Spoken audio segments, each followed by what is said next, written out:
Hey guys, thank you for tuning in to Connected by Creatures. Zach and I are beyond excited tonight.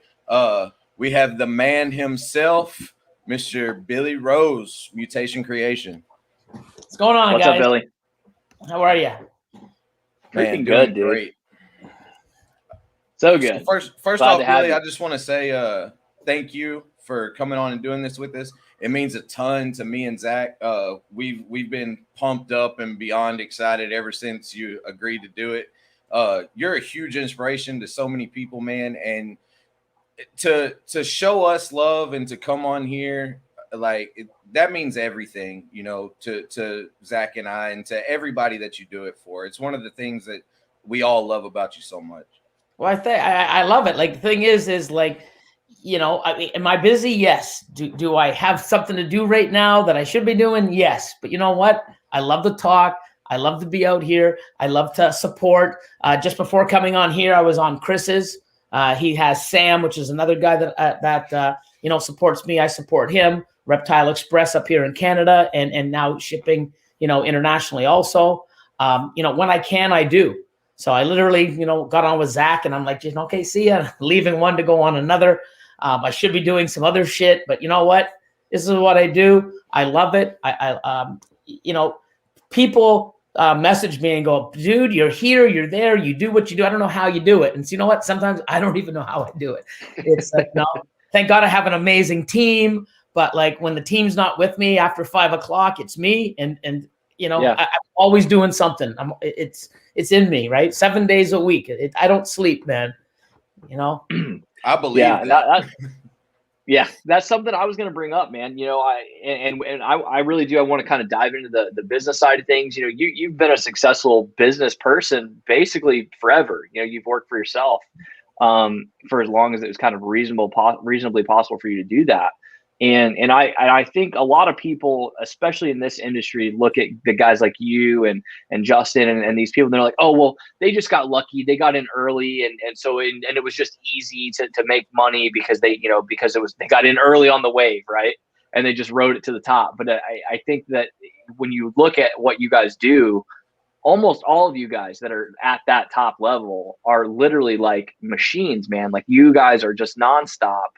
24 hours a day. I think I saw you on a live stream at one point at like 10, 11, 12 o'clock at night. And then like, I think I got a reply back from you on Instagram at like 7 in the morning the next day.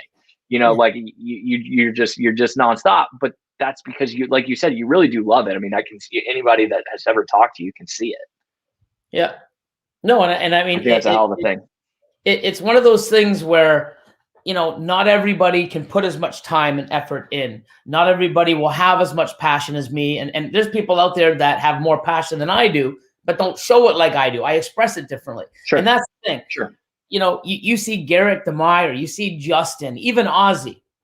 They're not like, oh my God, like I am. But you know what? Those motherfuckers have as much passion, if not more, than I do. Yeah. They express it differently. So, yes. I mean, I'm me, and you get to move, talk with my hands. I get so excited. I keep going so fast that what was I going to get to? Like I forget because I'm just so pumped. My blood's boiling, and wow. Yeah. But it's that's who I am. But there's people out there like those guys are amazing and calm, and but they have as much passion, if not as more than I do. It's just they express it differently. But it definitely is work. It's a lot of work. It's a lot of time, but you know what? I don't want to put my time anywhere else. So that's why I'm here. I'm always in your face and all different lives and trying to do what I can do because it's I love it, Yeah, I think go ahead, brother. Sorry. Yeah, I think that's one of those things, man, that draws so many people to you. It definitely draws me to you. Is there's people that are successful doing things, and there's a lot of people in this world that are really hard workers. But the way that you express that this is a labor of love for you, because this is why I'm into reptiles, because it's something that I love. It's something that I've had a passion for since I was a little kid. And to see somebody that's successful to the level that you are, living my dream and, having that passion and that love for it, man, it's there's a gravity to it. Like there's magnetism. Yeah. And I'm glad I can, expel that to people because anybody that's sitting here watching or that's going to watch, they can be in my shoes. You know, you got to work hard. You got to want it. You're going to fail.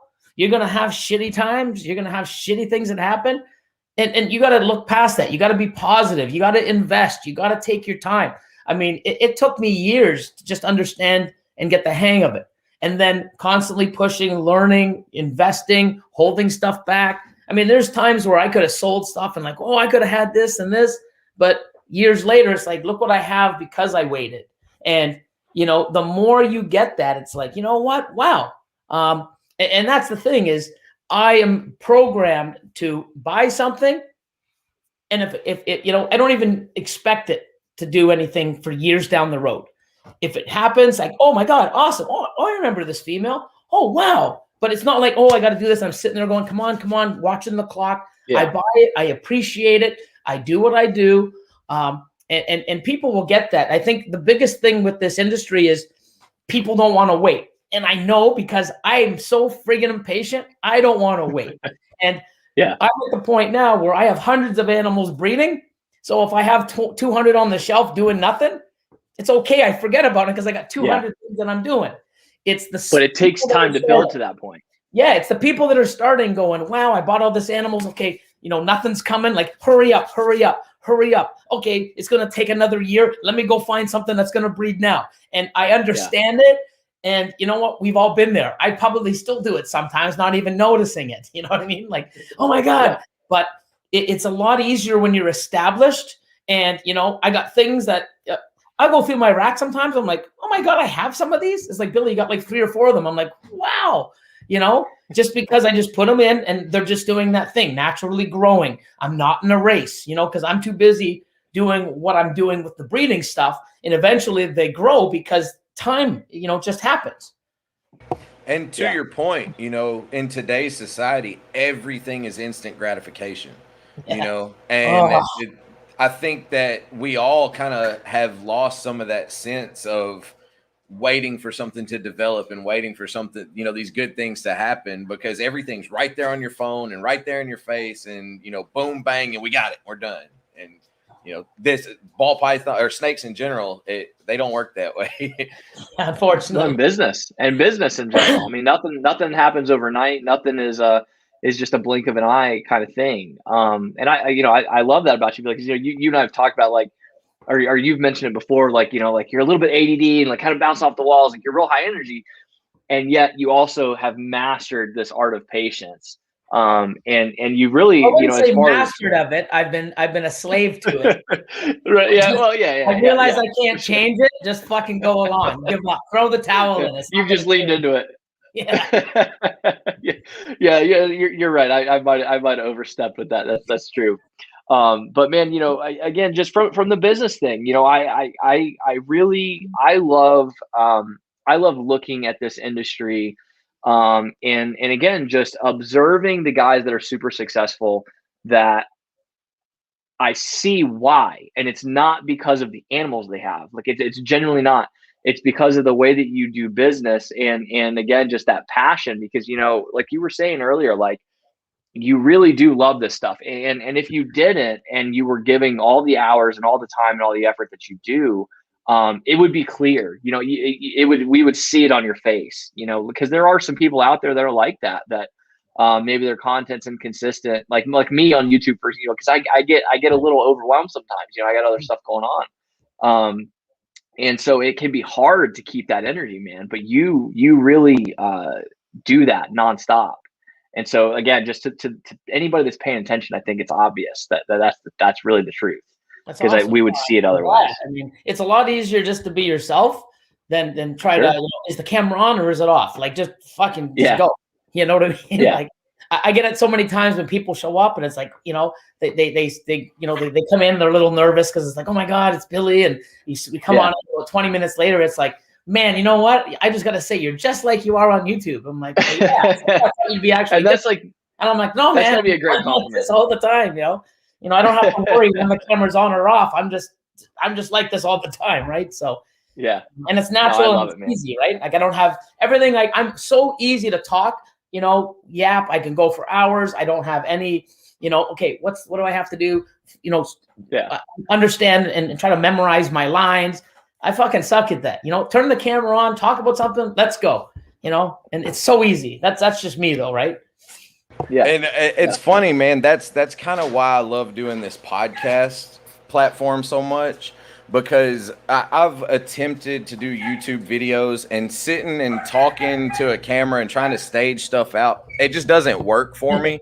But like talking to you guys and talking to Zach and whoever we bring on and just hanging out and having fun and, rolling with it, I could do that forever, you know? It's so easy and natural, right? It's not like, I think we're going beyond the time limit of this question, or, you sort of answered this question, but let's ask it anyways. It's horrible, Yeah. I think that's what always drew me to your content too, Bill. Like, again, like I saw a little bit of myself in you where I'm like, see, that's the way to do this. Like, just literally just turn a camera on and just go, like whatever happens. Yeah. And, you just talk and and it is what it is. And you don't worry about like, this needs to be shorter, or I was too long about this, or like this is what, and that, that's the videos that I started to do for myself. My favorite videos are the ones where I just did that. They ended up being my longest ones, and a lot of them were like my least well performing ones because they're like way too long and way too bullshit, like too much just detail. But they're my favorite ones to do. So no, it's encouraging to see, you having so much success, man. And again, I've loved watching the way that your stuff has transformed over even just like the past year. Like, like you started your Patreon, and I was like, okay, like let's kind of see where this is going to go. And dude, your Patreon blew up overnight, right? Like, I mean, you were super successful in terms of people buying into that, which was awesome to see. And then, sorry, I got distracted by the comments.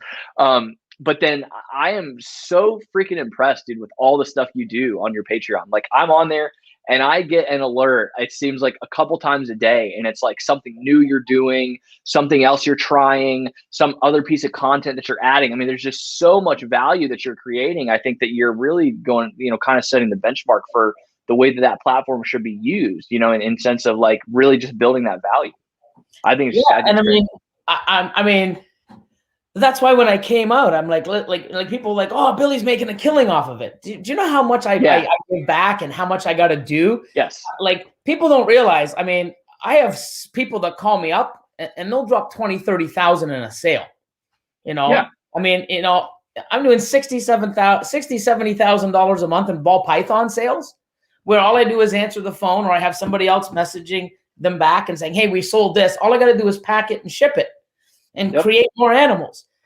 Man, it's so easy. Patreon is work. And the thing is when you guys pay me to be a part of it, I'm giving you guys content, and I'm there for the higher tiers to give what I can. But when you guys buy an animal, you guys make your Patreon money back, so your investment's paid for.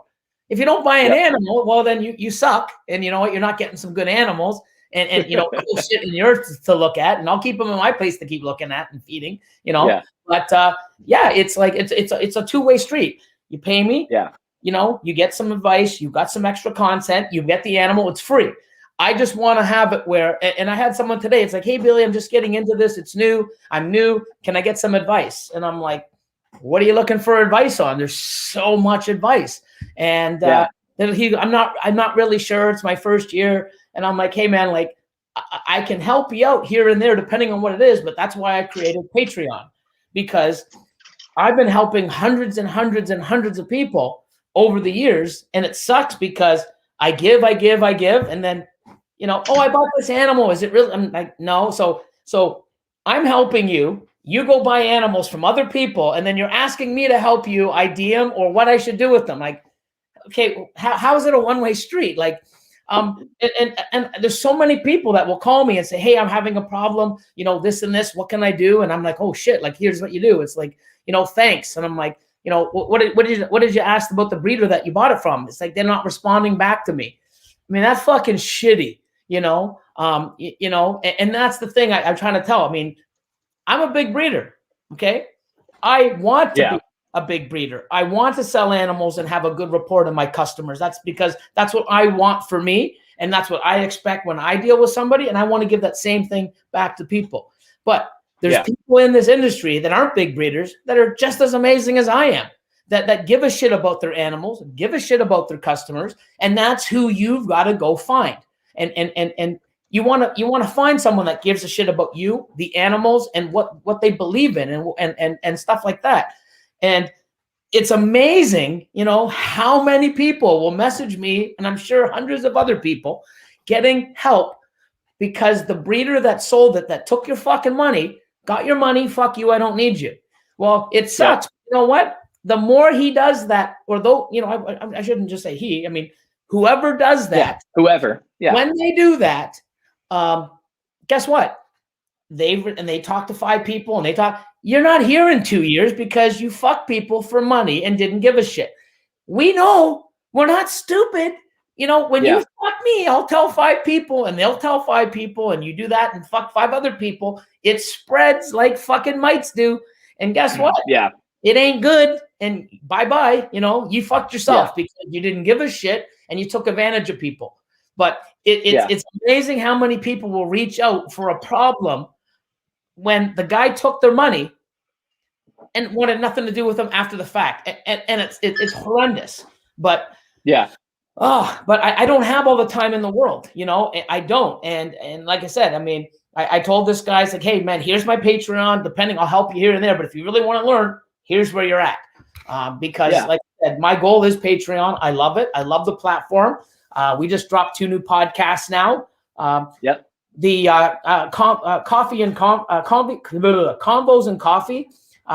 Anyone can listen to it on Acast for free. But I'm going to do those twice a week. I'm pretty sure. So even that's amazing. Like because there's podcasts where that's the only content they put out is podcasts. Again, like ours, we do this once a week. And we're not making any money off it or whatever. But like, again, just the amount of time and effort that it takes to put out a piece of content even twice a week is amazing. And I think a lot of times people don't understand that, like how much time and energy goes into something like that. To even do 1 video a week is amazing to me as somebody that's actually done it now. To see guys that are doing, 3, 4, 7 days a week, like it blows my mind. And again, like, just for you, I think it's amazing just the number of unique pieces of content that you put out, because so many people oh, 100%. That's what I mean. Like literally, like across multiple platforms, multiple different styles, you're actually posting on your Patreon, like different photos, and you have like segments that you do on there. And then you've also got this and this, that, it's really, really impressive. Yeah. We got the lives. And that's why I was saying, like, the lives on Sunday. It's this Sunday every 2 weeks, the question and answers. I like Crowdcast. I think it's a good, different platform, and it's different. It's not like, it's different than my YouTube. It's different from like StreamYard.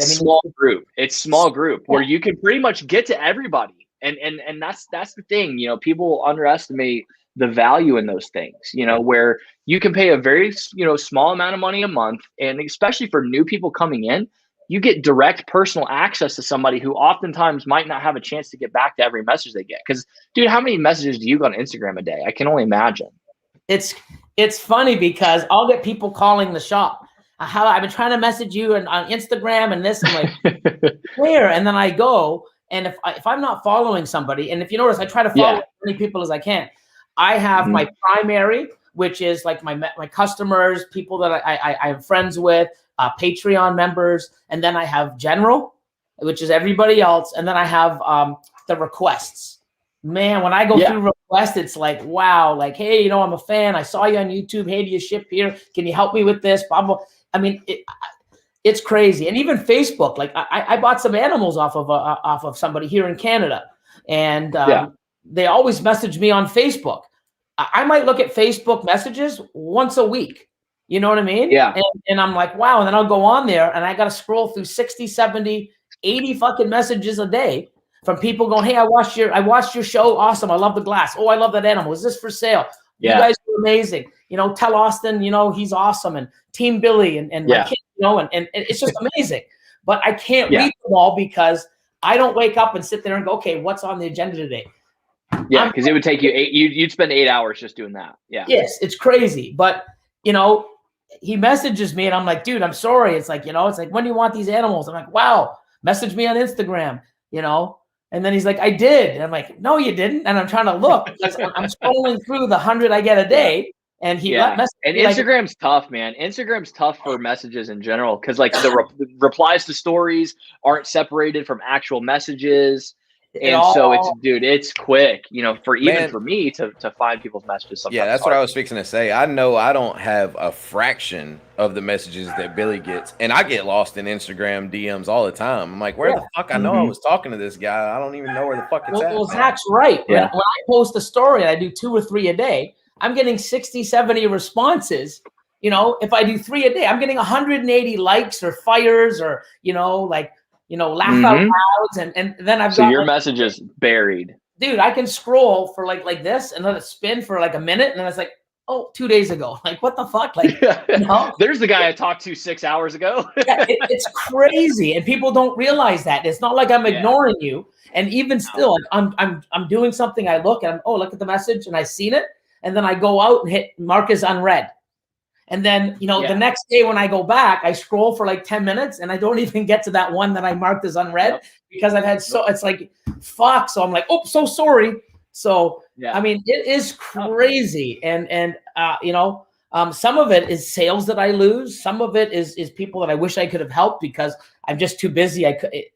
It sucks, but at the same time too, there's a lot of stuff out there that's just, hi, I bought this at PetSmart. It looks more than a normal. Like, are you fucking kidding me? Like, Well, and again, spend literally $5 on Billy's Patreon, and you can jump in there. And because the thing is, and this is the other part that people I don't think talk about, is that there's you have then bought access to this huge community of these other people that have tremendous knowledge. So even if you're not available to answer that question, like they can ask a question in that Discord.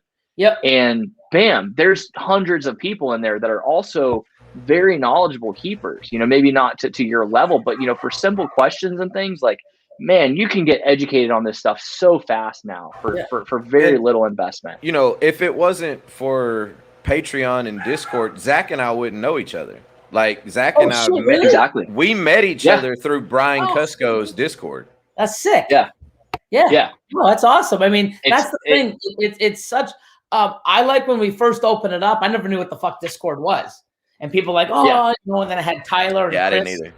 They were like, dude, neither did I. Oh my God. And I would go through and you would see some chats. It's like, hey man, I live like, 40 minutes from you. No shit. Right. You breed rats? Yeah. Shit. I drive past you another half an hour to go get mine. Oh shit. Mm-hmm. Next thing you know, man, people are networking and I'm like, fuck, it's so sick. And meeting, getting closer. Meanwhile, if that wasn't there, this person drives by the one person, another half an hour to pick up the rats and then come back. He just saved himself an hour and now he's got somebody like shit like that is what I created Patreon for, helping each other. Yeah. Not everybody has to, and it's not me telling you, oh, you got to do this, you got to do that. There's people on there that don't fucking cut with scissors. They use a razor. There's people on there that don't cut at all.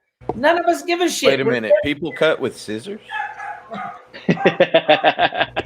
But that's what's cool about it. You know what I mean? People do all types of shit, but we don't give a fuck. It creates this little like subsector of a community. So it's like because we talk about all the time how the Facebook communities are super toxic, and it's because there's no gatekeeper, right? Like there's no barrier to entry. It's just anyone and everyone that has an opinion can just jump in there and just vomit at the mouth. Whereas with this Discord, it's like, okay, you have this community that's built around all of us are, supporters of yours. And so, of course, we have a knowledge base that we've built off of you, some of us. Others of us, found you after having had some experience in the hobby. Both of those things are great. And then on top of that, we put our money where our mouth is. Again, it's a small amount of money. Like I think your lowest thing is I think it's like $5 or $10. I think it's $10 to get Discord access. $10 a month. And you have access to literally like hundreds and hundreds of people across the world that have all this knowledge and that are willing to help, that are interested in the same things that we are. And it filters out a lot of just the idiots and just the dumb, dramatic, stupid stuff, and really gets to the core of like the people that are really passionate about this stuff. And like I said, I think that's the angle people don't talk about with the Patreon stuff. I think it's amazing. Like I have a little bunch of those interactives, like Lord of Lions, left and right. You get to see different animals, choose, see what other people are looking at. There's some cool stuff like the motivational Monday just stuff to just pick your week up, little Yeah. stuff like that. And then you know what? I love that. Yeah, when you get in there and at the $10 level, it's like, wow, you know what? This is cool. I want to learn more. You go to the 25, and now you get access to some of these lives. So much. You know, and then you get more of a discount, and then you keep growing. You know, I had somebody that messaged me. They're at a $25 level, and they're like, hey, you know, I want to sign up for the 100 so that you can go over my collection and give me advice, because that's something that I do at the higher level. How many animals you got? I got 13. I'm like, dude, send me your list. I don't want to take your $75 extra for me to help you with, you know. Yeah. So, you know, he sent me his list. I'm going to set up a phone call with him and spend half an hour with him just to do that. You know, and that's amazing. And eventually, you know what I mean? Like you don't belong at that level, you know. So but he'll get to that point. I hope so. Yeah. And right. Yeah. And that's and he'll get there through your help. And I love that. You know, again, you're transitioning a little bit away from the Patreon thing. And again, I love it. I didn't, you know, I think you're kind of the gold standard. I think there's some people that aren't using Patreon maybe to the level that it could be. And I love that you guys are setting that example. I kind of just want to dive into the business stuff, man. Like, so, you know, again, for those that maybe don't know, you know, you started your first business at what age? Well, see, that's tough. So basically, I know, So realistically, I sort of had a little side hustle. It wasn't really a business, but at like 15, 16 years old, I would go and go to buy stuff and used and fix it up, and I would sell it at a flea market. And then, okay, see, I didn't even know about that part. Yeah, it wasn't really a business. It was just really cool stuff. But it is, you know, that's the thing, you know, and that's why I want to talk about it, you know, because for these young people. Sorry, go ahead. So like even stuff like there was a place. Have you ever heard of Mattel Electronics? Mattel, like ColecoVision.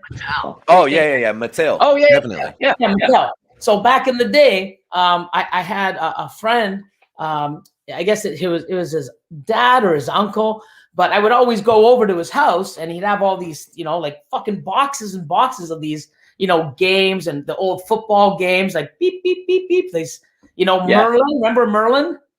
I don't know if you remember. Yeah, for sure. I do. Yeah. Okay. And he would have, I'm like, dude, like, why do you have like all these older refurbished?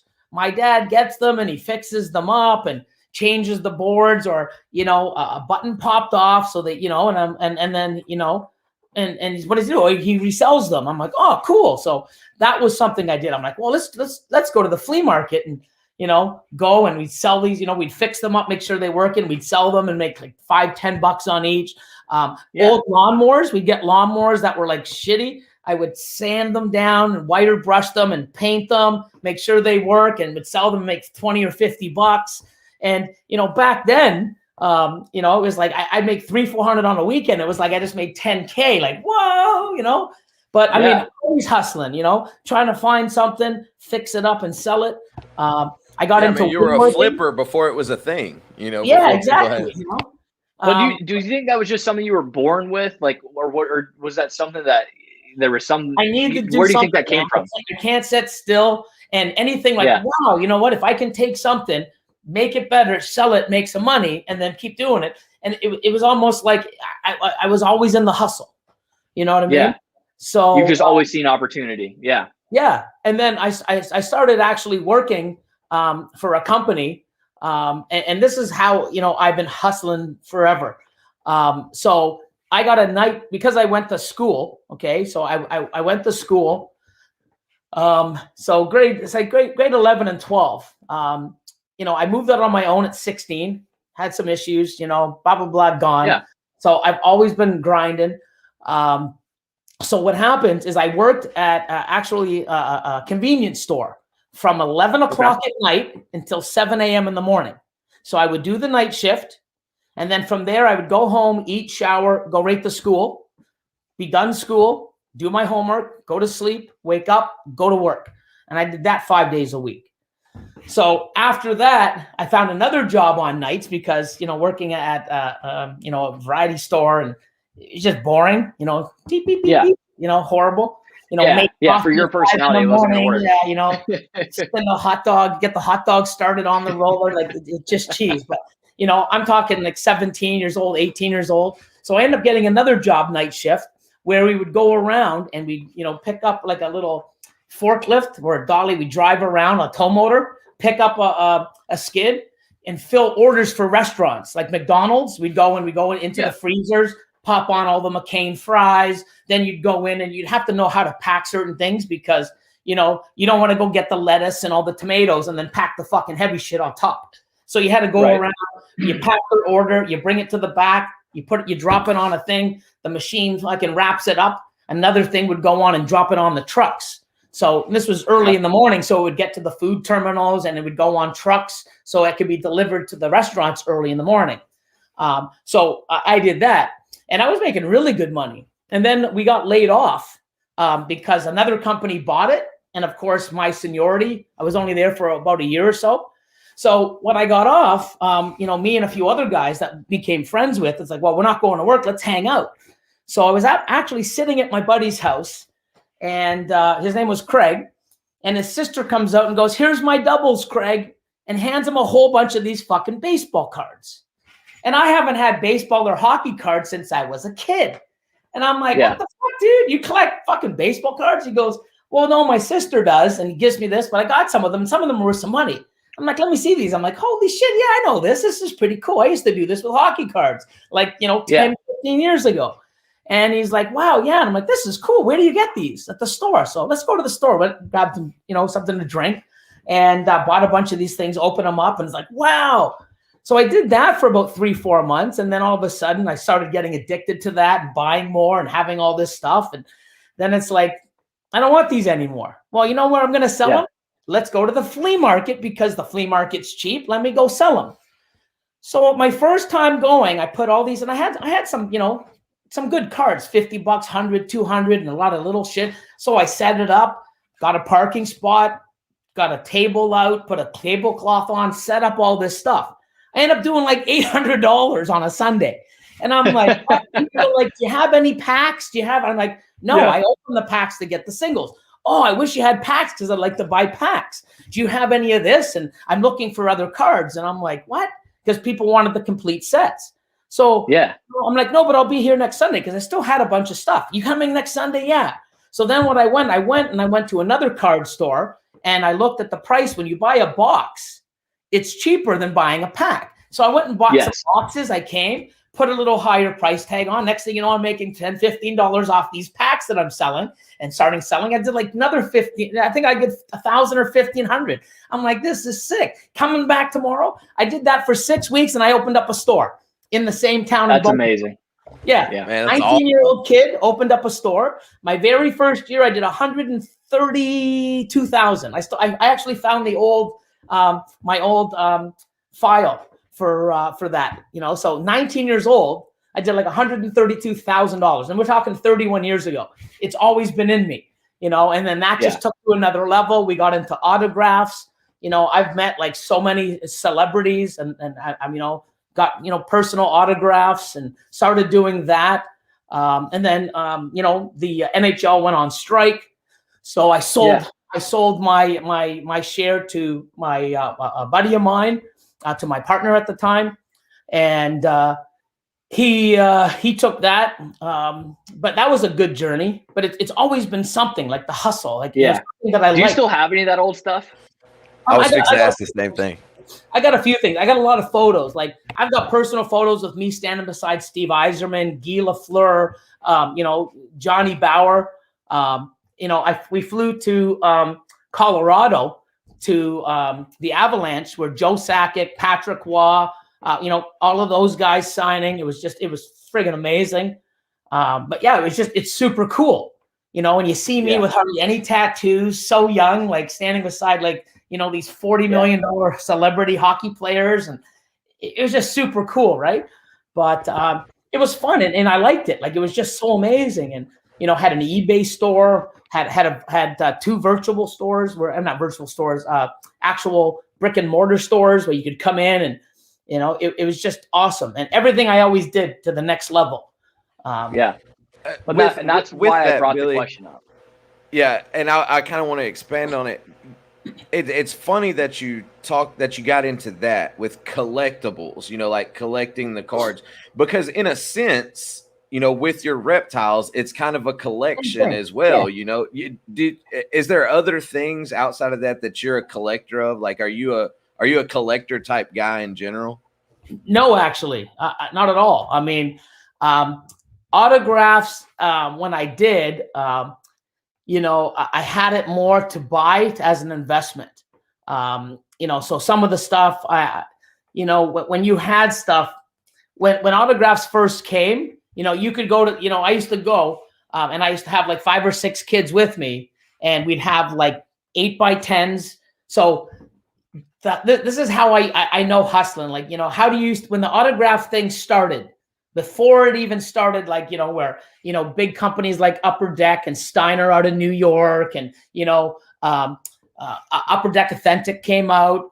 Wayne Gretzky Authentic, he actually opened up his own company, but before he was Upper Deck. So all these major companies, I mean, I was doing sports cards before, like, the grading system came out. They didn't have PSA that. and all that. PSA and I mean, Beckett and all that other stuff. Like, CGC, I was in it in like 89, 90 when it just started booming. So it's amazing. What happens is when the autograph thing started coming out, like, people, oh my God, you can get autographs.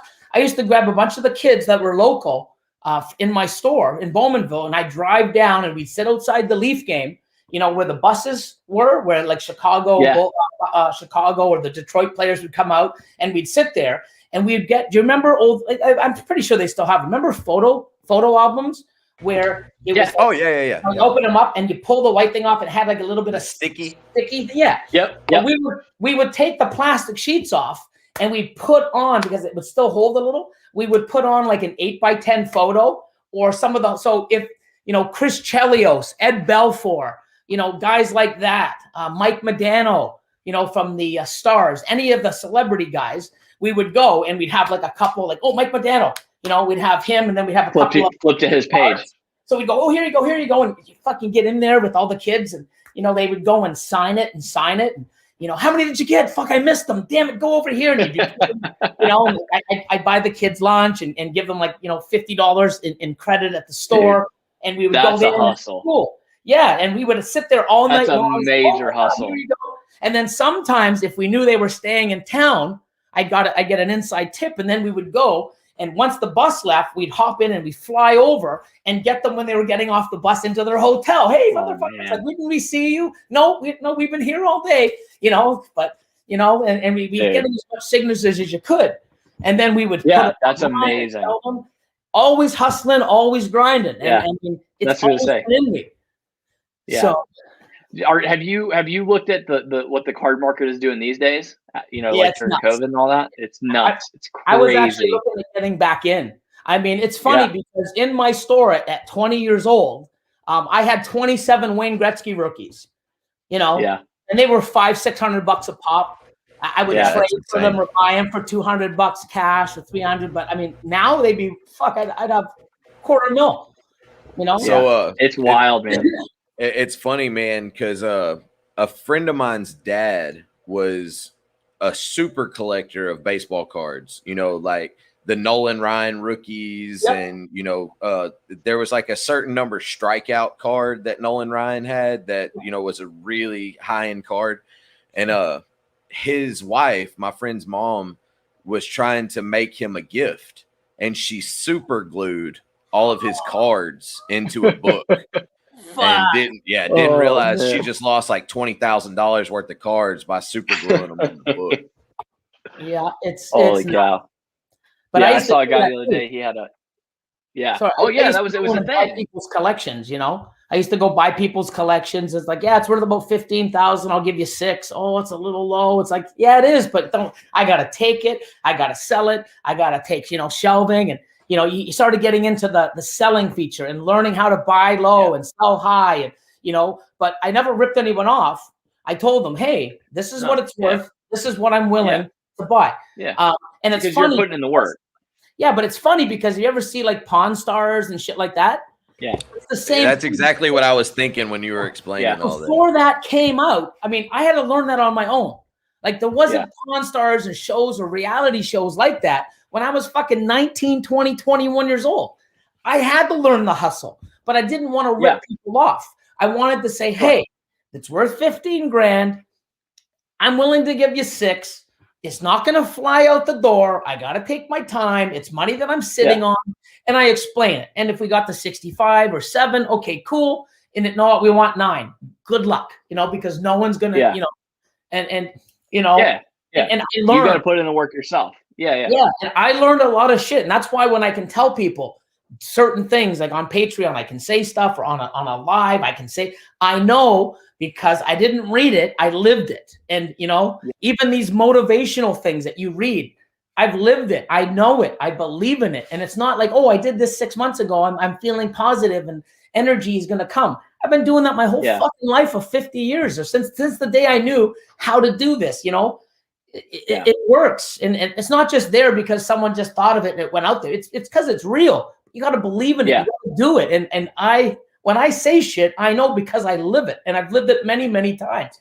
I've been doing this for so long, but I don't want to rip someone off. I want them to know what it's worth, and I want them to know my situation. If we come to an agreement, awesome. If not, good luck. And that's it. And in that situation, it gives you, you're doing good business. Your reputation continues and carries on. It falls back right into what you were talking about earlier. If a breeder fucks somebody, their word gets out. But I mean, even though you're not giving somebody a retail price for something, you're still giving them what it's worth without the work that you're gonna have to do to, and it's funny because like I love when things come full circle like that. And what you were explaining earlier, it kind of makes it clear on how you have had that experience, and you're living proof of it. And that's why I brought it up. There's even things where it's like, man, I really want this. I want to pay 6, but I'll probably go to 8. Now I'll do 9. It's like, 65. It's like, come on, like, and then you're like walking out the door, and they don't say, okay, I'll give you 8, like, because you'll want it. And you can still make some money. You're gonna make a little less than what you wanted to. You're still gonna have to work it.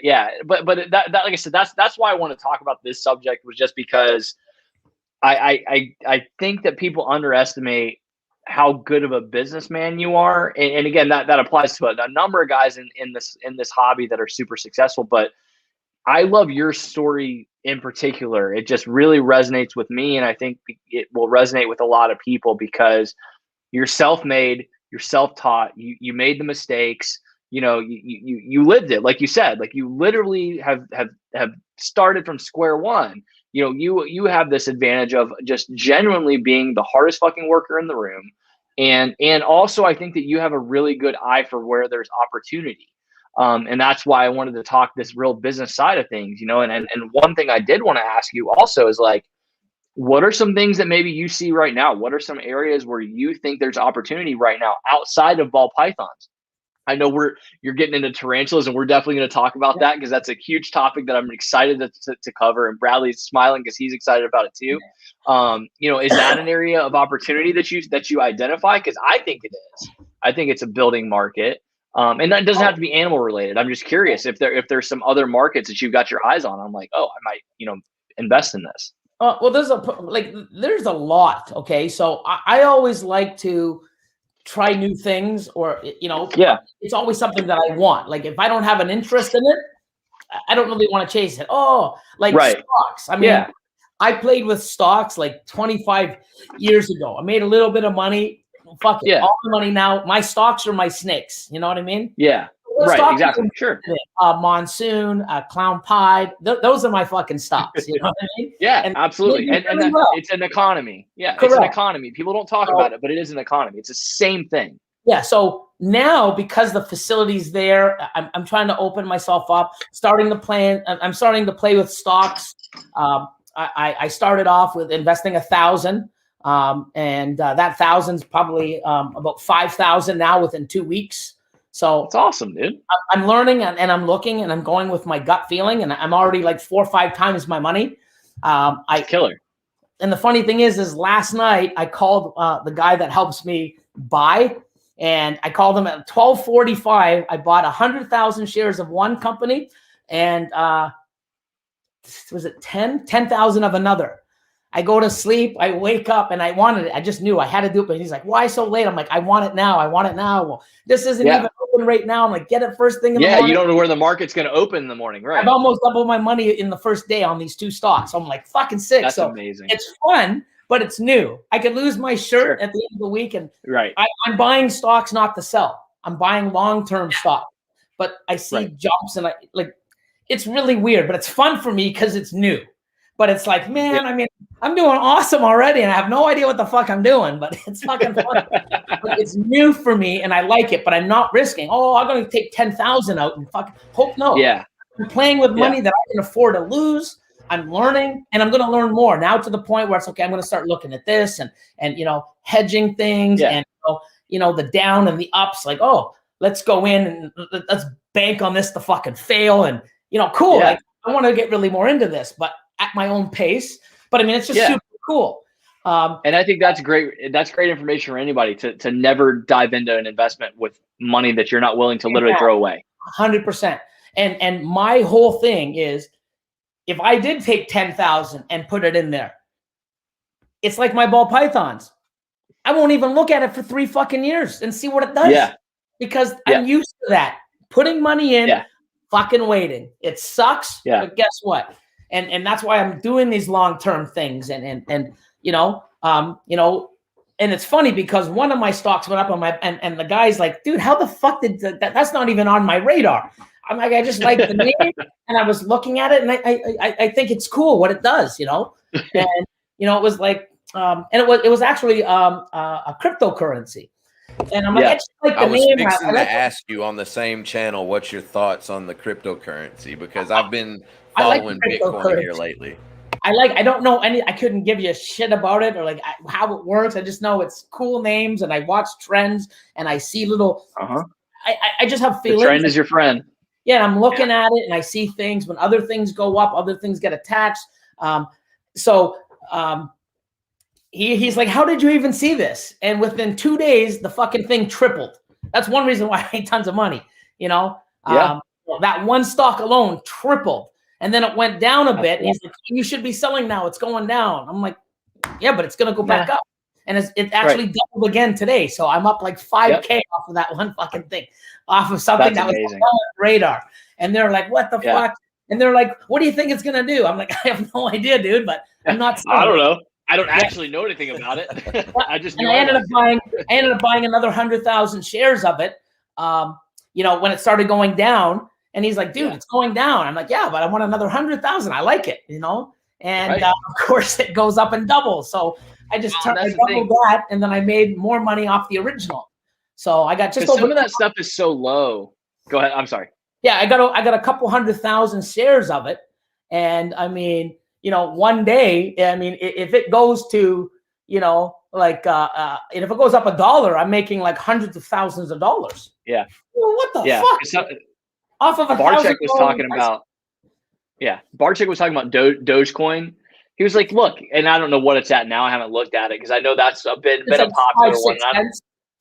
That's what I say. That when he was talking about it, was at 4 cents. And he's like, look, if you throw even $1,000 at this, what is your worst case scenario? What's it going to go to? A penny, and you're down to $250? Like, so what? You lost $750. That's nothing. Like, realistically, in the grand scheme of things, that's nothing. Well, but the upside is, what happens if it goes to 25 cents? Yeah, that's and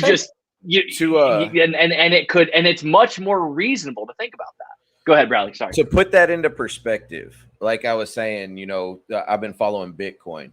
So the other day I texted my mom and I told her, if you would have bought $100 worth of Bitcoin, July 28th, 2010, you spend $100. Today, that's $72 million. Yeah. Yeah. And to be clear, I had the opportunity. I had the opportunity to dive into Bitcoin in 2011. Oh, I was actually going to buy it. A buddy of mine was just goofing around with it. 3K or 3 or 4K. I was going to buy 1 or 2. Yeah, it closed out at like 57,000 today. Yeah, Yeah, it's not. that's crazy. And I could have gotten into it when people were still just mining it with one video card in their basement. My buddy was telling me about it. And I was like, well, how do you do it? You know, and I just like, it was like more work than I was like, I didn't really fully understand it. And I'm all about like, I don't really want to dive into something if I don't really get how it works. And so I just gave up on it. And if I hadn't done that, I probably wouldn't be talking to either of you right now. Yeah. Like, who knows where I would be? I'd have a lot of fucking money that I probably would have never, you know, invested in ball pythons, or maybe I would. I don't know. Bitcoin's going to go to 100,000. You know, yeah, it'll probably. Go, Ethereum, another one that's probably going to go to 10,000. Ethereum's a big one. It's probably fluctuating 18, 1900 now. I'll be buying a lot more of that. But other things too, like there's some other stuff like NFTs. There's so many. I mean, there's so many things to invest in right now and look at. But I want to do things where, you know, you spend a couple $1,000s for one coin. You know, if it goes down, 10%. Right. Whoa, that's damn. Like we're talking about the upside versus downside, because I think that's where Bitcoin is at right now. Term, I think it'll go to 10,000, and if you listen to people's reviews, it could be 5 years from now. But if I can take 2,000, and turn it into 10,000 in 5 years, five times my money. Yep. What the fuck? Like, it ain't doing anything sitting in a bank. Yeah, because that's what's amazing about the ball python market is a lot of people don't realize, like, investment bankers, they're happy to make like a 6% return, a 7% return is amazing to them. Yeah. And I'm like, I'd much rather have that, 5x return, that 4x return, No, so, I'm so excited. But I think you got great vision, Billy. I really do. And again, just the work ethic to match that. You can't, if you have one and not the other, you can have some success. Yeah. But I think that your success has just been built on the fact you've always had good vision and you've always been willing to work your ass off. Yeah, just like Husbandry Pro, Yes. I'm super stoked about it, man. So how I found out about Husbandry Pro is there was a website here that I wanted to buy. Okay. I wanted to buy, I wanted to revamp it. I wanted to, advertise on it, there, promote it and own it. Called them up, wanted, 5 figures. And I'm like, yeah, I can work it. It's like, but I'm not selling it now. And this is almost a year ago. And you're not selling it now. Why not? And they're like, well, we're working on this app that is for Husbandry Pro. It's for husbandry and tracking animals and doing this, but it's not like Reptiscan and all these other ones. Yeah. And okay, screw the website now. Like, this is more interesting, But right. And so I just talked, and it's like, you know what? Like, they knew who I am. I know who they are. I've seen some other stuff that they've done. Reached out and like, keep me in the loop. Let's do this. So they started doing it, and it's like, wow. And I'm like, I always want to be a part of this. I'll push it. I believed in it. I like where they were going. And anything that I like that I think is going to be beneficial, even to me, say for example, all the money I invested, buying the 30%, that's all I could buy. I would have bought more, but that's all I could buy. My partner has 70%. Awesome guy. I love what he's doing. The team, everything he's done. Awesome. I bought the 30, and worst case scenario, I have an app that's worth a lot of fucking money and I'm going to utilize it.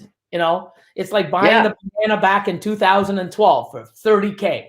You know what? Now it sucks, but guess what? Over those years, I got my money back and then even if it goes to nothing, I'm still going to profit. Yeah. Correct. So I'm like, you know what? Worst case scenario, I have something that I have to use for myself. I have a very expensive software program to track my animals. Fucking and that's what I'm gonna say is the flip side too, is that it also benefits yourself. So literally, if not one single soul ever used the software, it's still an investment into your collection, because you're like, this is the way I would like to run my stuff. I can use this myself. If not a single other soul ever used it, I'm happy. Yeah. And I just bought something fucking cool. Right. Yeah. And the thing is because I like it and I believe in it and I think it's amazing and it's just, wow, nothing's like it. I can stand behind it and push it all day long. And someone tries it, they're like, this is fucking cool. I'm like, yeah. What it's about to do, wait till you see what's coming, man. It's going to be nuts. Yeah. Well, and that's the exciting thing for me. And I think a lot of people is that, like, Reptile Scan, it's been the same forever. The functionality is honestly terrible. I have it. I paid, like 30 or $40 or whatever it was at the time when I got it a few years ago. And I like it because it keeps me up to date on some of my stuff, like, just feedings. Like if I have an animal that skips a meal, it just, because I'm real ADD too. So like, I'll just forget stuff. So it's nice for me to have a way to track that stuff, but it's not easy, and the way that their stuff transfers from computer to phone is just, the functionality is bad. It's not a very well written program, and it has never been updated. Like there's issues I'm dealing with today that I was also dealing with 2 years ago that I have also mentioned to them, and they've never fixed. Right. So to see a company jump in that's willing to literally, like, you guys are changing things daily, like on the fly adjustments, that's what it's all about, man. That is absolutely what it's all about. Yeah. And it's not something where, hey, this is what it is. Pay us. That's what you got. No, we're exactly. We're building. Yeah, exactly. We'll change it. We'll modify it. We want it to do better. Because I'm using the shit. My whole collection's on it now. So if it ain't literally, so you're personally invested. Exactly. Or if somebody comes to you an idea, they're like, hey, have you thought about this? And you're like, holy shit, I would love to have that, but I didn't think about it. Well, then now you're even more invested in the idea of making that happen. Yeah, this thing. So again, I think that's what matters, man. It's not just a money thing. I'm not doing any more fucking spreadsheets. So if this don't work, then I have no idea what the fuck I've done or what I'm doing or what I did. So, but no, amazing team, amazing partner.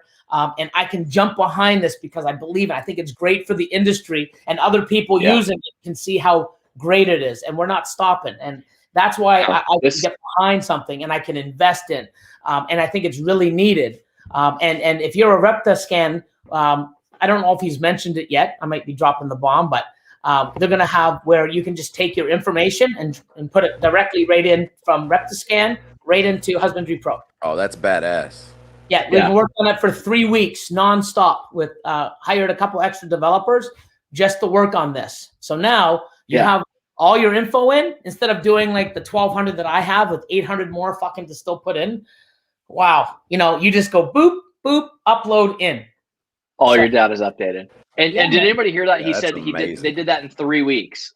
In 3 weeks, they figure out how to pull all of your data from an existing platform and then implement it in theirs. That's amazing. Because you're having to change all the nomenclature and everything for it to. Yeah. I have no idea how they do it or what was involved. All I know is that's what we're doing. I'm like, cool. Don't bug me. I love it, man. A couple of weeks or so because nothing's being done. We're not even doing little quick fixes because the whole team, and we hired some extra people to work on this, troubleshoot it, where it's being, I think, released this weekend where, hey, this is what happens. So, Yeah. Well, long term, man, I think you guys got a long road ahead of you in terms of the legs that platform's got to carry you guys. I think it's going to become this again, just the gold standard. And I love that. I keep saying it, but I'm just saying, again, your vision and your dedication to these things is creating some long-term, and changes. And I love it. If I can love it and it benefits me, I know it can help the majority of people, and it's awesome. And we can all make it better. Like, it's not just, hey, Billy made this with these guys, fucking like it or don't. No, we can change it. We can make it better. We can make it faster. We can make it smoother. We can add things. And it's not just for ball pythons. It's for all types of species. But what it does is just, I'm like, oh my God, this is so cool because it's new to me. So anything like that makes me excited too, because I get to play with it also. So I'm not only an owner, I'm a user and a promoter of it, because why couldn't I? I mean, other people are promoting it for me for free because they love it too. Exactly. And that's the way a good platform should be. Go ahead, Bradley. Sorry. Yeah, man. No, you're good. And anything that you can, invest in like that's something that you truly stand behind and love.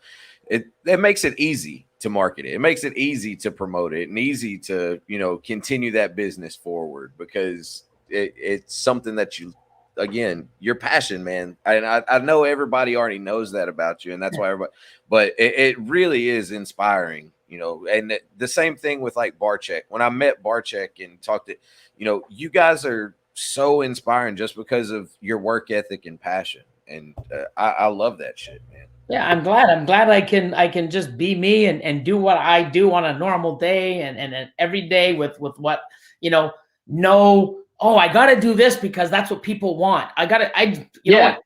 I fuck up. Sorry. You don't like what I do? I don't give a fuck. I cut with scissors. Oh, you shut the fuck up. Like, you get what you get. I'm not going to change because I'm going to butt hurt people. Oh, Billy said something. Yeah. Well, I can't say that because people are going to get butt hurt. Fuck it. Get butt hurt. I don't give a shit. Like, that's just me. And I'm never going to change. And it's funny because 10 years I've been getting slammed under the bus. You're an idiot for cutting fucking with scissors. You're going to harm all those snakes. This and that. Blah, blah, blah. Did I fucking change once? No. You know what? No.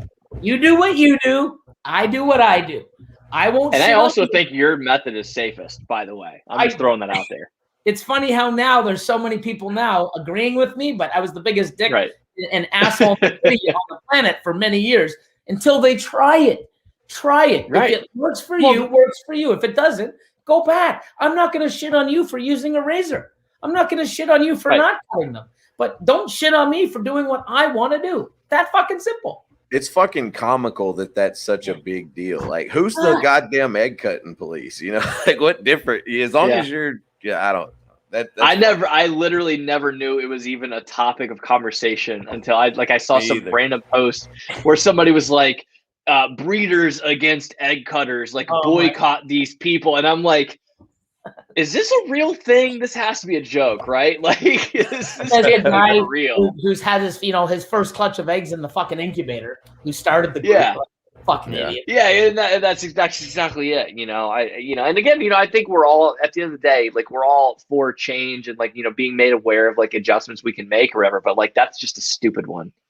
I mean, unless you're cutting an egg, that's way early. But again, that's common fucking sense. That's obvious. I've cut an egg. Yeah, it's funny because people are like, oh, the reason why they get tangled umbilical cords is because they're cut too early. I've done a video where I've actually cut an egg, and I'm like, oh, look, guys, look. And I intervened right there after cutting the fucking egg open. Within a second, I saw it. Really? Well, they're moron. Baby. There it is. So I just cut it. So what? Within a second, they fucking tangle themselves up in their own umbilical cord. Yeah. Really? Just like that? Yeah. And I hear you. It was already like that, and it would have died. Fuck off! Like, it drives me crazy. They know everything. Wow, you're talking to a guy that's cut probably 20,000 eggs in his lifetime. Shut up. Go cut your 6 and with your razor or let it pip. And don't call me when 2 drowned in their own egg because you're a moron because you let it fucking go for 63 days because Yep. Do what works for you, man. Man, and that's it. At the end of the day, y'all do whatever the fuck you want. That's it, man. So on that note, I'm gonna segue us into our weekly segments that we do every week, cool. Billy. So every week we do these 3 segments, and the first one that we do is musician or band of the week. So it could be somebody from the past, somebody new. It could be your friends. Anybody you want to shout out something that you're listening to that's your musician or band of the week? There's so many. I'll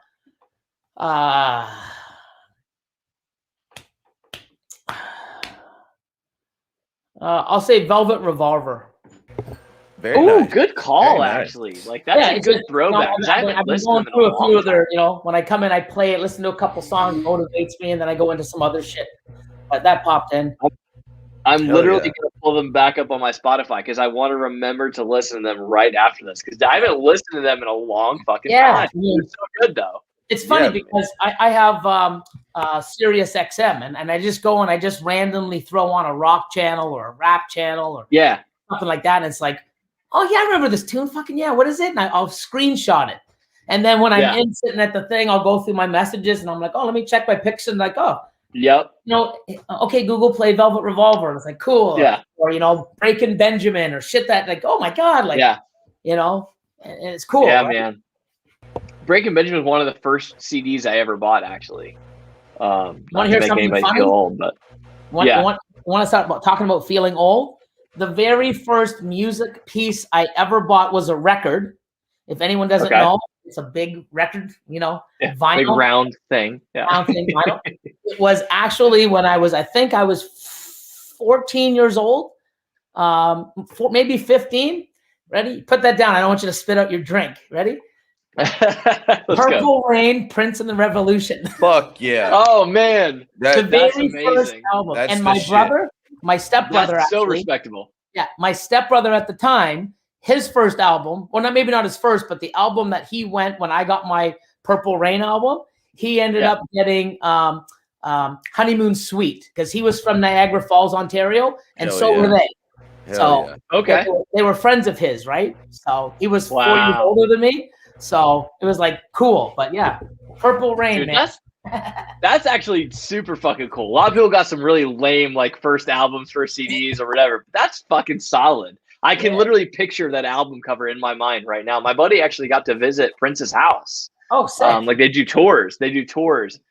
And he said he's got photos. Yeah, Dave just like, Kaufman's not murals happy and about that, stuff. by the way. Just letting you guys know. Dave Kaufman hates the fact that they have Prince's. He gives, Dave's from Minnesota. He lives right down from him. And yeah, he hates the fact that they have Prince's house to tour now. So.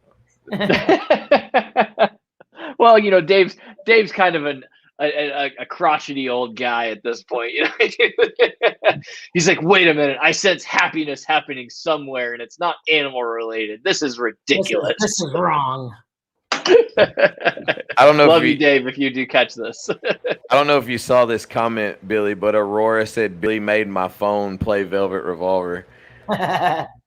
So that's pretty funny. Awesome.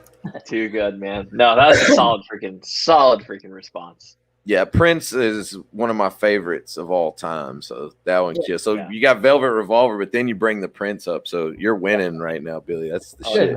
Crush Zach, it. who's yours, Zach? Band of the week. So you guys know I'm always all over the place. From metal to like just country to whatever. So this week, I was listening to it anyways, but it happened to be he's a Canadian guy who also sings country music, which is weird. But it's a young man by the name of Coulter Wall, and he does a lot of like this real old school style country, kind of Johnny Cash-esque, if you will. He's got a really unique voice. I love to watch his live stuff, honestly, more than his like album recorded stuff. But yeah, Coulter Wall. He caught some heat a couple years back because he brought back this kind of style of song that's called a murder ballad. Where it's basically just like talking about like the jealous husband that kills the wife, but in this real sad country tone. And it's something that, again, like the greats have done, like Johnny Cash and all these old school guys. And he's trying to kind of preserve that style. And again, just his voice and everything. I would have never guessed that he was from Canada because his accent doesn't come through or anything like that. But super talented young man. I'd put him up there with the likes of, the Tyler Childers and of the world. And just a super great guy. So yeah, I would encourage you guys to check him out. Kate McCannon is the song, the murder ballad that got him into some trouble, but it's one of my favorite tracks by him. So I would encourage you to check him out. Cool. All right. So my band of the week, I've been thinking about ever since last week when we were talking with Tom and Casey, because we got into talking about different concerts and everything. And my band of the week was the first concert that I ever went to, and it was Tesla. And like I was 5 years old when I went to my first concert, and it was Tesla and Firehouse. And yeah, so and I mean I was full 80s. I was rocking the mullet with the spiked hair. Like I was a glam metal kid, even at 5 years old. So but that's awesome. Something really cool. Of course. Okay, so when I went to university, I went there for 1 year. Okay. It was in Windsor, Ontario. We'd always go across to Detroit, to go, to the bars or to go into, to eat. So there was a concert, my very first concert. So I've never been to a concert at all. And a couple of my, friends were going to one. They're like, you got to go. And I'm like, I'm not into it. You know what I mean? Like going around and So I actually ended up going, and it was, oh my God, I'm trying to think, the band. It's just right there. Canadian band. Oh my God. Nickelback. No. Please. Oh, come on, man. I think I concerned you guys earlier when I was like, there's a gummy man from Canada. I thought you guys were like, if this motherfucker says Justin Bieber, I'm fucking ending the live stream. No. This was probably, it would have been 29 years ago. I was 21 or 22. Let's see. Oh my God, it's right there on the tip of my tongue. Live in Detroit. It was in Detroit. Oh my God, Billy. I can see. I'm trying to look at the because I actually got an autographed poster of the event. I still have it. Oh man. Oh my God. Going back to the autograph collection again. No, it's not Rush. The guy the one guy died. He sings that one. Oh my God. Fucking moron. It always happens, dude. It's all good. Like it's the second we're on the spot. Oh my God, it's right there. Your tongue. Oh my God, the guy just died. There was 4 of them in the band. Anyways, someone else, not STP. No, they're Canadian. Canadian band. One of the members you died. Think the song they sing, maybe? I don't want to sing. I don't want to sing. Billy, just sing, man. We need it. You don't have to even sing. You could literally just tell me their lyrics and I'll Google it. Oh my God. Anyways, it'll come back to me. Hopefully someone says it's all good. Yeah, I was saying we'll circle back to it if we need to. The guy ended up dying of cancer, I think, or whatever. But he's an awesome lead singer. Jesus. Oh my God, it's right there. They're like tragically hip. Thank you. Hyped up fucking reptiles. Tragically hip. There we go. Tragically fucking hip. Jesus Christ. Oh, I'll actually show you. So what happens? So that was your first concert at how old? Ever. I was 21, 22. Oh, okay. Okay. It wasn't my thing. So I ended up going with some buddies. Yeah. Okay. So we're in there and the pre-band was going on, whoever it was, some like up and coming, no idea. I'm sitting there, everyone's smoking up in the whole place smells like weed and everyone's hiding it. And, cause it wasn't legal back then, drinking, having a good time. And literally we're all standing because you don't sit, you're standing. It's like, whoa, yeah. Before Tragically Hip came on, the guys right in front of us started getting into a fight. And we're like, whoa. So I'm standing back and they're fucking smashing each other, punching. The guy hit the guy. He fell. And we were right by the stairs. He fell, cracked his head and didn't move. So ambulance, the police came and they grabbed them. And it's like, did you see it? It's like, yeah, what happened? So they'll come with us. I'm like, what the fuck? So me and my buddy, they took us and we went into backstage where the dressing rooms were. And at that time, Tragically Hip, we were sitting there like we had to be kept separate because the Detroit detectives had to fucking keep us to get our story so we weren't in the same room. Yeah. Well, right. First concert ever. So anyways, we get pulled apart. Next thing you know, Tragically Hip, you can hear them in the background. Woo! I'm like, are you fucking kidding me? You can hear the music start playing. Welcome to Detroit. I'm like, what the fuck? We're behind the scenes somewhere. My buddy isn't fucking near me. I'm here. I get put into a room. So we're sitting there and all these detectives, what did you do? So we gave our story, blah, blah, blah, blah. We were there until the end of the fucking show. The entire thing. Could not, and that's your first concert experience. But when they came in afterwards, they actually came in. We met them. We got to see the tour bus. We went through a tour on the tour bus. Oh, wow. And then they took the actual, one of the posters that they had, and all of them autographed it. And he actually said to me, he said, if you ever want to come to one of our concerts, because we do a lot of Canada, just come. They gave me a business card and they said, give the manager a call and just tell him, that, we'll give you a free concert. You can come to it for free. I'm like, cool. And it's like, how will you remember us? It's like, dude, you're the first person that ever. Oh, and the guy ended up dying, eh? Oh, shit. I had to go to court. But he was in the hospital, and he ended up dying, unfortunately, at a fight. That's crazy. It was really shitty. And then because he ended up dying, and because I wasn't Canadian, they actually subpoenaed me to go to court to testify. Same with my friend. But about a couple of weeks beforehand, they said that we didn't have to because he ended up pleaded guilty to a lesser charge. Wow. Yeah. that was my very first concert. But I do have that Tragically Hip. I think it's called Shane Park or whatever. And everybody autographed it. And I never ever did, ever reach out to go to one of their concerts because I was just hustling, didn't have time. But that was my first one. And I went to one other one, back, the same, probably 6 months later. It didn't ruin. I don't know if I would have went to another concert if that was my first experience. Because I was dating a girl, and she say no more. she got me, and I went to a Lollapalooza, and the reason why there was a bunch of cool bands, and this was probably 92, 93. I have to look. And was this also in Detroit? Smashing Pumpkins was one of the headliners. Oh man, I was gonna say 92, like 90s music is cool. Yeah. Oh yeah. It doesn't get any better. Yeah. There was that, and I think even like Limp Bizkit was maybe there too. I think, but I know I went because I used to be a huge Smashing Pumpkin fan. Billy Corgan. Yeah, Billy Corgan, Yeah, man. Yeah. But crazy, right? Dude, that's crazy. That's super crazy. Those are, and also your first concert was like Tragically Hip. Like it was really cool, but also tragic because this dude died. That's crazy because I go through my things once in a while looking for shit. Like I know I have it here, and I go back and I'm like, holy fuck, I remember this. Like wow.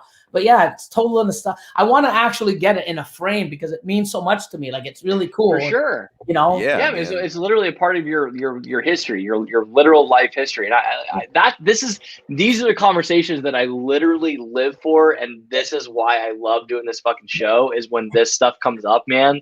God, these are the stories that we. Yeah, and I believe there's even a news article talked about. There's even a news article in Detroit. Man died at concert and blah blah blah because it was in the news, right? So it's fucking crazy. Like like it's just wow. It's really weird, like but it's bringing up my past. Like, it is weird, man. Like wow, yeah, but exciting. Right. And that's why I say this is the shit that I literally live for. I bartended forever, and that was my favorite thing about bartending was like I never knew who was going to come through the door, and I never knew what kind of crazy life story that I was going to get from this person. And I feed off that energy, man. I live for that stuff. Whether my life has been exciting or not, like everyone around me always has something to give, and I feed off that. Well, we say it every week. Yeah, we say it every week, Zach, that these segments, this music band of the week and the other two that we do is always our favorite part. And it's connected by creatures. It's a reptile podcast, but we don't focus on just the reptiles, because there's 9 million other live streams where we're going to talk about about Mojave ball pythons or whatever. We care more about you. We care more about letting us. It's more for us than it is our listeners, guys. We're selfish. We love to hear these stories, but nobody else is talking to Billy Rose about his first concert experience, and like that's. We love that, man. I know it's cool because when I brought it up, I'm like, oh my god, like here's a story for you. Like it's not like many people can tell it, but right, exactly. Yeah. Well, and then like Corey, there's a kid in the comments, Corey Beneke. I hope he's still in there. He's 14 years old, and he's like, oh yeah, like I'm hoping to breed some ball pythons. Like I love that he was here to hear you tell your story of your first business and how things got started and how to build that snowball, man. Like that shit gives me chills, and I really do. I love it. But let's roll into the next one because I know you've been chomping at the bit to talk about it, and that's our segment, which is it's called Reptile of the Week. And for those of you that have always been here, we call it Reptile of the Week because it's supposed to be Reptile of the Week. And when I reached out to Billy, I was like, hey, we've got this segment. It's Reptile of the Week. Like, what's your Reptile of the Week? And he goes, tarantulas. And I was like, you know what? That's fucking perfect. I love that you like totally switched gears on us, and I'm super fucking excited to talk about it. So, Billy, tell us a little bit about tarantulas and why that's your Reptile of the Week. Yeah, it's pretty weird because I've been around reptiles, shows, going to shows, being in the industry, 25 plus years since I got my first reptile, since my first probably 26 years, and then going into some of these specialty stores, seeing tarantulas and all the different other type of lizards and everything that's exotic, I know they aren't, Brian. Jeez. I This know fucking they aren't. asshole. I literally just introduced this, that we are fully aware, and Yeah. Billy decided to be different.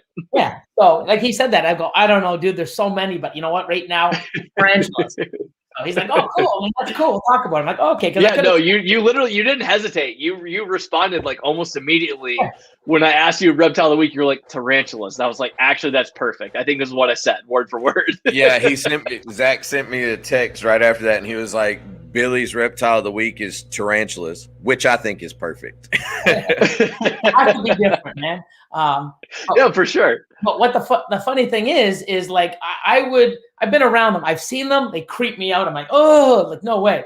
And when I'll be doing like I do quite a few expos, and when I'd always go out to the one in Montreal to vend, right across the my table's here, right across is the tarantula person tangled in webs, and they're there, and I'm just like, wow, and people are going over, and I'm just like, ooh, and I walk by, and I'm like, ooh, like never been a thing. And about 2 years ago, I actually did a video. Me and Lorda Lion went up to NBK in Montreal, and I actually took a molt of a snake, and not of a snake, Jesus, yeah, molt of a snake, of one of these things, and I didn't even know it was a molt. What the hell is a molt? Like, oh my God, look at that thing. It was just sitting on the counter. I'm like, dude, you got a spider out. Like, what the hell? He goes, oh, that's a molt. I'm like, what the hell's a molt? It's like, oh, it's like a shed. I'm like, what? So I'm touching it, and I'm like, whoa, it looks like a real spider. So I'm like, I'm going to take a picture because this is the closest thing I'm going to get. So I put it on my face, and I took a picture, like a selfie.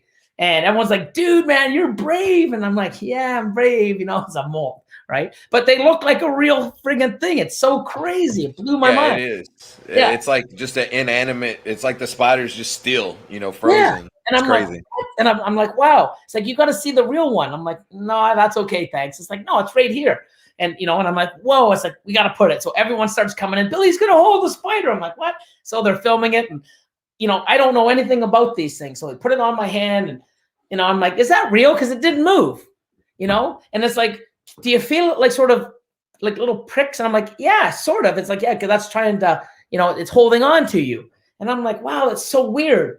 And I'm like, and then he gets, I don't know if he had a pen or something, but he just touched it to make it move a little forward. I'm like, whoa, and it started moving. And I'm like, okay, that's enough. And we got it on film, and it was sort of, but then afterwards they take it off of me. It's like, yeah, like I'm like, look, I'm trying to look at it while they're holding it. I'm like, yeah. He flips it upside down and like, look at the size of the fangs. And I'm like, fangs? And they're like, yeah. And I'm like, what the hell? And it's like, yeah, and it can kick hairs. And I'm like, dude, if you told me that beforehand, there was no way I would have had it on me. But that was the last time. And then all of a sudden, it's like a feeling I had. I'm like, you know what? I want to do different cool things at the facility. Ball pythons I've always had. I'm always going to be there. I'm always going to breed. I'd like to get into some cool stuff. And why not get over something that's low maintenance, that I can learn about, that doesn't need like thousands of dollars and all this cool stuff, because I'm pretty much tapped out now because of what I've spent, but Billy will come up with more money somehow, because I always do. So let's get into these. I reached out to some people, started looking, and I got 6 of them. But I think they're really cool. And of course, what species did you get? I got all. So you're putting me on the spot, but I know they're all of them. Yeah, they're all New World, not Old World. I got all females. They're all big. Some of the bigger because I want them for display. Now I've got to learn some of the. I know I got like what do they call it? A GGB. I got a GGB. Yeah. I got a Mexican red knee. I've got a Brazilian pink salmon bird eater, which is like, those things are massive. They're amazing. My local shop sells them. They're cool. I got is it a Salamini? To be honest with you, man, sure. I'm not putting you on the spot, because you could make shit up and I wouldn't know that you were making shit up. You could say anything and I'm going to be like, oh, okay, I'm going to have to Google that after this is over to see if that's real and or if it's cool. Like green bottle blue. I know green bottle blues are a thing and they're gorgeous. Yeah, I got one of those, GBB. Yeah. And I'm kind of in the same boat as you. except I've been scared of spiders my whole fucking life. Like anybody that knows me knows, you know, I will grab any snake you see, but a little spider, I turn into a big old bitch. Yeah. And when we went to Barczyk's place and went to the Reptarium, I made the mistake of telling Brian Cusco that the night before we went to the Reptarium. So he waits until he has his camera out and everything, and he pulls this tarantula out and he's comes at me with it, and he looks at me and he says, "Hey Bradley, all those people that you say don't be scared of snakes, just try it." And I was like, "You fucking got me, man." And he puts it in my hand. And to be 100% honest, like it was uncomfortable at first, but you can ask Zach. When I got home, I said, "I think I'm gonna buy a tarantula, man." And I still haven't pulled the trigger, but they're pretty fucking cool once it, you know. Some of them, I mean, I'm learning about some of the, and wow, and it's just really cool. So I ended up getting 6. I've already got custom, new enclosures coming for them, and giving them this. Austin at the beginning was like, "Dude, like, why?" It's like, well, now we can film. I get to learn something else, and we can film for, get people in, that. And a lot of people that have reptiles have a whole bunch of different species, so they can relate, and vice versa, right? And then I can bring some people in from the spider world, and maybe get to see the part of our ball python world, or vice versa. And so he's like, dude, and he was terrified. I think he's got more than me now. He's was it 10 o'clock? Actually, he just went at 10 o'clock tonight, drove an hour to go pick up. He picked up a couple for me, and he went to go pick up like another couple for him and a lion. But him and Lord of Lions bought like 2 collections, so they've got like 30 or 40 now, like within a week. That's so cool. Yeah, I love it, man. If anything, me doing this, I just created 2 more monsters besides myself. So I guess I got this. But now I actually, what I spent today doing for 2 hours? I have a 9.5 10-foot high wall by 172 inches. I think it's 14 feet, maybe a little more. I've actually custom designed where I can put 90 tarantulas on a wall in all perfectly displays. Like, it's probably going to spend about, $8-9 grand just on the enclosures and the frame before I buy an animal. But I want to film it. That's going to be fucking rad when you get it done, man. Yeah, it's pretty neat. I'm so stoked for you, man. I really, really am, and I think just learning about the genetics again, it's like a whole new world. It's a whole 100%. New project where you start learning about these genetics and all the different breeds, and if there's morphs of those, and things like that, and how they work, and I can see it on your face. That's like you get excited just talking about it because it's something new to you. Yeah, it's like when you got into boas, like you got excited about boas, and you're still. Yeah, and I mean, it's something where I'm probably not even going to breed the spiders. Austin is like, "Hey, I got a GB, I got a green bottle blue or whatever they call them. Yeah, I just say GBB. Yeah. I got a GBB male. You got a big GBB female. Let's breed them." I'm like, "If you want to try, dude, like I have, I'm not learning to breed spiders. I just want to have a collection, talk about it, show my, people are going to go, "Oh, this guy's so wrong," but I'm going to learn. I don't know anything about him, but I'm learning, and I want to see my journey. I love that. Yeah, man. But if they, the people that are like, "Oh, you're wrong," fuck them, because you're openly saying, you want to learn about them. You want to, and I think that's awesome. Here's the funny thing that's going to happen is that any tarantula keeper right now that's hearing this or sees you and they're upset about you getting into it, this, that, and the other thing, they're going to fucking thank you if they breed them anyways. They're going to thank you in 3 to 4 months because the price is going to fucking double or triple on the fucking tarantulas that they're selling because you are going to bring that exposure. Look what Brian Barczyk did with Mexican black king snakes. Yeah. No, I'm not saying maybe. I'm predicting this as fact. Anybody that invests in tarantulas, write it down. Zach's their ass. Anybody that ends up losing their ass, I'm sorry. Don't fucking listen to me in the future. But I'm fucking calling it right now.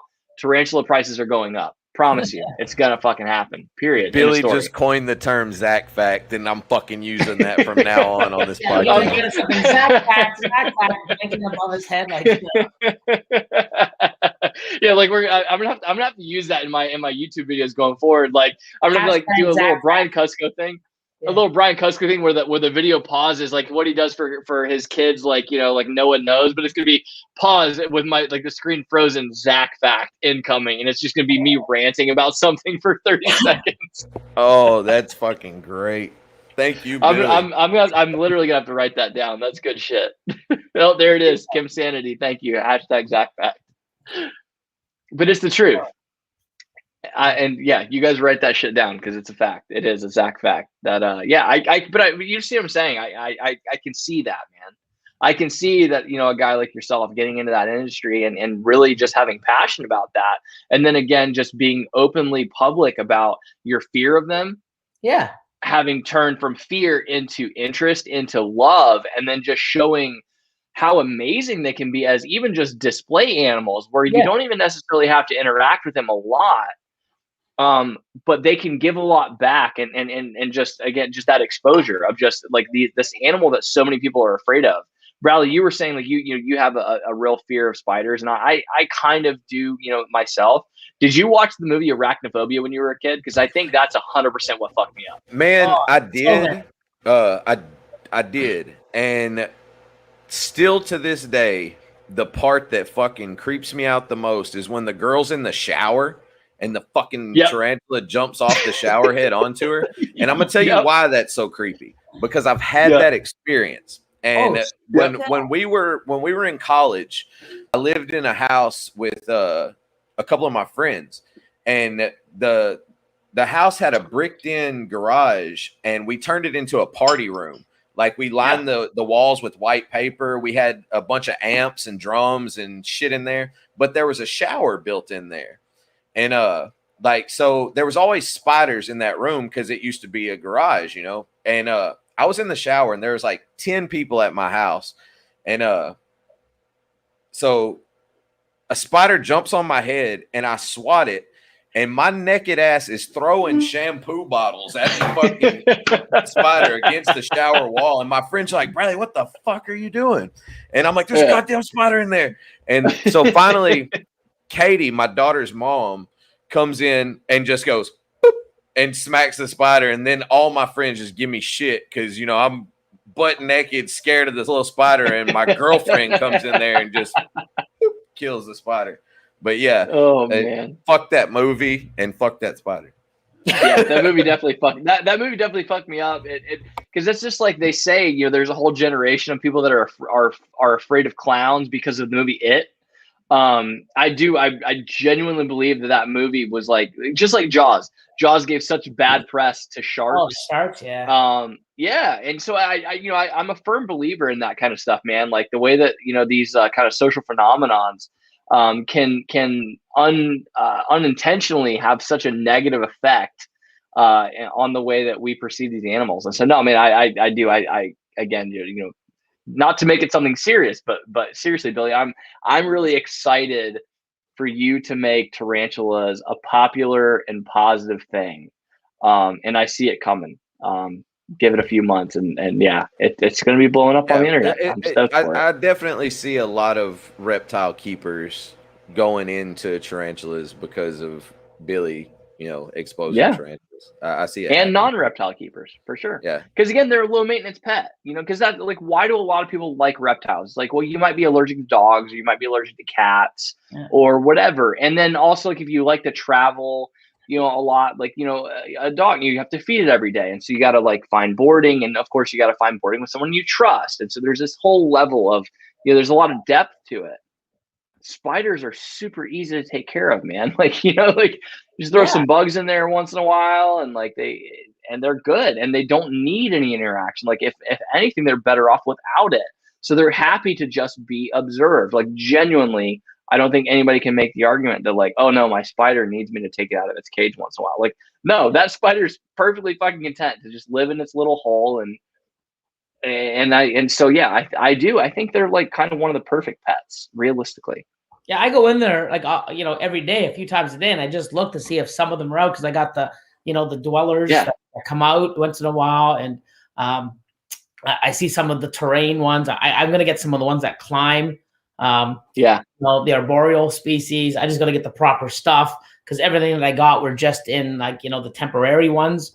or ones that were sold off that really aren't proper enclosure. So I'm getting into all that kind of stuff. But I just go in there and look, and I'm like, wow, man. And then sometimes I'll open up like the door and I'll look, and I'm just like, whoa, like, and I get my light and on my phone, I'm like, wow, look at I can appreciate them. But man, if that thing moves too fast, I'm gonna fucking jump like, oh. And they are lightning quick when they want to be, man. Yeah, I'm learning, right? And then there's some that I know to get very cautious with, and so I'm gonna learn at the right pace, and I'm in no rush.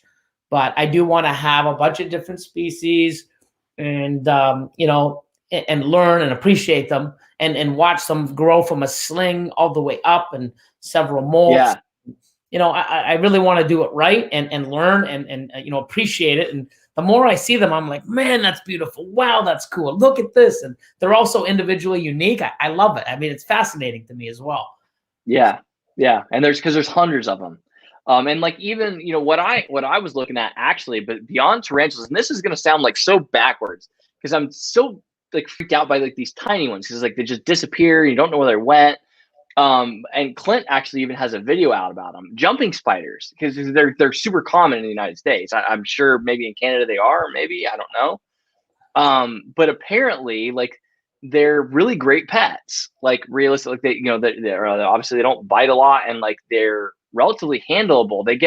But they're small. They're like dime size, like an American dime. Like, I don't know I don't know if you've seen American dimes, or like how familiar you are with that size, Billy, but yeah, they're pretty small. Like the tip of your pinky is like the largest, I think, those jumping spiders get. But apparently they make pretty great pets. Like, and they're relatively handleable, because he was saying, like, while they might disappear, he's like, once it disappears, like, they're going to turn up in a pretty obvious place when you find them, because they're just going to end up like kind of high. But he's like, you can hold them and they will literally like attach a little string to your hand. And he's like, they will literally jump, but then they're like, you have this string to follow them by, and they're just really neat. And apparently they have a lot of personality. So even though there's this like way tinier thing that to me would be like honestly more intimidating, because it just would freak me out, that I'm like, shit, where did it go? That's actually like kind of where I've debated on starting off, because the other flip side of it too is like, I could keep it in a tiny little enclosure, and I could literally have it on my desk. I could have it on my computer desk right here and just hang out with it all the time. Yeah, really cool, so yeah, I'm getting fascinated. I think that market, not to be punny, but I will be. I think that market's got some legs. I do. I think that market's got some legs. Facts. But yeah, Zach facts. That market's got some legs. So I think it's gonna be cool. One of the things that scares me about getting a tarantula, like honestly, is handling it. If you drop a tarantula, you kill it. They can't fall. And man, it just worries me that I would have it out and like it would make that quick movement and I would jerk. And like that really, that's one of the reasons I haven't pulled the trigger on buying it, because I don't want to hurt the animal, man. And I know myself, like with the inherent fear of spiders that I have, like if I had it in my hand and that thing jolted, like it worries me. Yeah, that's why I'm told always to have like this new design that I have. I'm putting a bunch of enclosures at the bottom, and then I actually have like a 36-inch like countertop, and then at the back the 12-inch, the 12 by 12 by 18-inch high.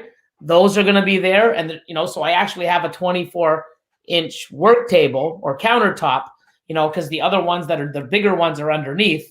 So that if I ever have to move them, they're heavier. They're not, up high where you have to, so and they look better, and then they're longer, so I can put them inside the cabinet that I'm going to build under the table. And then the other ones I can just go off the shelf, pull the 12 by 12 by 18 or the 12 by 12 by 12s, and then higher up I'm doing the 8 by 8 by 12 and 8 by 8 by 8s, so that I can just go up and grab them down and have the work table, do what I need to do, and then just keep putting them up. But I have a beautiful display, and the way I have it, there'll be 90 terrariums, and it'll look super sick. So I'm excited. Yeah. I think it looks awesome. At least that's what I did. Yeah. I designed it, calculated everything, Yeah. And then and you mentioned some other displays that you guys were building in to your countertops.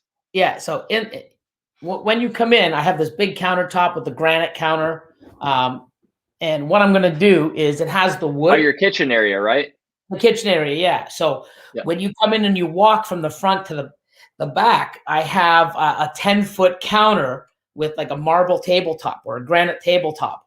I don't really want to put everything above, for space, because we always interact there. We eat. When we have people over, I can put like, some sort of, thing, smorgasbord of food or what, whatever, on that. So I don't want to really tie that up or, block it with other stuff and then have cords hanging down the other side.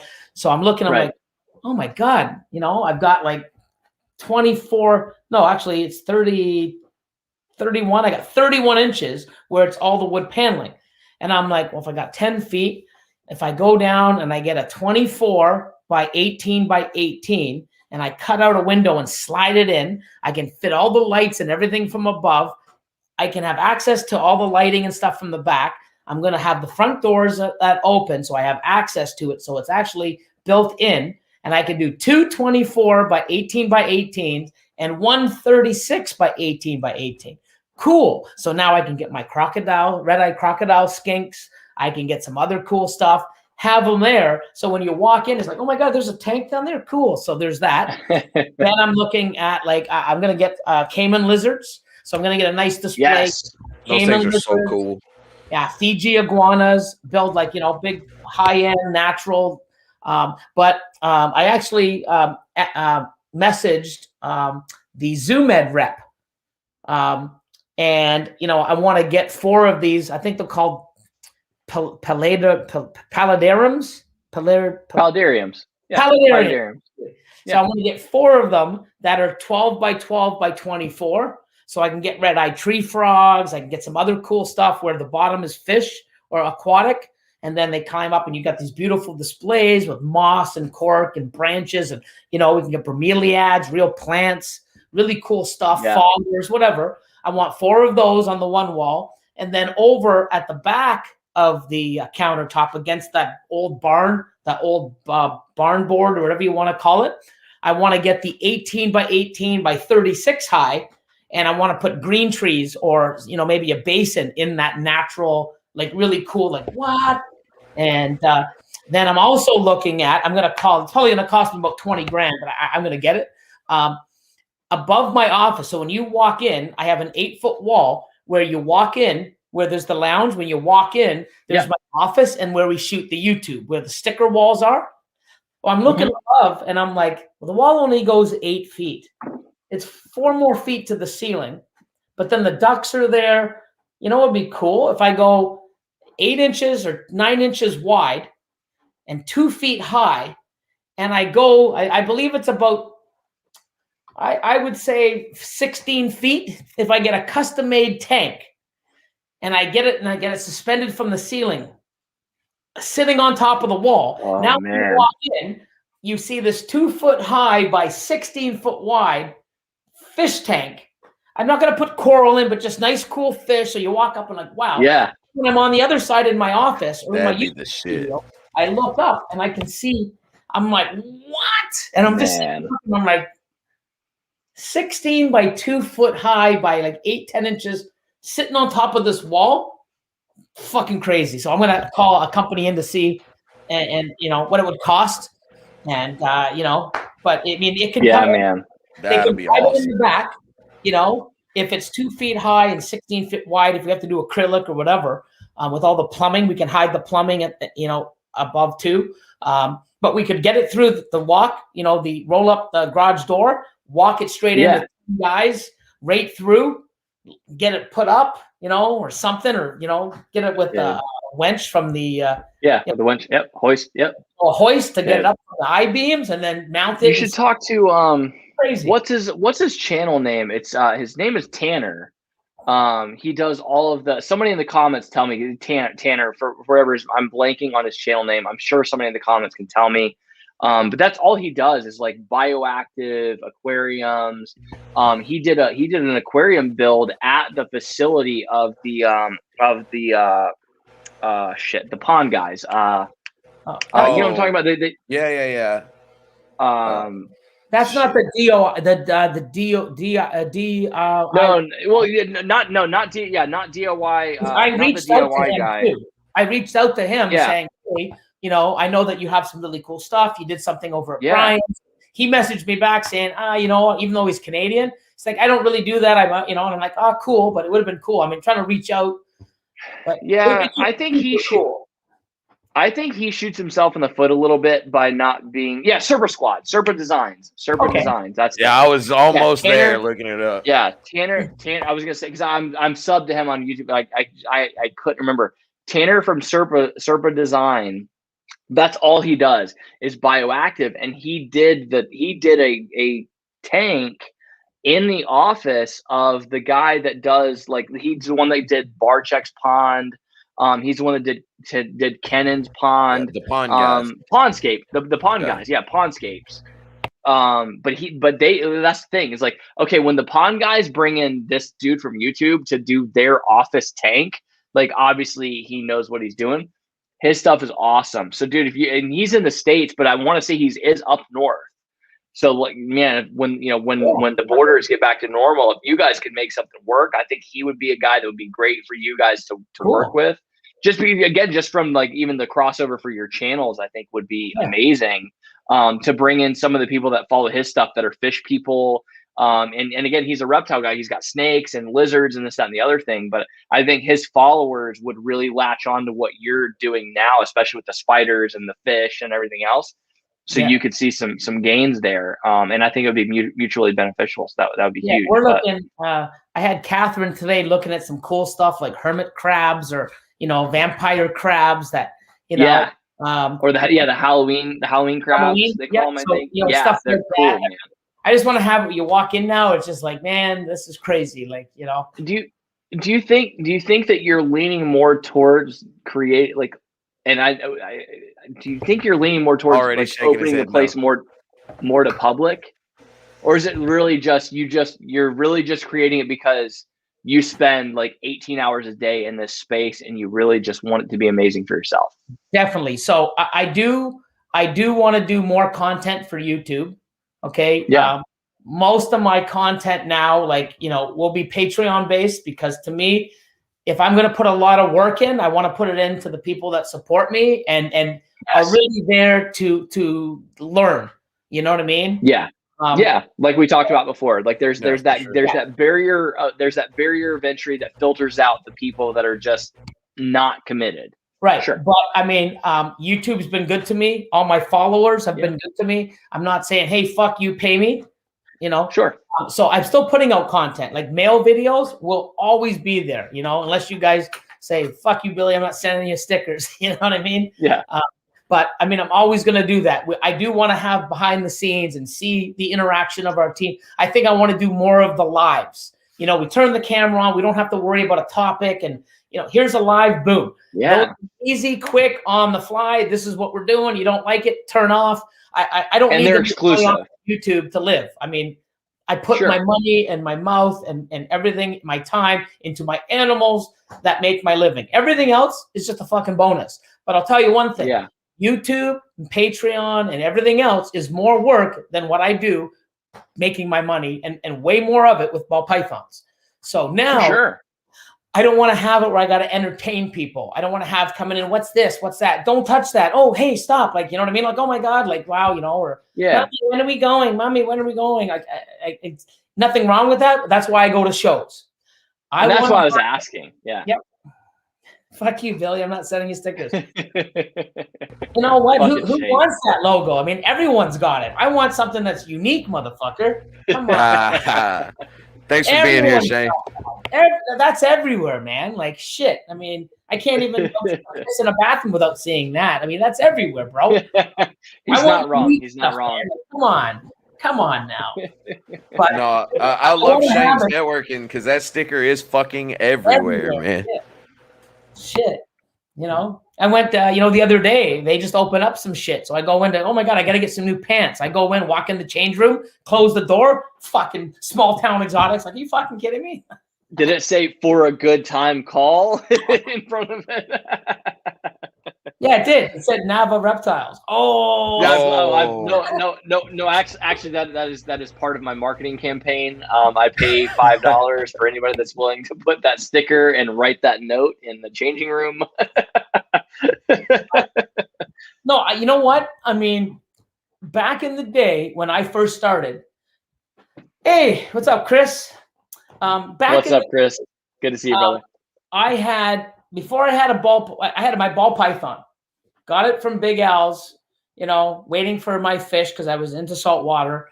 Got this thing. It was so cool. I went back after it died to get another one. And the guy's like, dude, you know what? Go to this place called Port Credit Pet Center. So it's a specialty shop. And I'm like, oh, shit, it's closer than when I went to Brampton when I was in Mississauga. It was actually closer to where I live. So I went to this place, thinking pet store. Walk in, and I'm like, what the fuck? Chameleons, lizards, bearded dragons, like frilled dragons, centipedes, millipedes, like fucking people coming in, walking out with bags of crickets. Like, what the fuck?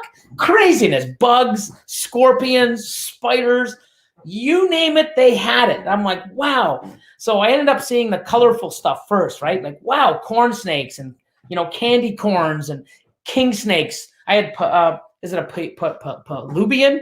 The one that is all different colors, orange, white, and black. A palubian. Yeah. Whatever, however you pronounce it. But I don't remember what they're called, but I know what you're talking about. Yeah. I got some colored ones and some king snakes, and I ended up getting I had a nosy bee blue panther. I had a veiled chameleon. I had Chinese cave geckos, red-eyed tree frogs. Like, I just had aquariums all over the place, and I just loved it. Yeah. And for some reason, and ball pythons, we had normals or ones that, before the yellow belly even came. It was just normals. Yeah. Oh, these very basic.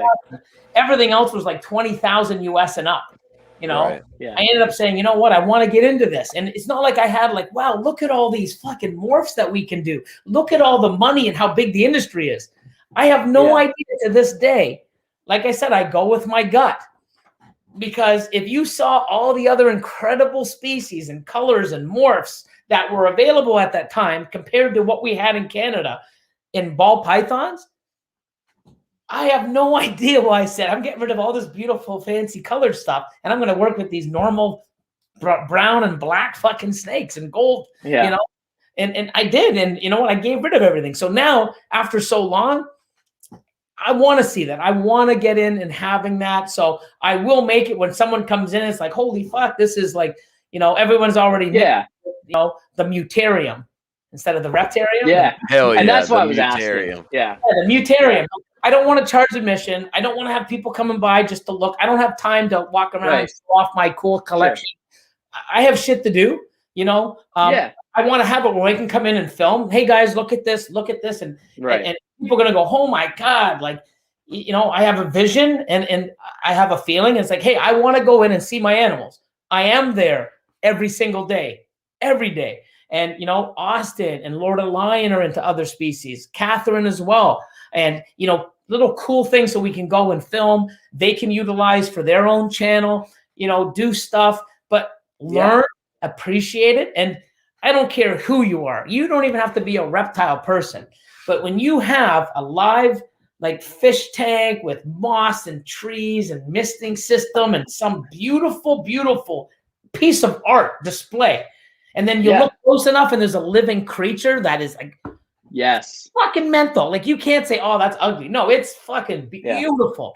I want to have that because for many years, I can see online and stuff like that. And I go through stuff and look like, wow, like some of the pictures of like, tree boas and basins and other reptiles. Beautiful and animals. Oh my God, it's crazy. I want to experience that now and have it in front of me. I have the space. I have the team. I've got the passion and I get to learn about them. But I'm bringing in the right people. Like I said, I messaged the guy from ZoomEd. He actually has videos. Hey, this is how you build one of these and put the moss in and the fogger. And I want professionals to come in and say, hey, this is what you do. This is how you upkeep it. This is what I want to do it right because I'm putting a living 100%. Animal in. And, if there's live plants, you don't just shove them in there and it's like, oh yeah, it's maintenance free. No, it's not. But I want to learn and know what to do and how to do it, and have like crazy stuff. Like I'm looking for a mangrove snake because I think they're sick. Like I said, dude, I was thinking about getting one literally this week. I'm like, I have to get one of these. Cayman lizards. I mean, you know, I'm just getting ready to get that enclosure, you know, built. But you know, I was on a Zoom call last night for probably an hour or so with Focus Cubed. I'm going to be their enclosures are amazing. They're going to make some noise. They already are, but they're really I hope they do to make some noise. And like I said, I mean, I'm gonna, you know, come in and film their shit. Like, look how awesome it is. I love them. And yeah, so I said to them, I said, I hope they are as good as they look, because I'm so excited. I just want to have some, and I don't even know what I'm putting in them. I just want to have one of your enclosures because they're so fucking badass. Yeah. But if they come in and they're shitty, man, I'm going to be pissed off, and I'm going to tell them. And genuinely, I know he's OCD like me, and he's like, I want it perfect. And it's like, you will be impressed, because if it's not, I can't sleep at night. And I mean, I love seeing that in someone and talking to them both. It was just like super cool. And me too, man. I'm excited to get them and rep them, because they you know, it's expensive, but you know what? Look at the options. Look at the quality. Yeah. If you can't understand it's basically that, endless. Yeah, you have shit that everybody else has that they you know what? Cool. You know, I want shit that I can fucking. I don't even have to have an animal in their enclosures, and I get excited. So that's because they came in and shook up the whole game. They came in and they said, we're not trying to compete with animal plastics in the sense that we're going to make the same size enclosures and we're going to try to beat their price, and then that way people will buy from us. They said, we're going to come in and we're going to be maybe a little bit more expensive for the same size enclosure, but you can customize it literally however the fuck you want. And we're accessible. Badass, man. And literally, like my buddy Nathan Katz is the one that he like shared something of theirs, and I was like, holy shit, this company is amazing. And I followed them on Instagram, and I literally just sent them a message. I said, listen, I'm not looking to buy anything right now. I said, but I just want you to know, I really hope that you guys continue your marketing and doing things the way you're doing, because I can 100% see you guys being the ones that compete with and or end up like killing companies like Animal Plastics, because your quality and just, again, their approach, the way they market themselves even is impressive to me. I'm wired that way. I love to watch the way that people market themselves, and the way they're marketing themselves is amazing. And they have the quality to match, again, as far as I've seen. And I hope that yes, that's what I'm saying. It's insane. I go to Morph Market. I have Morph Market and I have Focus Cubed. Like open tabs right there, but some of them are like, oh my god, this is so sick. I mean, it's crazy. Oh yeah, man. Their website's amazing, and I did because that was it. Like my buddy Nathan shared it, and I was like, who are these people? Like their enclosures look cool, but you know, you see all these amazing advertisements sometimes, and they're kind of bogus. And so I looked into them, and I looked pretty deep before I literally just measured them. I was like, just like I said, I was like, you guys are going to give Animal Plastics a run for their money, like in the next couple of years. And they were like, we really hope so. Thank you so much for reaching out. Like, you know, again, I wasn't a customer. They didn't have any reason to really even respond to the message, but they were really genuinely thankful. And then like literally, like I think 2 weeks after that, they were a sponsor on MJ's podcast, which I think is great. Again, just smart marketing. I just think they're smart people. And they have a great product to back it up. And so I really hope that they can balance those two things and grow it to scale. And if they can, they're going to be huge. I love the custom thing. You know what I mean? I love it. Yes. Add details. That means everything. Right. Yes. Nobody else is offering it. Because otherwise I have the same cages that every other guy's got. I don't want to see there and have like, 5 boa racks like you do and say, fuck, I got the same ones as Zach. Or, right. I got because then Zach's like, hi everybody, welcome to my YouTube channel. These are the ones that Billy has. Right. Well, like, so you know how I'll use an example is Daniel Allison, Constriction Addiction. Yeah. He took his Freedom Breeder racks and he got them custom powder coated. Or does he have ARS? Yes. Okay, got him custom powder coated lime green to match his logo. Yeah. And they look killer. And the thing is that anytime he films in front of those racks, you're like, what are those? They're different. Like, did he make those? Did he buy them from somebody else? Or what? It makes your gears turn. That's fucking cool. Also, and that's where Focus Cube is going to win. Dylan Smith from D's Balls and Exotics. I love every video that So Dylan do puts out because his reptile room's fucking dope. Like he's got it black and green. Like it's awesome. Yeah, man. He's got And the he did that himself. Those green, those and he lime built green, those 8-footers himself. Sick. Yeah. I mean, that's it's the so thing. fucking cool. It's your space. You go in, you know, you want it different. And I mean, I think that's why people ask, why did I go to Freedom Breeder? You know, there's nothing wrong with ARS. I love ARS. They've been great to me. I've had them for like 12, 13 years. I think I was one of the first people to import them into Canada, you know, love them. I've had them for 12, 13 years. I wanted something different. I did, but I'm still using ARS. I still love ARS. I mean, bang for your buck. I think ARS is you know, an amazing thing. Freedom Breeder is too. There's things I love about Freedom Breeder. There's things I love about ARS. There's things I hate. I wish if I could say, hey man, you know what? I'm a billionaire. I can take this company, make something. Here you go. Boom. None of it gonna happen, you know. But yeah.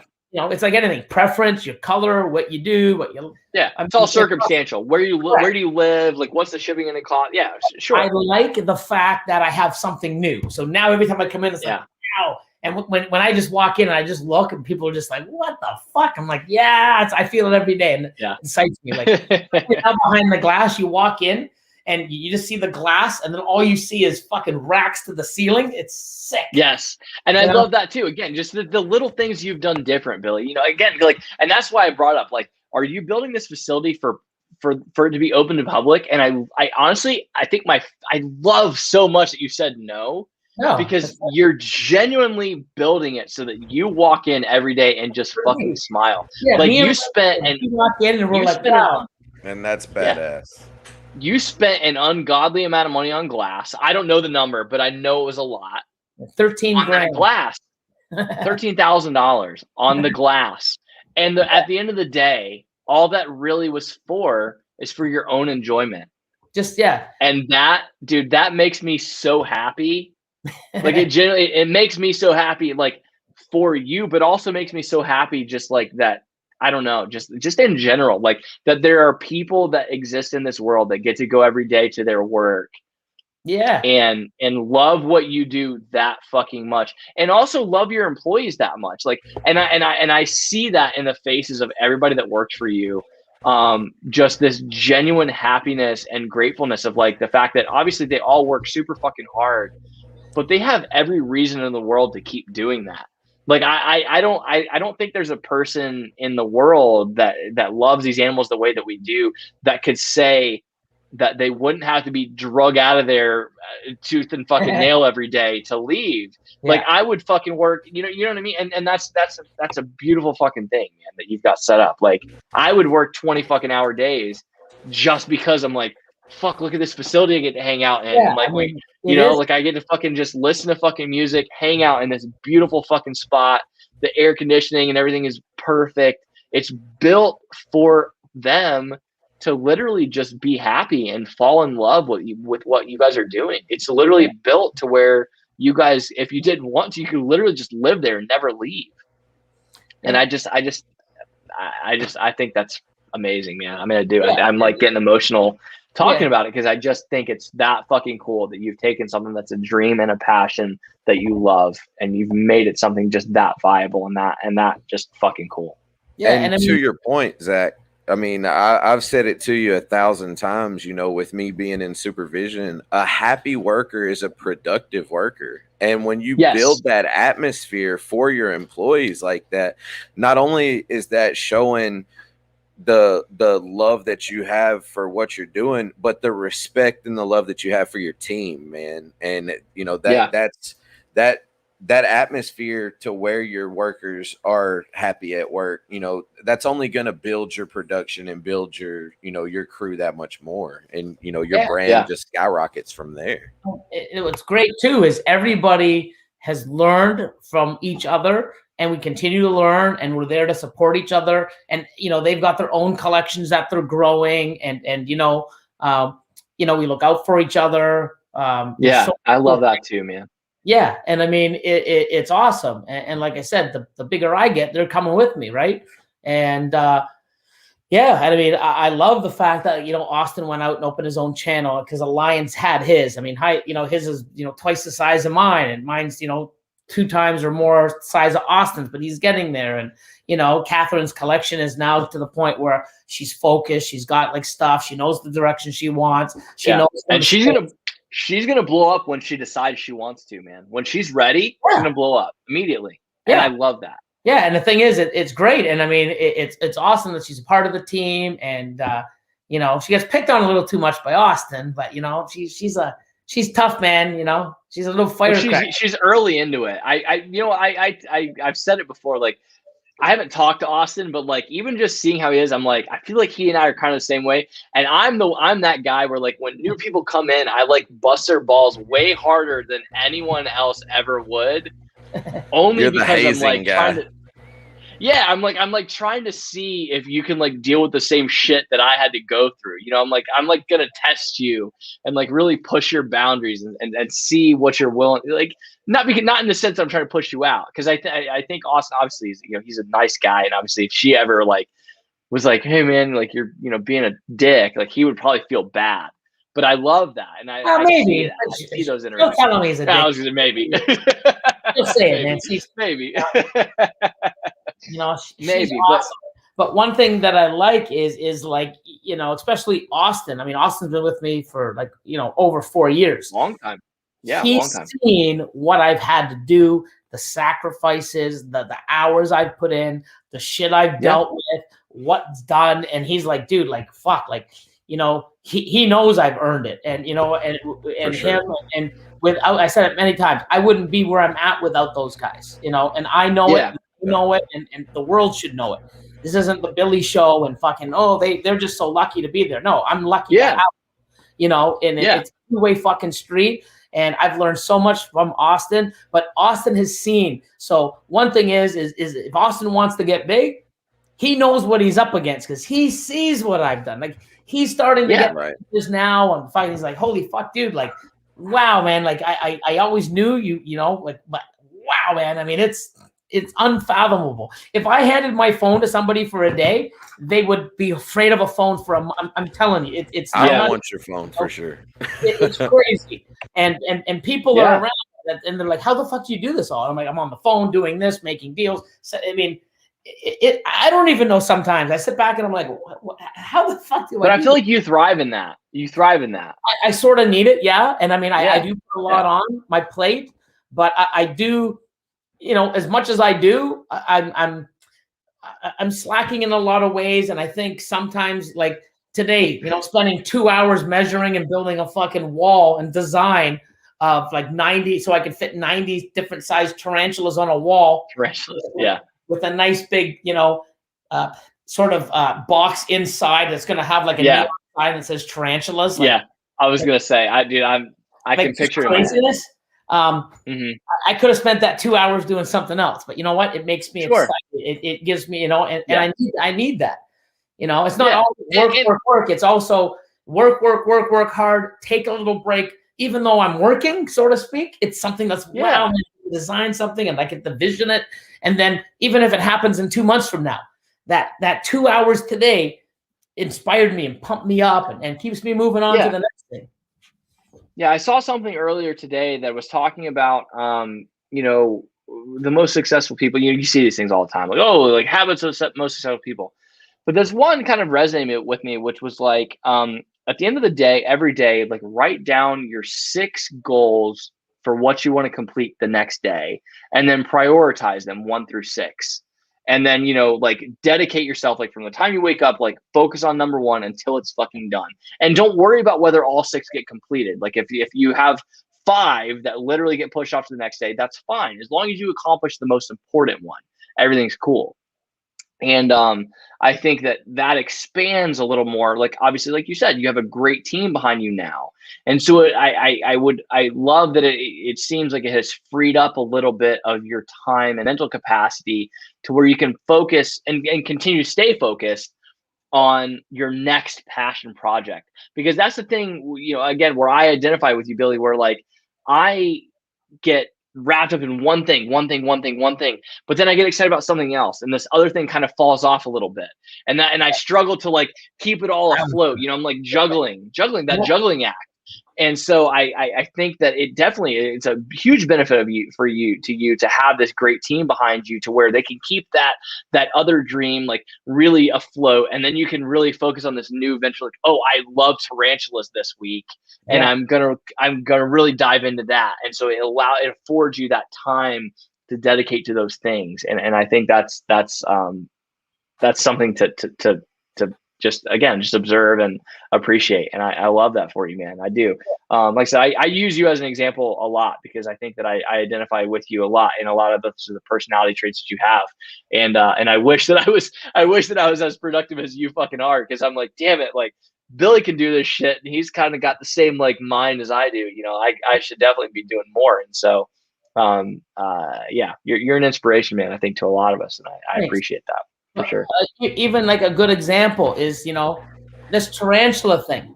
It might not be built, done, implemented for 3 months from now, but you know what? Doesn't matter. My passion, what I want, the thing, it's moving. Yeah. It's one step. Yeah. And then guess what? Most people like, you know, if they don't even put in that first fucking foot forward, whether it's on paper, looking, you stay down here. Yeah. Even if, you know, I mean, I guarantee you, if there's me and someone else, I'm already here. You know, a week from now, I'm here, because it's going to be there, you know. But even if I don't move forward anymore, I'm like, you know what, the translate, you know what, maybe something else is better. At least I'm still ahead of the guy that did not do nothing. And I'm not in a rush. Commit. Right. Just like when I reached out to Focus Cube about a couple of weeks ago, I like to sit down, you know, blah, blah, blah. I got some questions. I want to know. I want to order some stuff. Don't know what I want yet, but I love your shit. Love to sit down and talk to you. And they're like, you know, hey, yeah, you know what? We're a little busy making stuff up. We got this show. How about next week? I didn't even bug them saying, hey, I even had a thing, you know, Focus Cube will call this week, you know, and I never reached out to them. They called me. So it's not like, oh, I'm Billy. I'm pushy. Hey, answer my fucking. No. No, I understand they're busy, because I'm fucking busy. And I know, and I can appreciate when someone is busy and doing their thing. You know, they know who I am. If I'm reaching out to them and they don't call me back, they're lost, you know. But I'm not going to sit there and say, oh, you better call me. Do you know who I am? Like that type of fucking bullshit. Like, no. So when they finally did reach out, I'm sitting there and I'm actually looking at buying racks, working with them. And I know they're like 2-3 months, you know, 4 months, you know, in production, like, you know, but hey, guess what? I've already contacted. I know now I got to do this, start getting the wheels forward. But I know that right now, in 4 or 5 months, when those racks are going to be ready, because I'm going to put the order in, it's there. If I didn't make that phone call and didn't start, that 5 months could be 2 years from now. Because, you know what I mean? Put something on paper. Start moving towards that. Don't race. Yeah. I know it's coming. Like, I might even do, I'll talk with with my team and say, no, Billy, that's a lot. Why don't we go down to, instead of 90, let's do 50. And then we can add this type of species. Cool. I just think it'd be cool to have a fucking 9.5, 10 foot wall of tarantulas. 14 and a half feet wide, with the countertop with like a shadow box inlay with tarantula and neon tarantulas, and then have like 90 all different, like fucking sick. You know, it's just cool, and it excites me, right? So in that same idea, Billy, it makes me ask the question. So obviously you're very business minded, and obviously you have that foresight. Do you see yourself now? Like, is this where you envisioned yourself when you first started doing ball pythons? Or do you think to yourself sometimes, how the fuck did I get here? You know, like, how did I get here? Like there is no path. There isn't somebody that I'm like, oh, I want to be like this guy. I mean, like shit. Like, I can't even answer why I got rid of, like, my Nosy B Blue Panther Chameleon was like, you know, white and blue, and then he went black, and I'm like, the colors were just like, wow. And then I had, you know, amazing veiled chameleons that, you know, the colors, the blacks, the yellows, the greens, and I just had all this amazing stuff. And I'm like, you know what? With all this fascination, I chose ball pythons. I wanted to get into one thing, and this was before the big boom and the wave, and there wasn't social media. There wasn't, and I think there was 7 morphs, and they were all 20,000. And I think that's the most amazing thing to me. I can't even. Every other business you were in, that's what I'm saying. Every other business you were in, because again, we only scratched the surface of business you were in. Like you did the card flipping thing, then you had a card store. Then, as I recall, you went from having a card store to what, a moving business? No, that was the moving business was after. So so cardboard, and then the moving business. So before that, you had in between there. Okay, you're gonna laugh. You might have already heard. I was a burlesque entertainer for 8 years. Yeah, you were a dancer. Okay, yes. Yeah, so you were a dancer. Well, and I'm not gonna laugh. I'm not gonna laugh because I'm gonna be honest with you. I think that anyone in this chat right now, anyone that hears this, that's a man. If any of us had the fucking looks and the rhythm to do that shit, and the confidence also, and the balls is what, that's to do that shit. No pun intended, but any of us. Period. End of fucking story. Like, let's talk about OnlyFans. If any of us could fucking do that shit and make 40 grand a month doing fucking OnlyFans, we would all be fucking doing it. I would be an OnlyFans and motherfucker if somebody would pay me. No doubt. Too, but we don't have those kind of opportunities. But so no, I won't laugh, not even remotely, because again, to me, I love that fucking story, and again, that's what I love about you. And I don't mean to make this some fucking big thing where I'm just like, yeah, Billy's the fucking greatest. But it's just the truth. I respect every part of your journey, and I think that a lot of people miss that part, and that's why I wanted to focus on it so much tonight. I mean, even my Facebook post when I made about having this call, I wanted to focus on that aspect because again, that's why you're successful, man. Every step in your journey has been one more step, one building block towards who you are now, and exactly, and whether because I feel the same way, and I've never been overly successful. I don't make a lot of money, but that's why people like you inspire people like me, because I've had, I have the ADHD, I have a lot of the issues that you and I have kind of talked about, or that you have been very public about, and you inspire me because I'm like, okay, it's not outlandish that I have had like 20 different jobs in 20 different industries. It's just a matter of like, those are the things that interested me at the time. And I learned a lot while I was there. And I kind of like reached a point of mastery of these random things. Like, again, like even bartending, like I literally went from being a bar back, my first bar job, to being a bar manager in like 6 months. Like that's the way that I am about everything. And I see that in you. And it's, so again, just your success, it's just encouraging to see that you can take a success in one thing and just build on it. I actually think that's a good idea. Sorry to cut you off, Zach. I agree. No, please cut me off. I always tell you guys, cut me off. What's cool? Actually, you know what? This actually gave me, so what I'm going to say to you, Zach, is everything that I got into and every story of my life, or not story, but, my portions, section, whatever. Yeah. I've always been somewhere at the right time and something clicked and I grabbed it. I'm sitting, we're all unemployed, and we're chilling out at buddies, fucking watching some fucking show or something.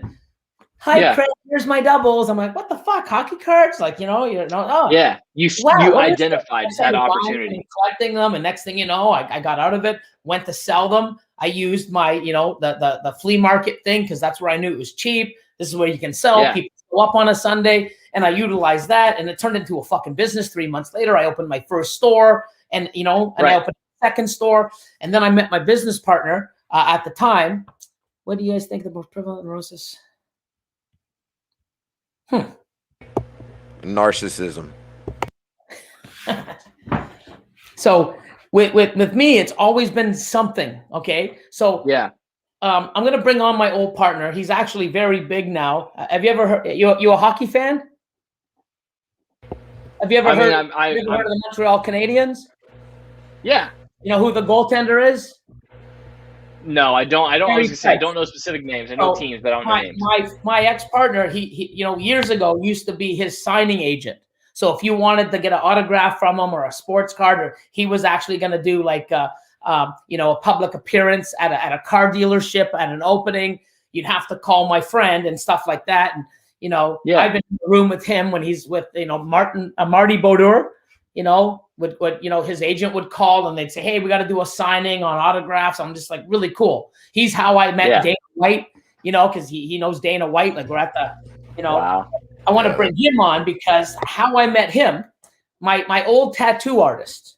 Okay. So my old tattoo artist went and he was working and I had my card store. Okay. Had my card store. This guy who ended up becoming a very good friend of mine, ended up being my partner in a business. His name's Wes. My friend Johnny, which was the tattoo artist, said, hey man, I got a friend of mine that's going to come see you, because he's sort of in your same industry. You're in the sports card and I know you want to get into the autographs because it was, I was doing that going to the catching the guys signing shitty autographs, It's still amazing to me. It is. I love that story. Yeah. So then there's higher end ones where you can actually book and sit down in a room and have your celebrity there signing it at a desk with some water and like a signing. Public signing. Yeah. I'm like, wow. So I'm like, I wanted to get into that. So this guy's here sitting, this is my tattoo. What do you do for a living? And he's like, and so he's like, wow. So my tattoo artist says, you got to give my friend Billy a call. He's into it too. So this guy I never met. And, he'll say this story too. Never met the man. Okay. He comes into my store one night and he's like, hey, I'm Wes. And I'm like, hey man, Billy. He's like, yeah, friend of Johnny's. Yeah. How are you? Cool. And we started talking. He's like, wow, I love your store. It's pretty cool, man. I'm like, yeah, thanks. It's like, wow. And I had some stuff that I went and bought. It was all Upper Deck authentic. I had a Kobe Bryant, which I wish I had now. Kobe Bryant Lakers. I was going to say. I had, what's his name? Oh my God. Anyways, I had another basketball player and I had a couple other, things that all I could get, but they were expensive. They were like $800 to $1,000 a piece. And I had a little display case where we would hang up in an acrylic case, so it was on display. And I had that. So he comes in, he's like, wow. He goes, I got some stuff I want to show you. Walked out, came in, and he did a deal within Canada to carry most of the Wayne Gretzky Authentic because Wayne Gretzky Authentic just came out. So he came out and he brought all these like pizza boxes in. And he opened them up, and here's a Wayne Gretzky 93, 94 cup or 83, whatever. They won the cups, right? Wayne Gretzky did a jersey series of the 4. So you actually had one of 9. I think they were limited to 99 or 199, one of 99 in each. Yeah.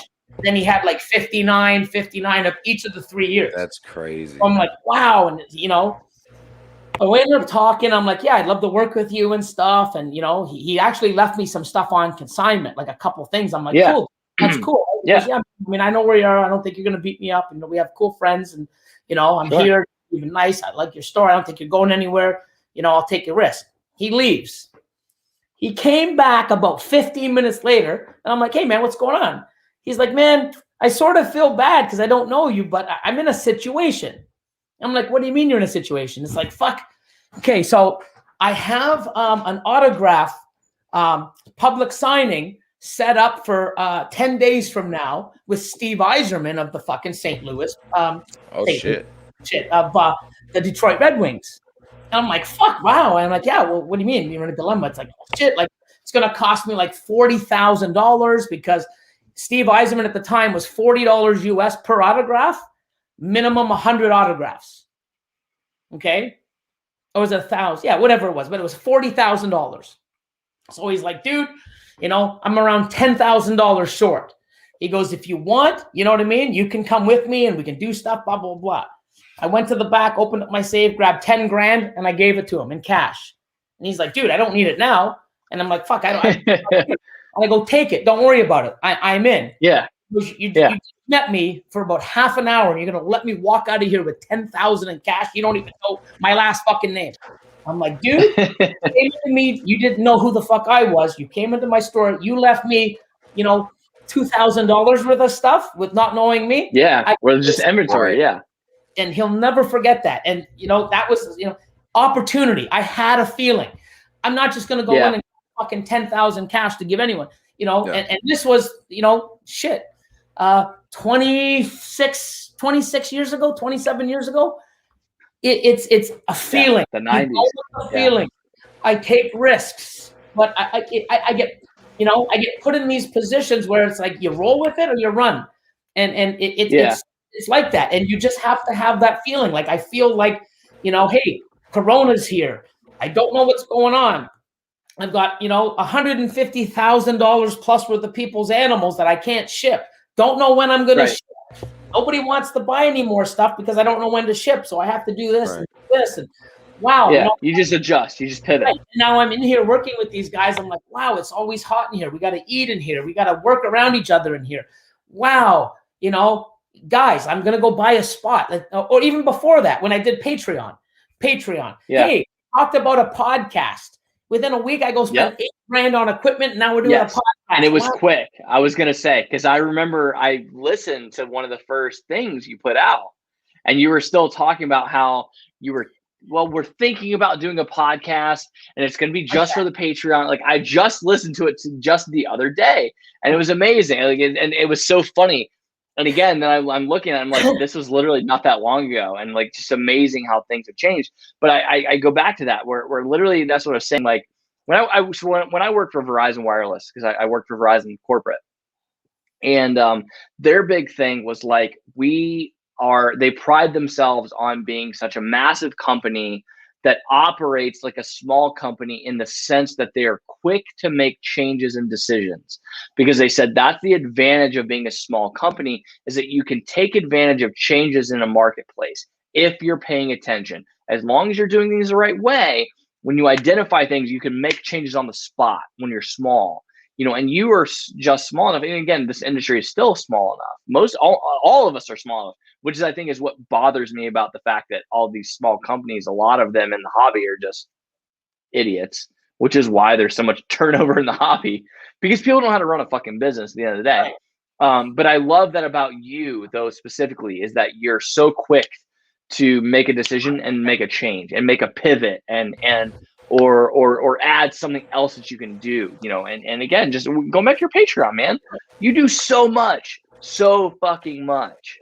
Yeah, but here's the thing. Even nobody's going to have a complaint about your Patreon. No, I'm not going to sit there and go, oh, let's do a podcast and research it for 6 fucking months. And then you just make it happen. What? Here you go. Yeah. Bam, put it up. Let's go. Let's fuck up. Let's learn.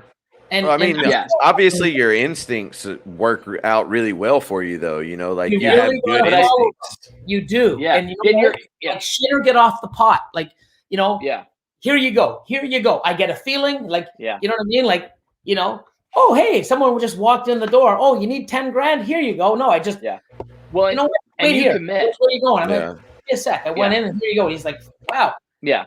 Within you identify something. 100%. It's not you always identify something, but you need to commit. That's me. I've always been like, wow. Like I got into one of my very first real businesses, sitting at my buddy's house. Someone, you know, his sister handed over a pack of cards, and hey, freak shows, and here I am, opportunity. I started getting into it. I learned a little about it. Then I wanted to sell. Yeah. People asking me if I was back next week. Will you get this? But you were quick. I improvised. I went and bought these and started making more. And I grew. 3 months later, I opened up my very first store at like 19, 20 years old in a small town of Bowmanville. You know, wow. Yeah. Little things like that. That's amazing. I mean, even dancing. You know, how did I get into dancing? We all went out. You have no hesitation, though. Yeah, that's you know, you not having that hesitation. It's that confidence. It's confidence. Well, no, it's not. And literally every. No. It is though. It's whether you realize it or not, Billy. It is. It's a confidence of just, okay, I identify because I have kind of trusting your instincts, and it's hard for people to do. Yeah, because I have this like ADD, ADHD where and this just like anxiety where I see everything. Like I identify stuff. I identify opportunity all the time, but then I like take it like 3 steps further where I see that opportunity failing. Whereas you are like, there's opportunity right now in this moment.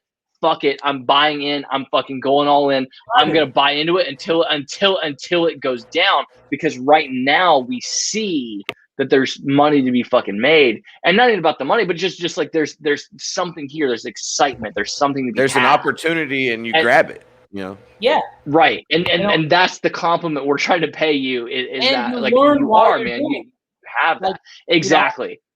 I got thrown on a stage by my friends we're dancing, and they had this contest. I get thrown up there. I win and tie for first place. So we split $1,000 or $2,000. I got 500 or 1,000 each. And next thing you know, here's my card. And I'm like, dude, no. And, then going there, I had to learn routines. I had to go get proper pull away pants and ripper clothing, and had to learn how to tie off, and like, what the hell? And learn a routine. And I grew and got more confident. I had a tan. I had to work out more. I got into a new, I had to learn the whole routine. My nights, I'm out late at night, and 2, 3 o'clock, then we go party, and my I'd sleep during the day, wake up, and I was a night owl. Right. Then I got into the industry parties, which was all people that were bartenders and stuff. We call them industry parties. Oh, do they call them industry parties there too? Yeah. So yeah, pretty much. Like we literally for New Year's, like there's a separate party that my buddy John puts on, and has historically put on in the Charlotte area, that my buddy John put on. That's literally New Year's in Charlotte, North Carolina. After New Year's, we shut down, 2 a.m. We all close up and clean. We're at this party by 4 or 5 in the morning, and we party through the whole day. So for us, like, that's it. And this dude had a whole party. Like, you show up at his house, he's got a DJ that would normally be at like the biggest club in Charlotte is in his house. Like his whole backyard is filled with all the bartenders of Charlotte. So absolutely. I get it, man. And it's amazing. But just the confidence. The routine, right? Now you're doing industry parties. My thing. Yeah. And, it's like, I was like a night owl, and then, I got to get used to that. And, you got to do this in your routine. I got to do this. I got to work out. Got to go for my tan. I got to, and you learn it. And then from there, I got other opportunities, and I use some of the money to get in another business. And I keep doing that. And that's what I love about your story. That's what I love about your story is just your, everything you've ever done, Billy. Again, just this is my perspective from the outside looking in. Everything you've ever done, you have built one thing on top of another. And you have carried your lessons from one thing to the next. You learn. And there's a lot of adaptability is what I see in it. 100%. You learn exactly. And learn and make mistakes. And find out why and how, how to adjust. And it's like that. I'm making mistakes daily, and I'm learning how to correct it and be better at it. And, so. But I think it's also, I think it's a lot of that perseverance, being able to push yourself and continuously push yourself and never get stagnant. That's what being an outsider and, not knowing you personally and not being there for your journey and just hearing your journey. It sounds to me and that you never complacent, and you never got, this is my end. This is my bar, and I'm setting this bar and I'm stopping. No matter 19 years old, making $132,000 in your own business that year, most people would be, oh shit, I'm doing great. But you didn't stop there. You continued and, rolled with life and had those experiences. Well, and I also think it's interesting. Instincts. I also think it's interesting. You didn't just stick with that business.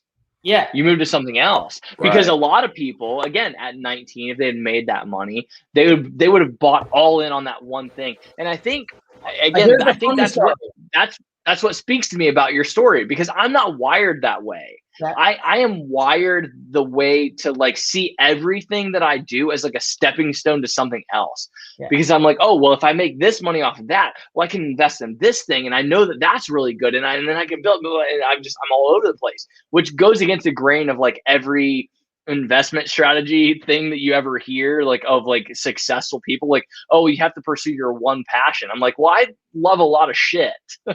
And so I think that's why I gravitate towards you and just your stuff. But sorry, continue with what you were saying. Funny. So here I am, 19, 20 years old, 21, making 6 figures a year. And back then, it's like, 30 years ago, way different. Like, sure. 3 years later, the scale was different. But 3 years later, I go from having a business, being successful, making money, to a fucking stripper. If somebody told me at 19, 20, 21, I'd be like, you fucking, yeah, right. Look at me. You know why? Yeah. Because in 92 and 93, we had a recession. Okay. A GST, which was a tax that was here brought in, was implemented. We were going through a recession. Also, the following year and years after, all the big companies like Walmart, Kmart, every variety store, they were seeing the trend on people buying fucking cards. So my specialty stores now were competition to every fucking place. Right. So my sales went down, this and that. And then when the NHL went on strike in 93, 94, for the whole year, they didn't play hockey. I'm like, fuck. And I ended up getting out because it's like, this is the best thing for me. And then a year later, or a year or two later, I'm fucking taking my shit off. Wow. So never think you know where you're going tomorrow. Because if you told me I was 19, 20 with fucking stores, making money hand over fist, what I did, oh, dude, you're going to lose it all. It ain't going to be here. You're going to fucking take your clothes off and make money. I'd be like, you're fucked. It happened. Well, hey, I was working in the mortgage industry, which should have been, at the time, I should have been easily able to make $200,000 a year selling mortgages to people. And then, there was it was an election year and this, that, and the other, and the rates fucking skyrocketed. And all of a sudden nobody was fucking shopping for mortgages, and they fired over half the company overnight. But that is what ultimately led me to bartending. And then that ended up being the most high-paying job that I ever had, and also the most fun, and the job that I loved more than anything, and the job, honestly, I'm trying to get back to, because I'm just like, dude, I love fucking people. I love talking to people. But outside of that, every job I've ever had, I've always just been like, there's money to be made here. There's money to be made there. I've just never had really the means to like dive deep into something.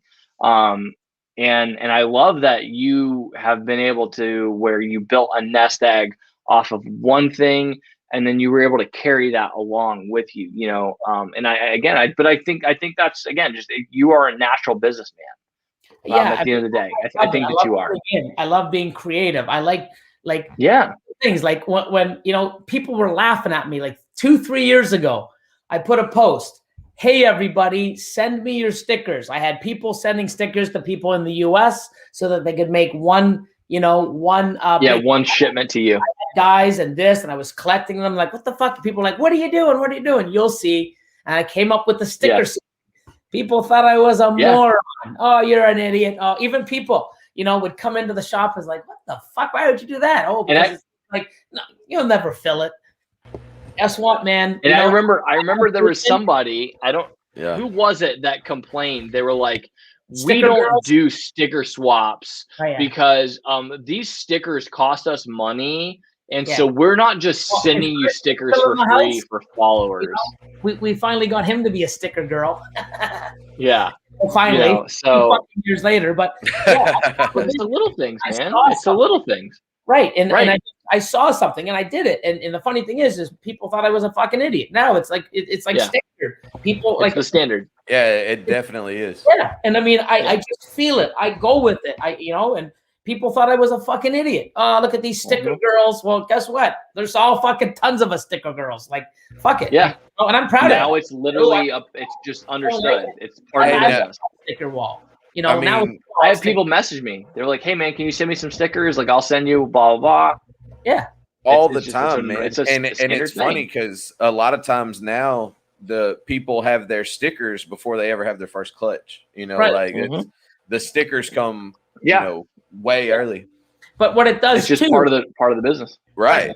And what the it does too is it motivates you to almost like, now you gotta go through and get that clutch. You look like an idiot, right? Yeah. Here you go. You know. Yeah. And I've never thought about it that way, Billy. But that's it's true. That's how I felt about my logo. I actually spent double on my logo what I had ever spent on a single snake when I paid for my logo. because that's kind of like, not because like, oh, I was thinking like, oh, if I spend this money, I'm going to force myself to like be committed to this thing. But I was just like, if I'm going to do this shit, I want to make sure I do it right the very first time, and I don't have to go back and rebrand or readjust or whatever. But it's a similar thing where it's just understood that like you spend that money and you do that thing. Yep. And it's an investment in the growth of your business. Like, yeah, you have stickers and a logo well before you've ever produced snakes. Right. Same thing with the podcast, though. I don't know anything about a podcast. I have no fucking idea. You know what? I went out and spent like fucking $8,000. Now I'm learning. Same thing. Well, and the upside was you had the knowledge. For sure. No, I didn't have the knowledge. I had a base of people that supported. No, I mean the knowledge in terms of the business. So like you had information to share. Okay, the content knowledge doesn't mean it would have been good or I could have been shitty on it. No. What I did, is it's like these people. You buy animals, you want to be a part of it. It's your next step. Now, if I went out and spent $8,000 on this, and hey guys, come check out my podcast, and fucking 3 weeks later, like done, and I gave up. Wow. You know why I didn't give up? Because I wanted to do it. I liked it. I understood what I wanted to do and what was behind it, and I didn't fail. But I didn't wait and try to plan it out and get organized, and I still fuck up to this day. 35 episodes in. Cool, but you know what? It's still strong. It's pretty strong like everybody else's. But just like the people with stickers, it gives you a stepping stone. Like, hey, I haven't produced any animals yet, but I'm gonna. It gets you out there how you belong. You're getting noticed. Right. Picks you up where it helps you get fucking there. And people don't understand mindset. They really don't. No. The energy is steadily going. I'll tell you one thing. Well, it's just that content that doesn't have a sticker and sitting there and isn't going to start, joining or voicing or being a part of the community or commenting on people's posts or getting out there or putting out a sticker until they get their first clutch. 90% of them might not even get there because there's no momentum getting them there. And think about it. And once they have that clutch, they can't sell it. Yeah. You get something to motivate you, those steps moving forward to get to that fucking that one goal. And then, and if people don't see how positive, people think it's stupid or whatever. And you know what? There could be half of those people out there that make a sticker that don't fucking get there. They may throw in the towel. Right. But you know what? I'm telling you, the time that they go and make that sticker, get that sticker, give it out, the feeling that they have, whether they're successful or not, for sure, up here. And I'm nobody, but it's the exact same thing, man. If I have somebody send me a message on Instagram, hey, you want to swap stickers, or I just recently launched my website, and like everybody that buys a t-shirt from me, like, dude, that's fucking, it feels amazing to know. And Tom and Mindy are always here in our they support the hell out of us, and I love them to death. They're the number one customers that I've had on my website. They've spent more money and bought more items. And man, one of my favorite things that's happened with me in the reptile industry is seeing their kids wearing one of my shirts. Dude, that meant so fucking much to me. And I love them for that. I want to throw this out there too. They were my first 2 ball python customers. They're the first people to buy snakes from me. So they're the first people that of the 3-4 years that I've put money into this hobby, they put money back into my pocket. And that'll, I was on unemployment because I'm a bartender. So obviously bars got shut down. I told Mindy when they sent me the money, I said, thank you so much, as I really appreciate it. They literally allowed me to be able to pay the taxes that I owed on the money that I received from unemployment. Like if it wasn't for that, like, I would have been hurting on my taxes. Like, so that was huge. And then on top of that, again, just, they're my friends. Like, these are people that I care about. But and they're literally people, Billy, I'm not kidding. I'm 99.9% sure where I met Mendy originally was in the chat on your podcast. Awesome. And I hope it's okay for me to say this. If I remember correctly, it was in that. And she messaged me. She's like, Zach, she's like, you're like one of the first people that ever like replied to me and like welcomed me into a live stream and just said hey or whatever. And we literally built our friendship off of that. And that was it. Like, that's how I got introduced to Mendy, was literally through your live stream. Just, you know how I am. I try to welcome everybody into everything and just say, hey. And then that turned into me being able to pay some bills. You know, it's the little things. People think, oh, I got to do this. I got to be this. I got to have this. I can't do this until that. Says who? You know, whatever takes you just be active and moves you forward, roll with it. And like I said, I mean, I just see opportunity, or I'm in a place where something happened. Wow. You know, and it just, you go with your gut and like, hey, let's do this. And I act on it. And you know what? When you do it and it motivates you and you get excited, keep it going, man. Keep that flame moving. And you know, not everything you're going to do is going to be awesome and work, but I'd rather put in the energy, and I know what I can do. And I know what I can put in, energy and you know, the effort.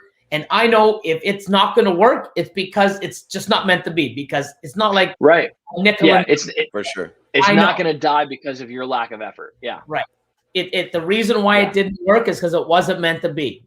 And you know, I'd rather be that guy that fails 10 times to find the 11th was the right one than be the guy on the couch every single time. Nah, that won't work. And never taking a shot. 100%, you know, and I've done that in everything. I mean, like, I had to learn to be a stripper. I had to learn to be this. Well, no, and that's an inspiration. That's what I'm saying, man. That's a huge inspiration. Again, for somebody like me, I have tremendous anxiety about a lot of things, and my anxiety is good in the sense that because I look so far forward, I'm able to identify a lot of opportunity in a lot of things, but then my anxiety flips on me, where I'm like, oh shit, this could go bad in this way, shape, or form, and so then I shy away from things, and I've missed out on yes, because I didn't have the confidence, and that's why I say I love that about you, Billy, because I think that's a difference maker, man. You have developed confidence, whether you had it to start with or not. You developed that confidence. You know, I read something the other day that said something about how you have to do the things that are uncomfortable. You know, the first time you were on stage dancing, you probably were kind of uncomfortable. Oh yeah. But you did it anyways. And then having done it once, having done it twice, you then were able to readjust your thought process and be like, okay, how can I get better at this? And that literally applies to everything in life. You know, you do the uncomfortable things. I saw something that it was like if somebody offers you an opportunity to do something that you know nothing about, you accept it and then you learn as you go. Yeah. You know, but that's the fact. You know, if there's an opportunity that you identify that maybe you don't think you're, there's so many that you identify. That's the important part. Is identify it. People have shit that's around them. They just have blinders on.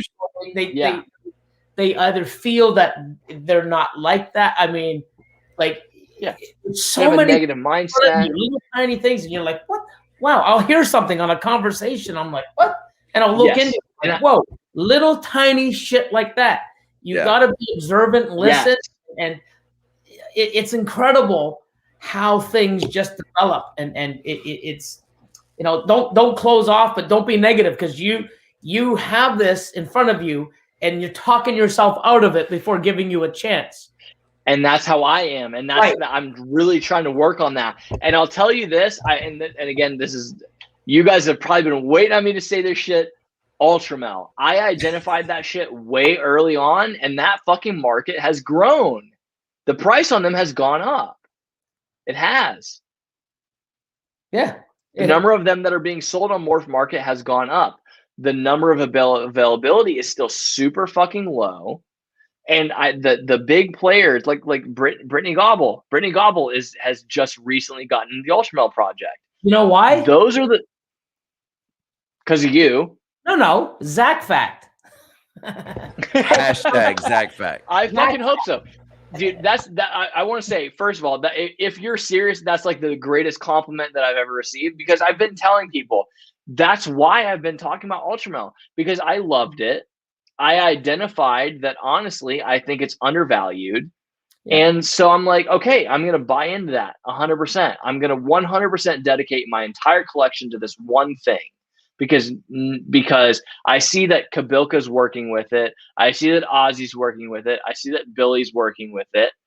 And there's like 60 visual Ultramels for sale on Morph Market. I'm like, there's a huge fucking gap that I can fill. Yeah. And I love these animals anyways. So why wouldn't I breed the fuck out of every Ultramel that I can get my hands on? Yeah. And again, but in all seriousness, that's the first time I think in my life where I identified something and I really leaned into it and I really like just pursued it. And it's nice to see now. I'm pretty sure it's gonna fucking work out for me. Right. And the thing is, you start opening up your mind and doing stuff like that and taking a little more risk instead of fucking thinking and talking yourself out of it, you know? And Billy, I tell Zach this all the time, and I'm glad you're here because I know that you're going to have my back. And I'm not trying to call Zach out, but I know how much he loves and respects you because we talk about it all the time. Yeah. Zach is one of the people that if he hyped himself and loved himself as much as he loves other people's things, Zach would be super dangerous because he's a very intelligent and talented dude. And like I tell him all the time to stop second guessing himself and to just do it, because Zach's an awesome guy, man. And you know, I love the fact that I have the opportunity to do this with Zach. And you know, what you just said means everything to me, because you just told him, you know, stop second and do it, you know. And it's fact. I mean, I have a lot of disabilities and you know, well, what they call disabilities, you know, and I've been told my whole life, oh, you have ADHD, you can't concentrate on this, you can't do this, you can't do that. And I know because I've had it forever. I mean, I make lists like what you said, Zach, you know, write 6 things down and try to achieve them. That's great. But when you write 6 things down and you have ADHD and you don't get all 6 done, wow. It's like, oh my God, what did I do? I'm doing things wrong. Oh, why am I a failure? Wow. And it's hard because it's like, if I write 6 things down on a piece of fucking paper, Billy's got to achieve those 6 things fucking, or something's wrong. Why didn't, you know, and I've said, hey, guess what? It's a piece of paper. I'm going to add that to tomorrow's. And it's taken me a long time and it still bugs me when I'm like, fuck, look at all these sheets. Wow. And then I have to condense them. I'm like, wow. And then other things come, I keep adding. It's like, I can never catch up. I don't even understand, but it's hard because I'm look where I am, but I'm still failing in my head because why do I have these things on a piece of paper still? How come it keeps growing? Because you know what? It's not because I'm not getting it done. It's because I'm pushing myself more. You got to think about that. Okay. You're not failing because you have 6 things and you got 1 done and then 3 things more come. You know what it is? You're pushing yourself to be better, to go, because even the way I feel sometimes, I can sit there and have this bad fucking like, wow, and ADHD really takes a hold of me. And I have a fucking sheet of paper like this with all this shit on it. I turn around and I look at what the fuck I have and where I'm at and what the fuck I've done and where I'm going. Fuck the piece of paper. But I understand that, wow, it hurts because I have ADHD. I always have. And, oh, I got to get this done. I got to get this done. Oh, fuck, now I got to do this. Wow, now I got another thing. That's going to fuck me too. Holy fuck. Like, wow. And I flip out because I'm trying to get these 6 done. And now there's another fucking thing. Holy fuck. My whole world goes to shit.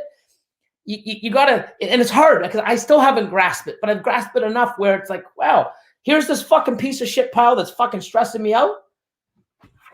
Look what the fuck I've done with this bullshit. You got to stop. You got to push yourself. And it's not easy. I can tell you all day long, oh, you just do this, this, and this. You may never get it. But you have the power because I do it all the time. And I understand a lot of these people because I can relate to them. Yeah. It's tough. But if you sit there, oh, you know what, this tarantula thing, oh, it's going to look stupid. I'm not going to do it. Yeah, no, you lean into it. And I've said it before. There's a guy that I used to work with. He's a poet. and I'm going to bring him up soon. He's releasing an EP. I just recently, I for those that are OGs of the podcast, I was out of touch with him for a while. He disappeared, went off the grid. Anyways, his advice to me when he would see me stressed at work, we'd be fucking gangbusters busy behind the bar, and he'd see me getting pissed, stressed, irritated, and he would literally walk up to me and he would like lean in and whisper in my ear. He would say, "Hey Zach, just lean into it, man. Just lean into it." And that's literally like the greatest advice I've ever received in my life, because and again, really, like, that's what I see about you. And again, like, I keep bringing it up, but that really is, I identify well with you because I see a lot of myself in you, and I see the success that you've had. I won't even say in spite of your like issue. I think because of your issue. Maybe even words, because of. Yeah, right. That's the thing. Like, right. You leaned into what we share in this quote unquote disorder, like what is considered a negative by many people. And I've made this comment to you numerous times in the past. What is considered by a negative is actually a kind of a superpower. I mean, it really is to me. I think so. I absolutely believe so. It's just a matter of targeting it. Yeah. If you have the ability to fly and you never use it, or don't try to find out how to use it, then you're wasting it. I take my energy and stuff and that risk and that gamble and I do it, but I know if I fail, it's not the end of the world. If I don't get the fucking things done on my list, there's tomorrow.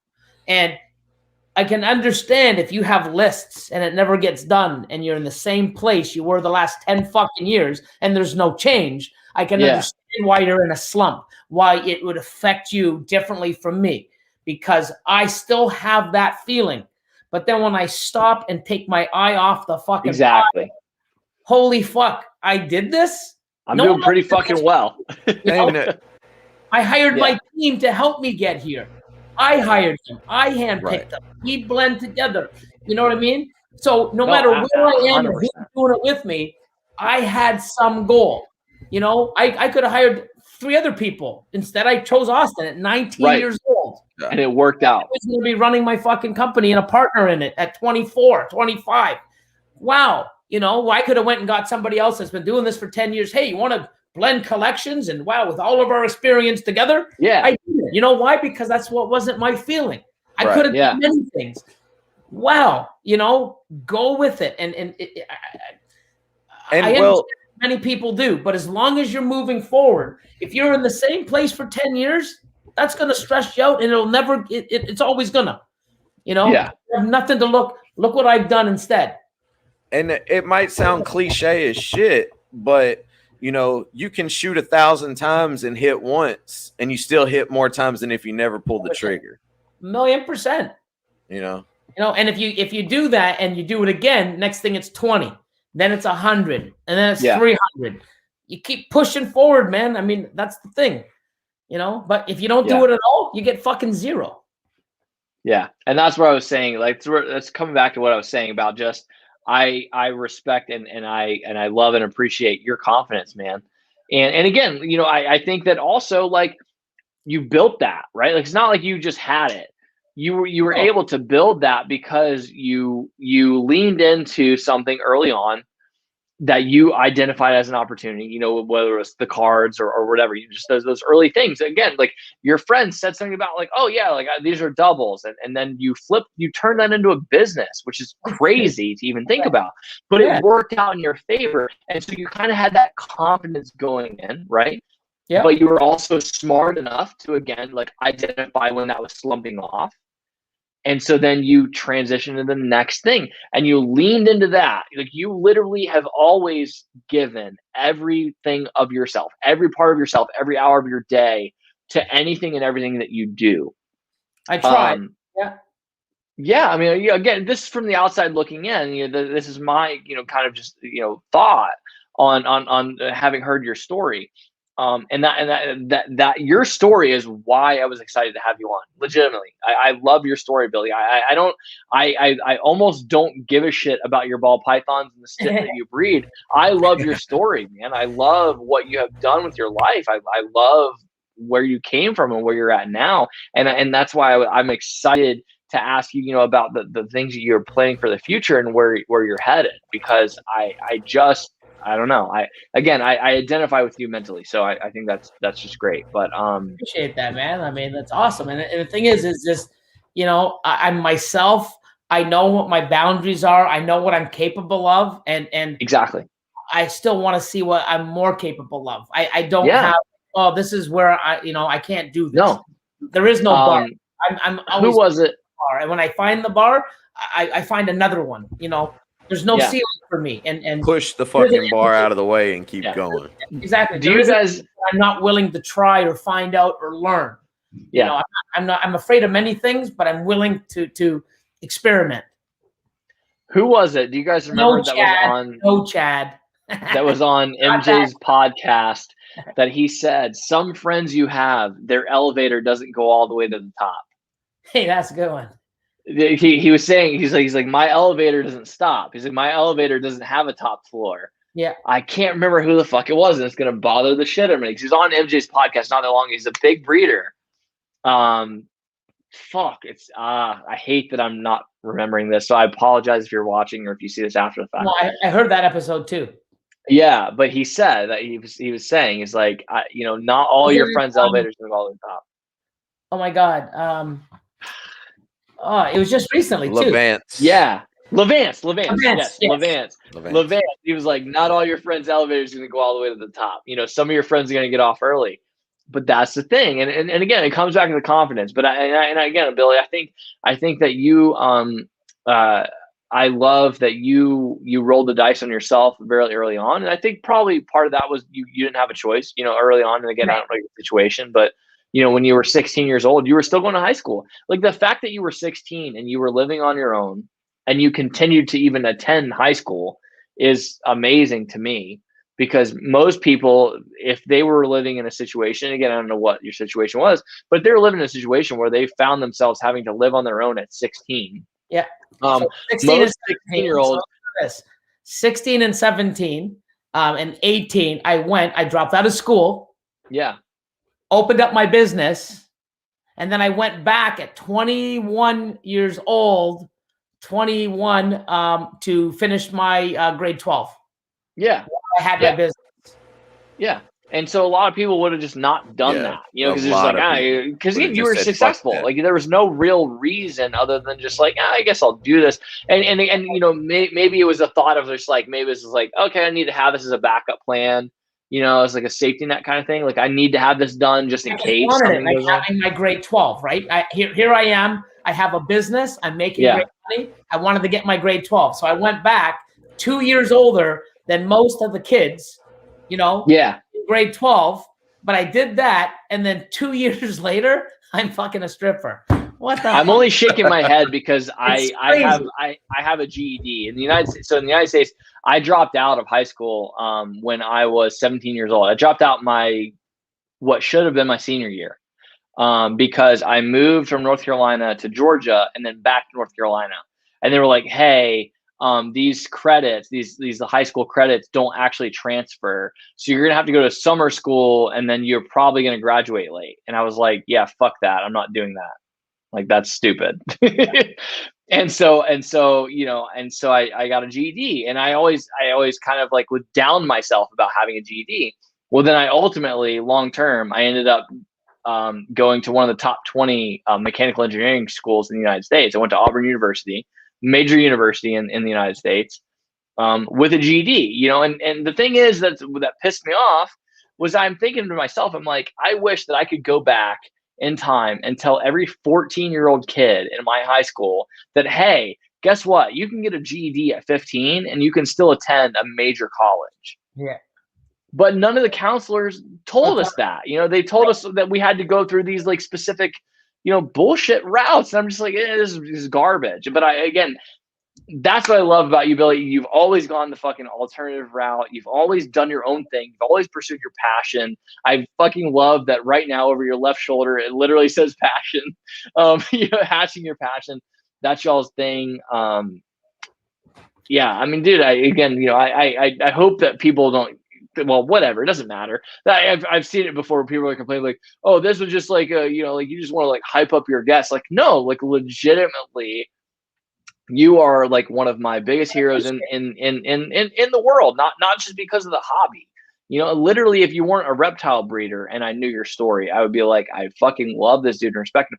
Are you familiar with Gary Vaynerchuk? Oh yeah, Gary V. Yeah. Okay. Okay. I was gonna say, I hope you are, because your story is very similar. Like you guys were both into cards. Like that's where he says he developed his business sense when he was a kid. Really? Yeah. You didn't know? Yeah. So I've heard some of his little things, but I didn't know. So literally, Gary V says that he attributes his like salesmanship to when he was in like elementary and middle school. He used to like sell and trade cards to people. He came from the card market. He's a large part of honestly, I feel like he's a large part of why the card market has blown up during COVID, because he's been talking about the card market for 6-7 years. Oh shit. Hope everything's good. Yeah. Oh, there we go. No, just the alarm went off. I'm like, what the hell? Well, yeah, I heard that. That's what I was saying. Yeah, I hope everything's I good. did too. I was like, fuck, are we about to see some like real devious shit go down on camera? Like Billy's gonna have to beat the shit out of somebody live. This would be the best podcast ever. I was gonna say, have Billy this just video whooping is somebody's totally ass. going viral. Awesome. Yeah, I mean, hell, Billy had a kickboxing business for a little while. He can take care of business. Yeah, no doubt. But no, different things. I just saw an opportunity. And here's the funny thing.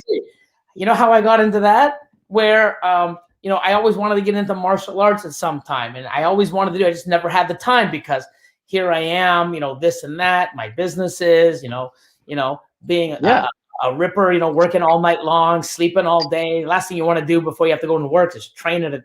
So I'm trying to get muscular and big physique and tone. So when I actually had the opportunity, to do that, I wanted to go, hey, I don't want to go take classes and with other people and learn. I want to learn at a faster pace. I have money, let me learn. So he's like, oh, guess what? I'll train you. The problem is you know what? It's going to be really expensive, my time for one. But if you bring in, 3 other people, I'll give you a discount for 4, where it's more reasonable for everybody. I'm like, cool. Yeah, so like small class, right? Yeah. So we went in, and it was so fucking awesome learning, oh my God, Muay Thai. So Muay Thai, yeah. So I was learning that, and I was getting beat up, and it's like, wow. And, it's like, wow, you had to be tough. And then all of a sudden it's like, cool, man. It's like, this is really awesome. I really got into it because, we joined up, and it's like, I want to learn this and blah, blah, blah. It's like, we should take some of the classes too. There's at an advance, so you can do this and you can do this. It'll be good for your stamina and this and that. And I went to a couple classes, and I'm like, wow, I mean, it was an okay place. I'm like, you know what, dude? And especially when Billy Blanks came out with Tybo. Oh, Tybo, Billy Blanks. That started picking up. So just a stupid opportunity where, he would get all this Tybo and started promoting that. And his place Billy Blanks. Yeah, it was so small, and it was jammed. I'm like, dude, you need to be, I don't have the money. I'm like, hey, you want a partner?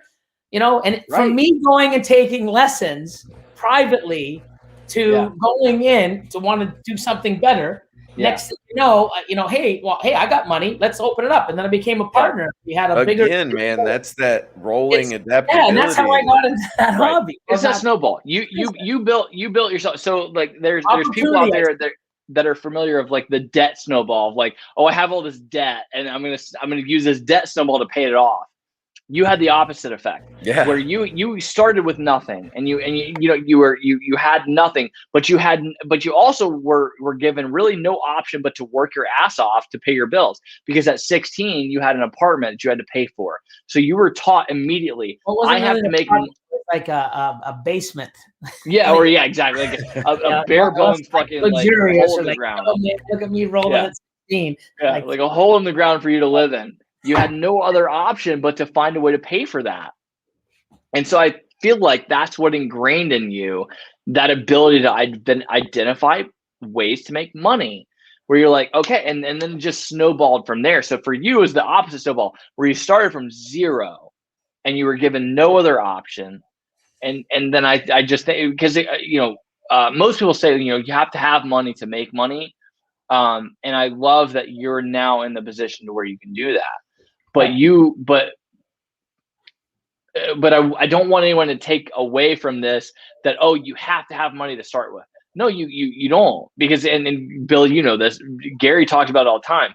Even if you have nothing, there's still money you can make. If you have $0 in your pocket right now, if you have negative dollars in your pocket right now, there's still money you can go out and make. There's still opportunity. You want to hear look for it. Here's something. Of course I do. Here's something that not many people know. A few people that know me know. So I got married for the first time. I would say, let's see, 4, 10, maybe 11 years ago. Okay. I was with the woman for 5 years, 6 years. Just didn't work out. Shit happened. Don't want to get into it. Yeah, you don't tell me I was married too. I basically go and I want out. Okay, I'm done. Second chance even, done. I'm gone. I'm gone. So I come back one day and it's like, you're not allowed to stay in the house anymore. I'm like, what do you mean I'm not allowed to stay in the house? It's like, oh, I'm getting a court order, blah, blah, blah, just let you know. And I'm like, what the fuck? And she goes, not only that, you're giving me the house. I'm like, fuck you, I'm giving you the house in half. Right. Yeah.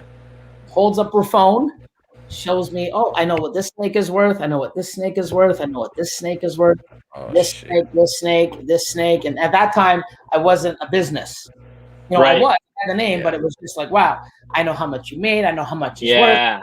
I see where this is going. Yeah. And they're like, and then she's like, you sign me the house and you take your ball pythons. So I'm like, what the fuck? Go to the lawyer with the paper she's given me and what the proposed thing from the lawyer. What's it worth? At that time, it was probably worth maybe 250,000, give or take. And, with the racks and the animals I had, what are you making? I don't know, 40,000, 50,000 a year after paying everything. Yeah. So what do you own the house? This and that. How much you got into the house? Just over 100, and it's like, well, 100 or 250 making you 50, 60 a year, cool. Go in, sign the piece of paper.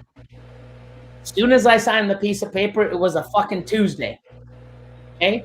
She's like, you better have the animals out this weekend. I'm like, what do you mean I gotta have the animals out this weekend? I had animals. I had freeway clutches. Like, this is 2014. I had freeway clutches in the incubator back then. I had banana clutches in the incubator, and basically, and thank God it was near the end. Then what happens is, and I'm like, it's impossible. How am I going to move like fucking 300-400 animals? Like, I don't have a place to live because I can't even live here now. What the fuck am I supposed to do? Yeah. So on Facebook, one of my customers says, hey, we just moved. We have a basement, a whole basement that is basically, there's a couple rooms, but it's not fancy, but we have the space. I ended up moving all my snakes out within 4 fucking days without any notice. Holy I had shit. the incubator with some odd clutches. And I said, listen, I can't move them right now. They're fresh. I'll come at, blah, blah, blah, blah. I said, I'll give you, at that time, I think I said I'd give her, on what the clutches were worth, I said I'd give her like 1,000 or 2 per clutch. Yeah. Okay? Next time I came back, incubator was unplugged and maggots were growing all over it. Oh my But the funny thing is I'm like, okay, hold on a second. You just cost yourself like $8,000 to $10,000. I don't remember how many, but I have pictures of it too. But I'm like, you just fucked yourself out of $8,000 to $10,000, which I know you need. But, holy cow. Okay, so that's a down part. Okay, now the other down. And I was gonna say, keeping in mind for everybody that's following along, you just lost all those clutches. Right, but at least my other animals were out. Right. Okay? I wasn't prepared. And all my money went into snakes back then because they were really pricey because the market was high and I had high. I was growing. So I didn't have like a bank account full of fucking savings. And all my equity in the house was signed over and I had nothing. So for 2 months, give or take 2 months, I slept in my truck. Okay. So having that, I slept in my truck. Now in my truck, thank God it was the summer. So in my truck, the odd time I would go, and thank God I had a gym membership, because I would wake up in my truck, go to the gym, have a shower, work out. So I stayed fresh every day. So if you're ever homeless, go spend $40 a month, get a fucking a gym membership so you can shower every day. It's a little tip. So don't forget, this was probably 10 years ago, 9 years ago. Maybe 13, 8 years ago. So you see where I am now, okay? And I even had only one time. So where I would sleep in my truck, I would actually go, and I would go to a hotel parking lot, because it was always filled at night. And I would find a space and I would sleep. And then one time I got woken up, and I woke up, in the middle, probably 5 a.m., 6 a.m. And I guess somebody left the hotel to go to the car to drive away. And I guess they saw it. They looked into my truck and they saw me in my sleeping bag. Called the police. The police woke me up and says, "Hello, sir." It's like, "Hey, what's going on?" I'm like, "I'm sleeping here. I didn't, to go in there. You've been drinking." They actually gave me a breathalyzer, because here in Canada, I don't know if it works in the US, but if I'm in a vehicle, whether it's being driven or not, if I'm in there with possession of the keys, with blowing over, I can actually be charged with drinking and driving. So in the United States, they kind of have a loophole to where if the keys are out of the ignition, they won't. But like if you were passed out asleep in your vehicle, the vehicle's completely off, but the keys were in the ignition. Why my keys were in the ignition? Because sometimes in the middle of the night I get cold. I had to go start it, start the car, and then go back to sleep. But I would wake myself up. But I did that for almost 2 months, because I had no money, had no house. I just left everything. I went through all that kind of shit, and look where I am now. I was going to say that's literally 10 or less years ago. That's amazing. That's actually 6, 7, 8. So I was with her for 6 years. It could even be 6, 7 years ago. Yeah, that's amazing, Billy. Wow. I mean, seriously. So, but you see how here I am, a successful business guy at 19. 3 years later, I'm a stripper. I go here, I have this, all this, have a house, have a collection. Yeah. You never know where you're gonna be, but I can tell you can bounce back. And I haven't told that to many fucking people.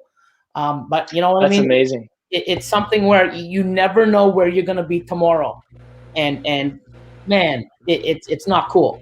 But you know what? Look where I am now. You don't give up. You push yourself forward, man, and it sucks. And another thing too is what's cool is always have good relationship with your. So that's one ex I've never had a good relationship with, my ex-wife. Everyone else I'm cool with. So I have a daughter with somebody. So my baby mama, he's like, "Hey, why don't you take your daughter? You haven't seen your daughter in a couple of months." And I'm like, because she knew what happened. And sometimes I would go when I saw my daughter, when I had some loot, I would go and I would grab a hotel and I'd have my daughter over, blah, blah, blah. And then I didn't see her for like 3 or 4 weeks. And she's like, "What's going on, man? Like, you okay?" And I'm like, "You just don't sound yourself." She just identified that something was wrong. Yeah. Yeah. And I just told her, I'm like, "Man, I can't see my daughter because I'm sleeping in the truck." And she's like, "What the fuck?" So because she was cool, she gave me she said, "You know what? Fuck that. You've always been good, blah, blah, blah." And she let me sleep in my daughter's bed for 6 months while she slept. My daughter slept with her mom.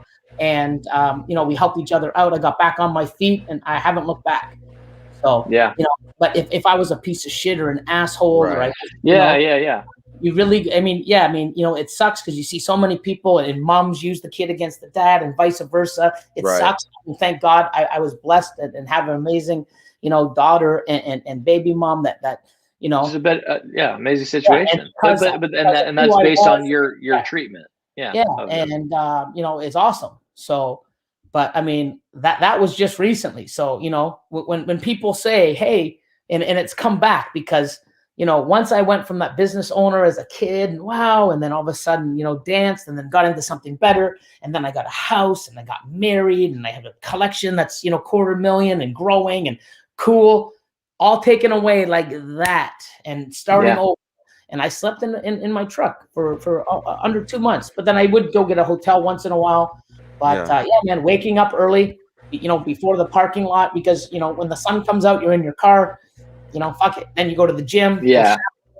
So when people tell me, you know what, life's rough, fuck it, I know it, and you don't give the fuck up. But you, Zach, have to stop thinking yourself out of shit, because that's another reason why I brought it up, because I know where you're coming from sometimes, because I have the same shit. I was sleeping in my vehicle 7, 8, 9 years ago with no home. My collection was with someone else, and going to those people that had my collection for 2 years with 80 fucking plus females at the time, females with an ultrasound, gave me 11 clutches in 2 years.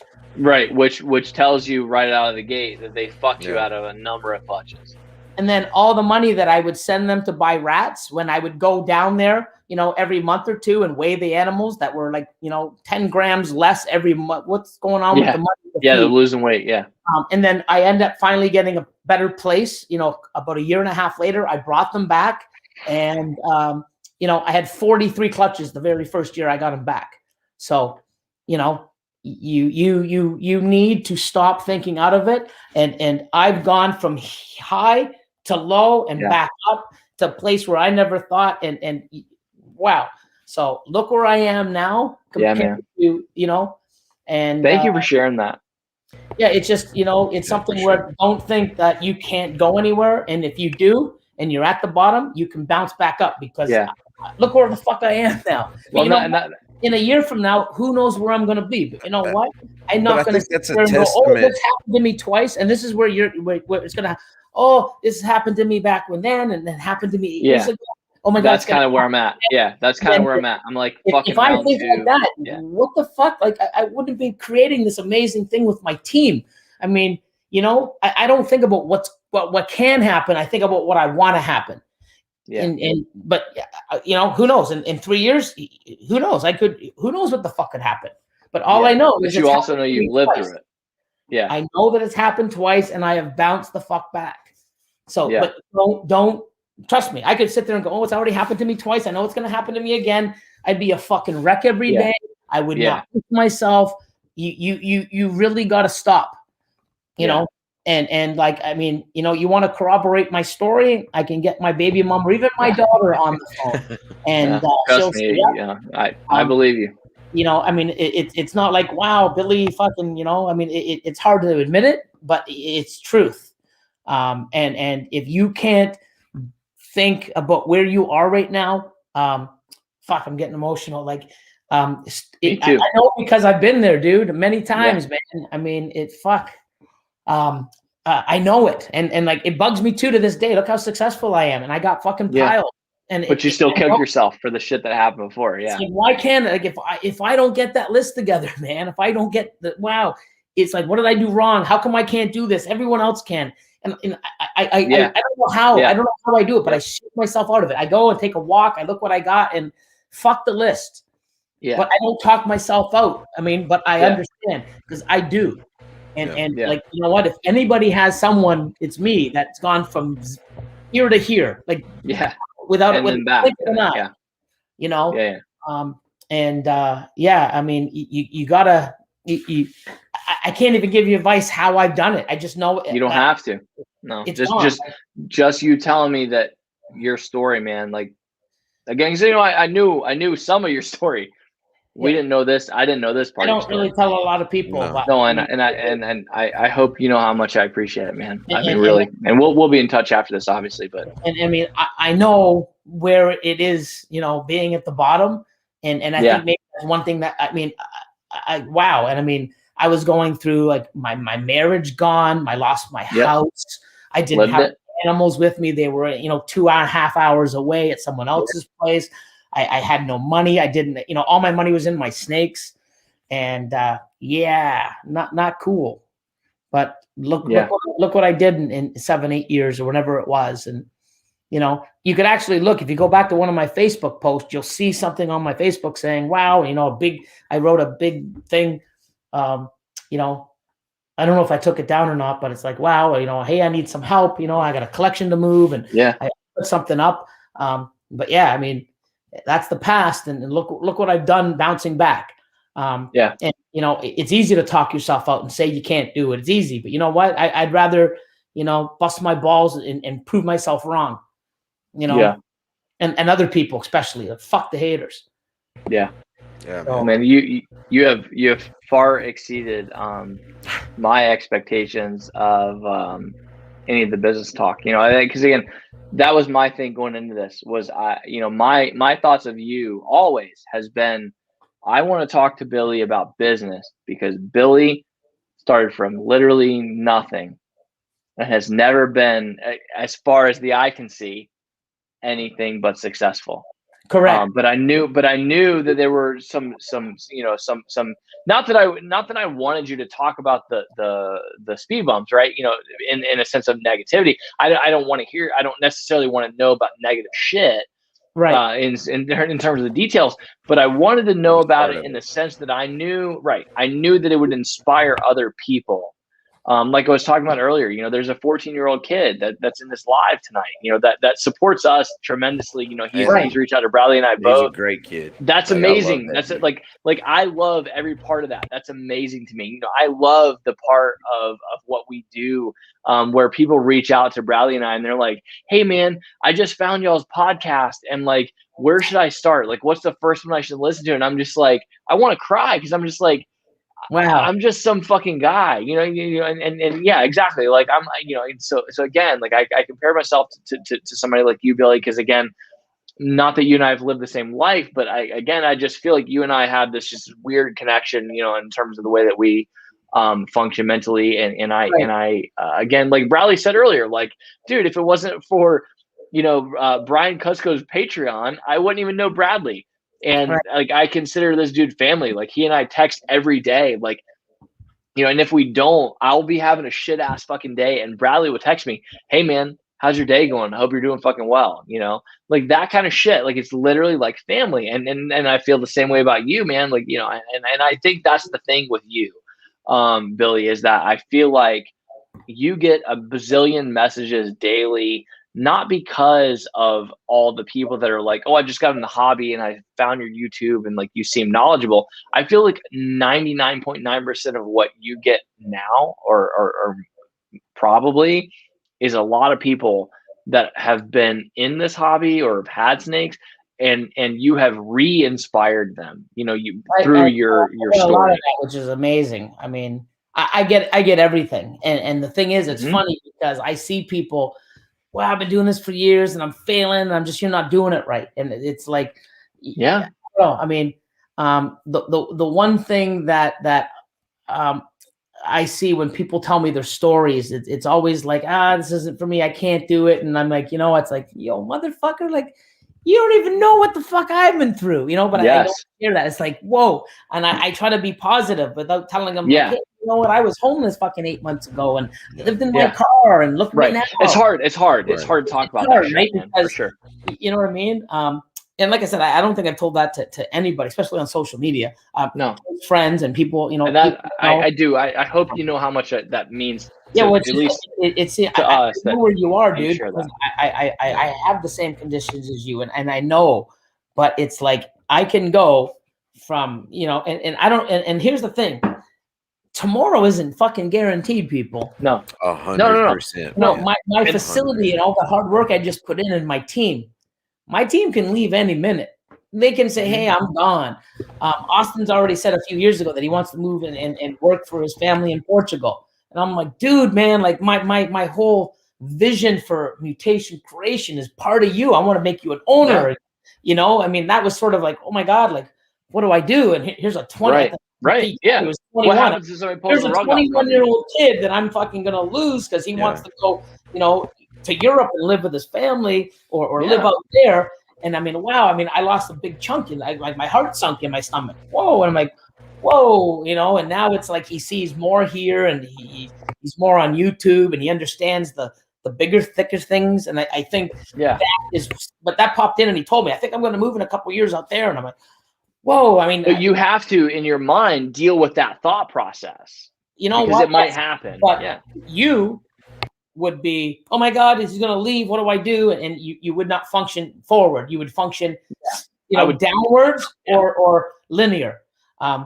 You got to get out of that. I mean, like nothing's perfect for me. And the thing is, I think Austin has much respect for me and what my business and where Mutation Creation is, because he's seen what the fuck I've done, how I've done it, what's behind the scenes. It's like, oh, and you know what the funny thing is? I get so many people. It's like, oh man, I had one today. Oh, I can't wait to be at the level you are. Be careful what you wish for. It is fun. Yeah, man. Not easy. It is not guaranteed. I have one hiccup, I could be destroyed. Yeah. It's I mean, as silly as it is, I shipped my first snakes ever this week to Mindy and Tom. And I realized, how much I didn't know. Even though I've watched a million videos on how to ship, and I had it all planned out in my head, right? As a breeder, I was like, okay, I know how I'm going to do this. I've researched it and researched. Like, I know how I'm going to do this when the time comes. But then once the time came to mail a snake, I'm like, I know nothing. You start second guessing yourself on like, how do I do this the proper way? And how do I make sure it's perfect? And how do I make sure that when the customer receives the animal that they're happy and impressed with the way that I package the animal and this, that, and the other thing? And so it creates this other level of stress, even weeks before, because the animals were bought and paid for weeks ago. And obviously there was a lot of delays going on with FedEx in the United States. And so, I was putting it off. Thing, man. Yeah. It's stressing, you stress out on the most beautiful day with perfect fucking weather. Yeah. Right. I shipped snakes 2 days in a row, and both days, then I shipped on one day, and Chris Sexton of Heli Guy Serpents, he received my snake, and he and I made a trade. Anyways, he got that snake and it was great, and it arrived fine. Everything was cool. Well, that same night I was shipping another shipment again to Mindy and Tom, and even then I'm like, I just shipped a snake yesterday. And I'm shipping another one today. Easier, man. I mean, exactly. It made it not easier at all. It's a stressful thing, no matter what. There's hiccups. There's it's always going to be that way. Don't get easier. Someone else was involved, because I'm like, I'm worried about what the customer on the other side is going to experience. You need to start worrying. So you need to do the best that you can do. To sure.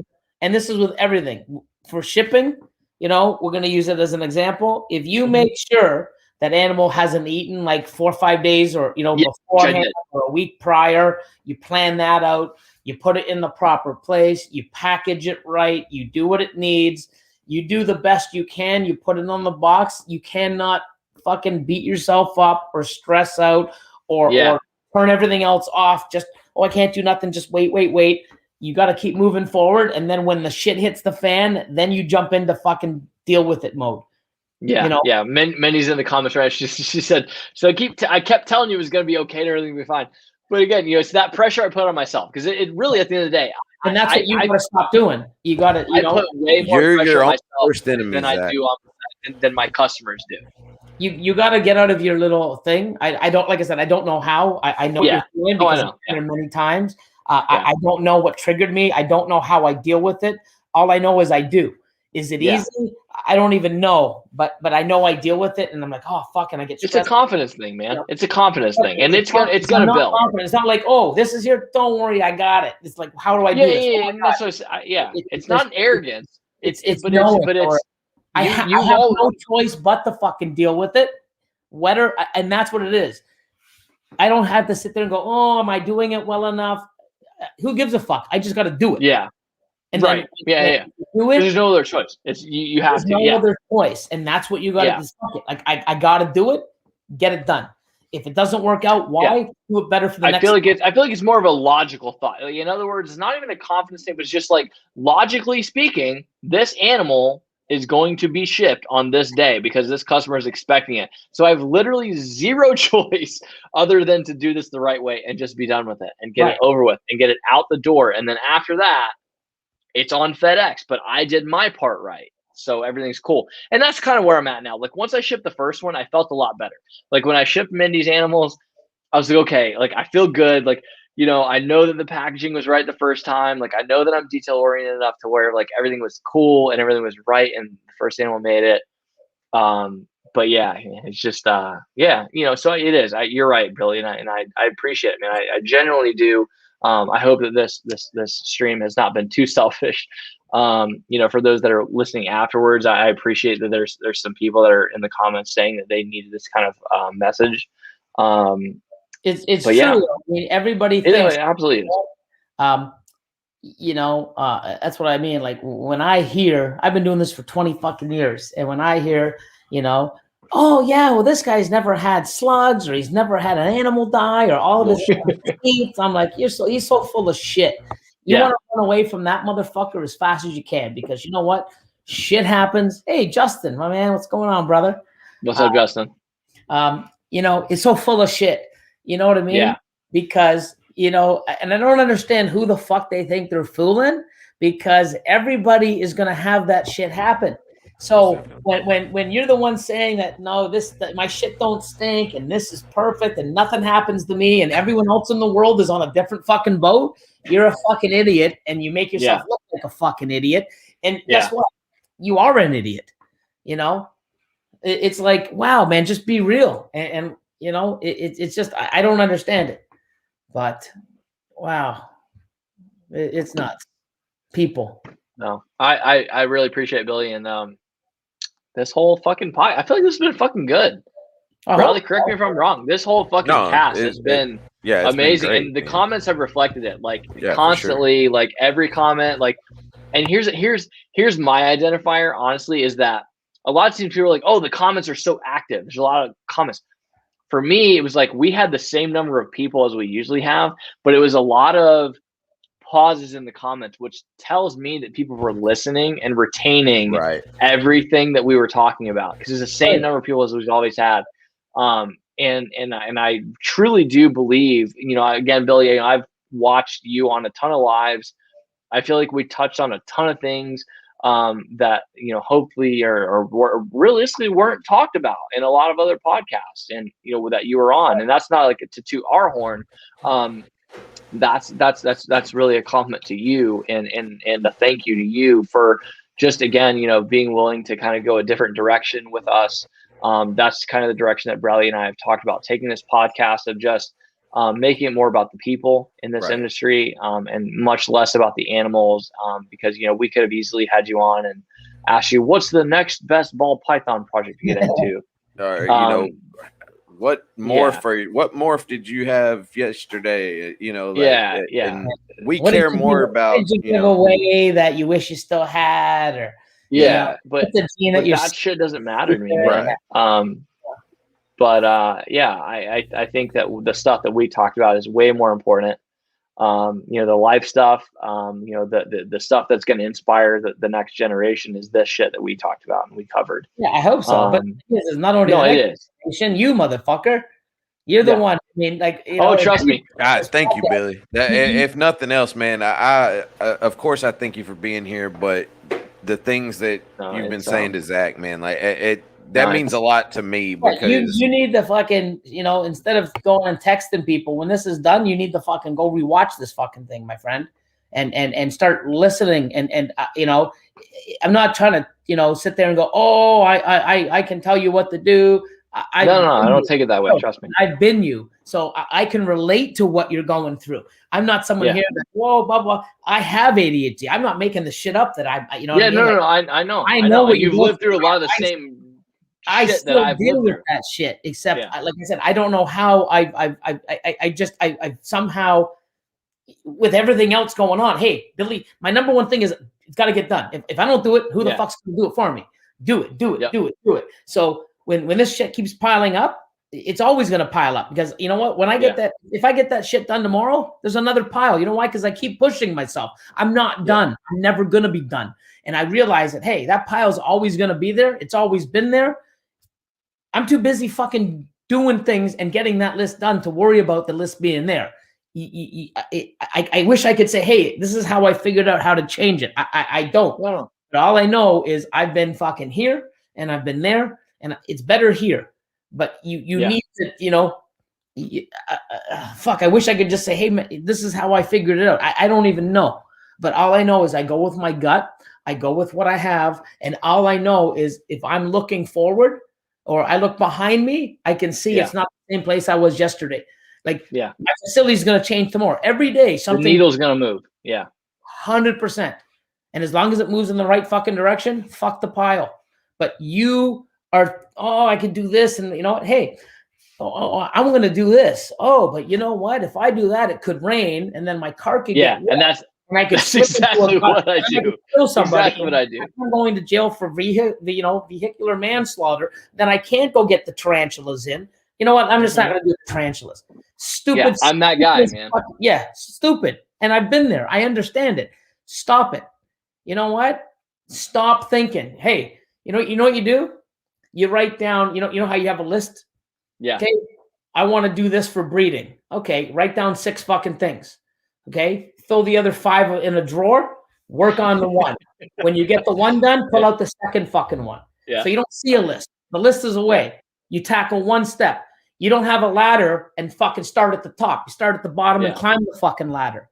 Yeah. Okay. So you get that list. You write 6 different fucking things for your goal from A to B. You got the fucking first one on, you climb that step, crunch it up, throw it in the garbage, grab the next fucking thing. And I guarantee you follow that instead of going, what's the first one again?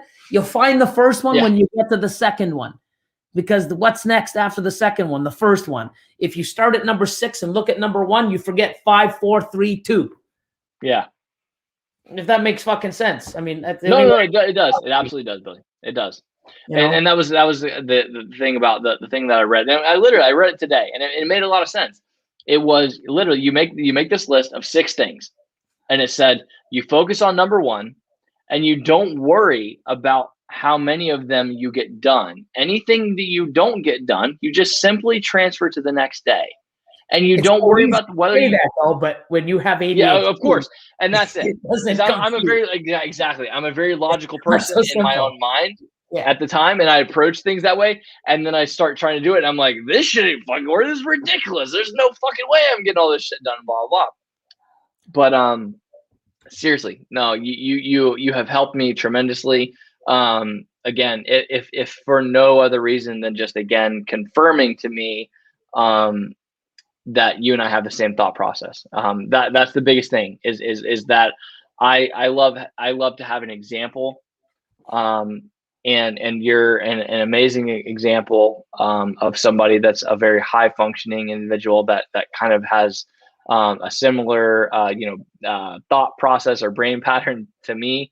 And I don't want, because there are people that may take that as like, oh well, that could be a negative thing because like not everybody's capable of doing X, Y, and Z. I hope I'm not taking it as a negative thing because again, I'm using it as a positive example. And I think that it's a super attainable thing, and something to work towards. And so I know I genuinely do appreciate it, Billy. Yeah. No, and I mean, I wish I had that magic answer, the magic technique. I don't. I just know I deal with it, but I still have those feelings. I understand it. But if I feel that way and I look and I see what the fuck I've done and where I'm doing it on a daily basis, things are moving forward and changing.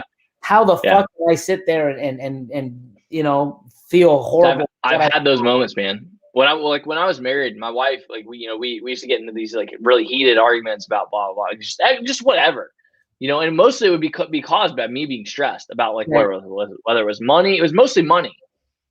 But then I would take 5 minutes and sit down and look at our finances and realize that the bills were paid and everything was good. And all of a sudden I'd be like, no, I apologize. I'm sorry. Everything's cool. I was just stressed thinking about the future and thinking that everything was fucked when it really wasn't.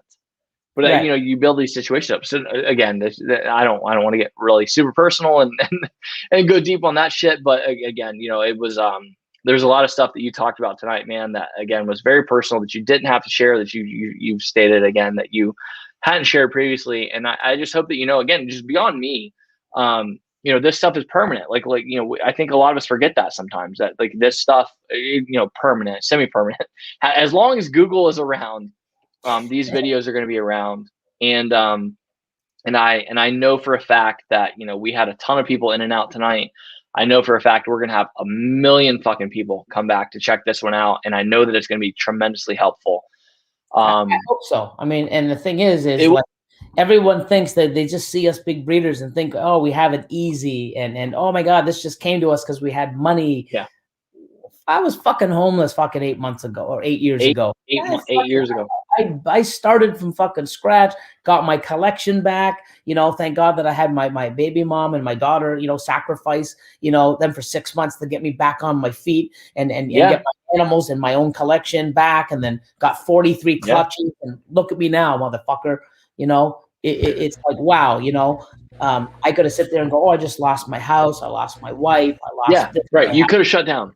I could have just fucking went and started drinking or fucking whatever. And no, I mean, exactly. You know, wow, I lost those clutches in the incubator, which still doesn't fucking phase me because it cost her money too, which was, who fucking knows? But I think, you know, over money, it was to see my loss. It was more of a thing for her. You know, knowing how much they meant to me. But you know what? Wow. I mean, yeah, it hurt me. I'd be in a way better place if none of that happened. But guess what? It happened, and look where I am now. You know. Yeah. And that blew my mind. Not guaranteed.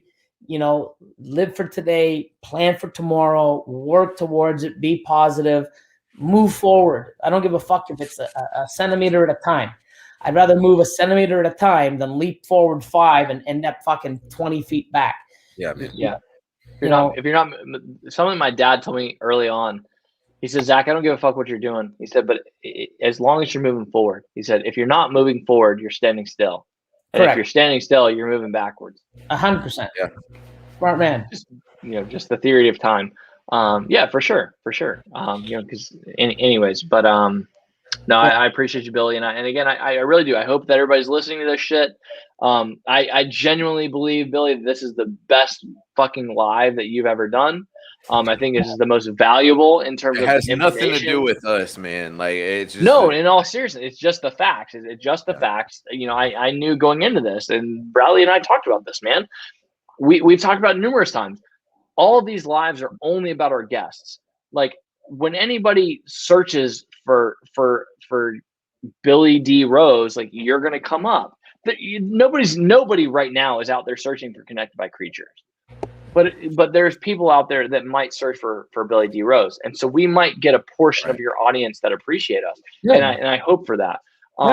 But even more hopeful for that is that I hope that people will listen and hear the unique perspective that I feel like you shared today that you haven't shared in other places. And again, that's not a selfish thing. That's just I just felt like it was needed because I mean, you know.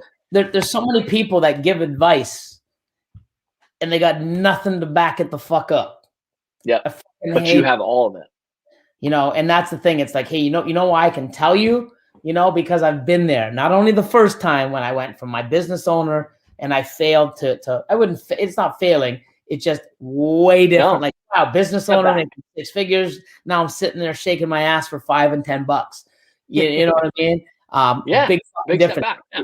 I needed it to get to where I needed to go, and then I got out of that, moved into something else, other business, and built. Was everything, and I lost it, and I'm fucking living in my fucking car, showering at the gym every fucking day. You know, wow. That's look where I am now. So when people say, "Oh, you know, life's so hard," I fucking know it is because I fucking live it too. And you know what? Yeah. It's not a fucking excuse to fail. You know, get off your ass, move fucking forward. If you're failing, it's because you don't give a fuck about yourself. I really, you know, choice. I mean, not everybody's going to be successful, but you know what? You can get out there and motherfucking try. And you know, when you give up, you lost. And don't give up. I don't give a fuck how hard you have to fucking hit that pavement, knock on doors, you know, whatever the fuck you got to do. I mean, you can do it. You know, here's some fucking motherfucker that has like OCD, ADHD. I got mild Tourette's. God knows what else. I fucking, you know, and I've always been told I'm not going to be someone, and I can't do it. But here you are. Go fuck yourself. Even with despite all the adversity. Yeah. Yeah. Fuck Even all recently. y'all. I'm fucking here. You go. Look at me now, motherfuckers. You know. You're killing And I'll tell you one thing: if something fucking happens and I fucking fall on my face again, I'm gonna be right back the fuck up. Watch me. say. You know why? Because now I know I can do it because I've done it fucking twice. You want to try me 3 more times? Another time, motherfucker, bring it. And that's what I was saying earlier on about just, how you might not have realized or even had that confidence early, but you built it. You built it. You built it through like, okay, well, I fucked up, like, or not you fucked up, but just like life knocked me down. I got to start doing this thing. I have no other option but to do this. So like now I'm fucking dancing, shaking my ass, because there's this confidence that's built from that. And then you made some money from that, and then you were able to reinvest in this thing. And then there's this confidence that goes along with this because you've already developed a business. And so that you have this, and again, it's just building blocks, and then there's just snowball. Like I was saying, just this positive snowball, not this debt snowball that's talked about a lot, but this positive snowball. One thing you're also going to learn, and I love it. One thing you're also going to learn is by experience many things. I don't want to do this. I have to do it for now. If I don't want to do it, I got to find another way to get out of it so I don't have to do it. And now, if I had to and shit hit the fucking fan and I have to, look a little younger, shave the thing. You go back to shaking your ass again. If that's what I had to do to get back, I'm fucking going to do it. But do I want to? No, because I've done it. I have had some good stories and some fun doing it back in the day, but do I want to? No. So you're going to find that, hey, I work my ass off. I work at a shitty job. This isn't what I want to do, but you keep doing it anyway, but you don't take it. Oh, let me go back to school and sacrifice my weekends to get a better job. No, you sit there and complain and go do the same thing, but you do nothing fucking about it. You deserve to be from it too. Yeah. Yeah. I find people, if they bitch and complain, oh, I hate my job. Well, what are you doing? Nothing. Oh, no, I'm just going to work every day and then coming home to bitch about it. Well, then you deserve that fucking job. Yeah, you chose it. You choose it every day when you wake up. Yeah. 100%. If you really fucking do not like where you are or where you're at and you're not doing anything about it, you're never getting out of it. You think some fucking fairy's going to come and grant you a fucking wish? No. You have to get off your fucking ass. Go sacrifice the time that you don't even have to work on weekends, get a second job, go to school, educate yourself, do whatever the fuck it is. Learn something new. That job that you hate so much. If you hate it so much, find a way to get the fuck out. Don't complain and fucking keep doing it. And it's bullshit. Make a plan. No, it's bullshit. People sitting there preach crying. on, man. Fucking all preach. You do is cry, but you do nothing about it. You think someone else is going to do something for your sorry fucking ass? No, you need to do it yourself. And it's coming from a guy that, trust me, I've had it and lost it, and no one else felt, hey, let me help you. You know what I mean? Yeah. And if I didn't come out and tell my baby mom that, hey, you know why I can't is because this is the why. She's like, oh my God, you kidding me? You could have came here. I didn't want to burden you. And, I felt emasculated. Like, it's like, no, that's tough, man. I can't imagine. And it's like, I've not been in that position. I can't imagine. And it's like, wow, you know what? Oh, we can't have you like this. Come on, and that, but I mean, if I was a piece of shit, that would never have happened. You know what I mean? Like, and it goes back to like you were saying, don't be afraid to ask for help. You set yourself up in a position where you can ask for help. Asking for help, man, within reason, I guess. It really is. I mean, here I am on top of the world, and then next day I'm fucking in the gutter, and it's hard to ask for help, man. It really is. Sure. I mean, I don't think it's a weakness, and I do think people should ask. It's just it's fucking hard. I mean, it really is. But I mean, pride's a motherfucker, man. If somebody asks for help, I mean, I don't see it as a weakness. It's just like I said, it's fucking hard to ask, man. It's hard to admit shit. Well, it's wow, man. I mean, but sometimes it's necessary, and and I think there's a line too, because obviously, again, Billy, a lot of your growth came from you not asking for help. Again, you moved out at 16 years old and supported yourself. You could have easily asked for help, but you didn't. And I think that a lot of your success in your life after the fact came from the fact that you decided at 16 years old, okay, I have to get out of whatever situation you were in. We don't know, and it doesn't matter. Well, most of the help that I got was from, like, I said it. I was on the McGuigan brothers. They McGuigan Morphs. I was on. No, what was it? I was on a podcast just the other day. Oh my God! See, but anyways, McGuigan Morphs on. Brian Cusco. I know it was DMJ. We were doing the fundraiser last Friday. So they asked, who's a role model or somebody that alive or dead that you could, and Brian said Jimi Hendrix or something like that. Yeah. And the McGuigan Morphs, the brothers, they went next, and they said their grandmother, and then I went the same thing, my grandma, because when I was a handful, ADHD all over the place, fucking psychopath kid running around like a madman, driving my mom nuts or anyone else, it was like, dump off, I need a break from you. You're going to your grandma's. And my grandma, I didn't go over there and be on my best behavior and, Billy's wound down now with grandma's. No. Yeah.